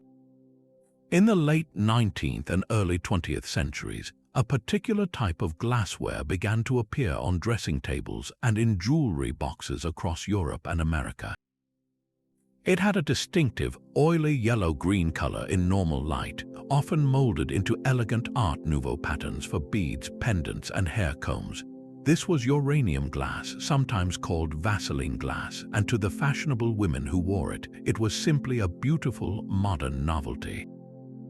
But when the lights went down and this jewelry was exposed to an ultraviolet lamp, a blacklight, it underwent a miraculous transformation. The once muted glass would ignite with an unearthly, brilliant green glow, a phenomenon that revealed its hidden and slightly unsettling ingredient, uranium oxide. The story of this glowing glass begins not with jewelers, but with chemists and glassmakers riding the wave of the Industrial Revolution. Following the discovery of uranium as an element in 1789, scientists and inventors were eagerly testing its properties and potential applications. Glassmakers discovered that adding a small percentage of uranium oxide, typically between 0.1 and 2%, to their molten glass mixture produced that unique translucent yellow-green hue. More importantly, they found that this uranium-doped glass was remarkably fluorescent. The uranium atoms within the glass absorbed the invisible ultraviolet energy from sunlight or a blacklight and almost instantly re-emit it as visible light, creating that signature neon green glow. For a public captivated by scientific progress, this was pure magic. Here was a material that seemed to capture and store light, releasing it as a ghostly radiance in the dark. It was the perfect fusion of cutting-edge chemistry and decorative art, a symbol of a future bright with technological promise. What's truly remarkable is how utterly unaware the general public was of the full implications. The word radioactivity wouldn't enter the popular lexicon until after Marie and Pierre Curie's work in the late 1890s, and the profound dangers of radiation wouldn't be widely understood for decades. To the woman wearing a necklace of uranium glass beads in 1880, the glow was a charming parlor trick, a conversation starter. She had no idea that the lovely green light was a direct result of the same atomic processes that would one day power nuclear reactors. The jewelry was a tiny, wearable piece of the atomic age, born decades before anyone could comprehend its power. In a very real sense, these pieces were forecasting a monumental shift in human understanding, all while being worn as innocent adornments. This leads to the obvious, pressing question: was it dangerous? The answer, for the most part, is a surprisingly reassuring no. The uranium in this glass is depleted, meaning it consists mostly of the isotope uranium-238, which emits primarily alpha particles. Alpha radiation is very weak. It can't even penetrate the outer layer of human skin. As long as the glass remains intact, the radiation is effectively contained. The greater risk would come from ingesting or inhaling uranium dust, which could happen if a piece was smashed into a fine powder, a scenario far removed from normal wear. In fact, you would receive a higher dose of radiation from a banana, which contains naturally occurring potassium-40, or from a cross-country flight, than from wearing a uranium glass necklace for a year. The real danger was not physical but symbolic. These artifacts represent a brief, innocent window in history when humanity played with a fundamental force of the universe without any understanding of the Pandora's box they were opening. And so, we end our journey with a secret that is both whimsical and profoundly thought-provoking. From the cosmic ambitions of jade suits to the radioactive glow of a Victorian bead, we have seen that ancient jewelry is so much more than metal and stone. It is a diary of human desire, a repository of lost knowledge, and a mirror reflecting our deepest fears and highest aspirations. These 50 secrets reveal that the smallest objects often carry the weightiest stories. They speak of love and loss, power and prayer, life and death. They remind us that every artifact has a secret life, a hidden dimension waiting to be discovered by a curious eye. So the next time you see a piece of old jewelry in a museum case or a family heirloom, take a closer look. Ask yourself not just how it was made, but why. What secret is it keeping? You might be surprised by what it has to say. So there you have it, 50 incredible secrets, each one revealing a hidden dimension to these ancient treasures we so often admire in silent museum cases. We have journeyed from the Bronze Age trade routes that brought lapis lazuli from Afghanistan to the tombs of Ur, to the nano-engineered Roman cup that plays with light itself.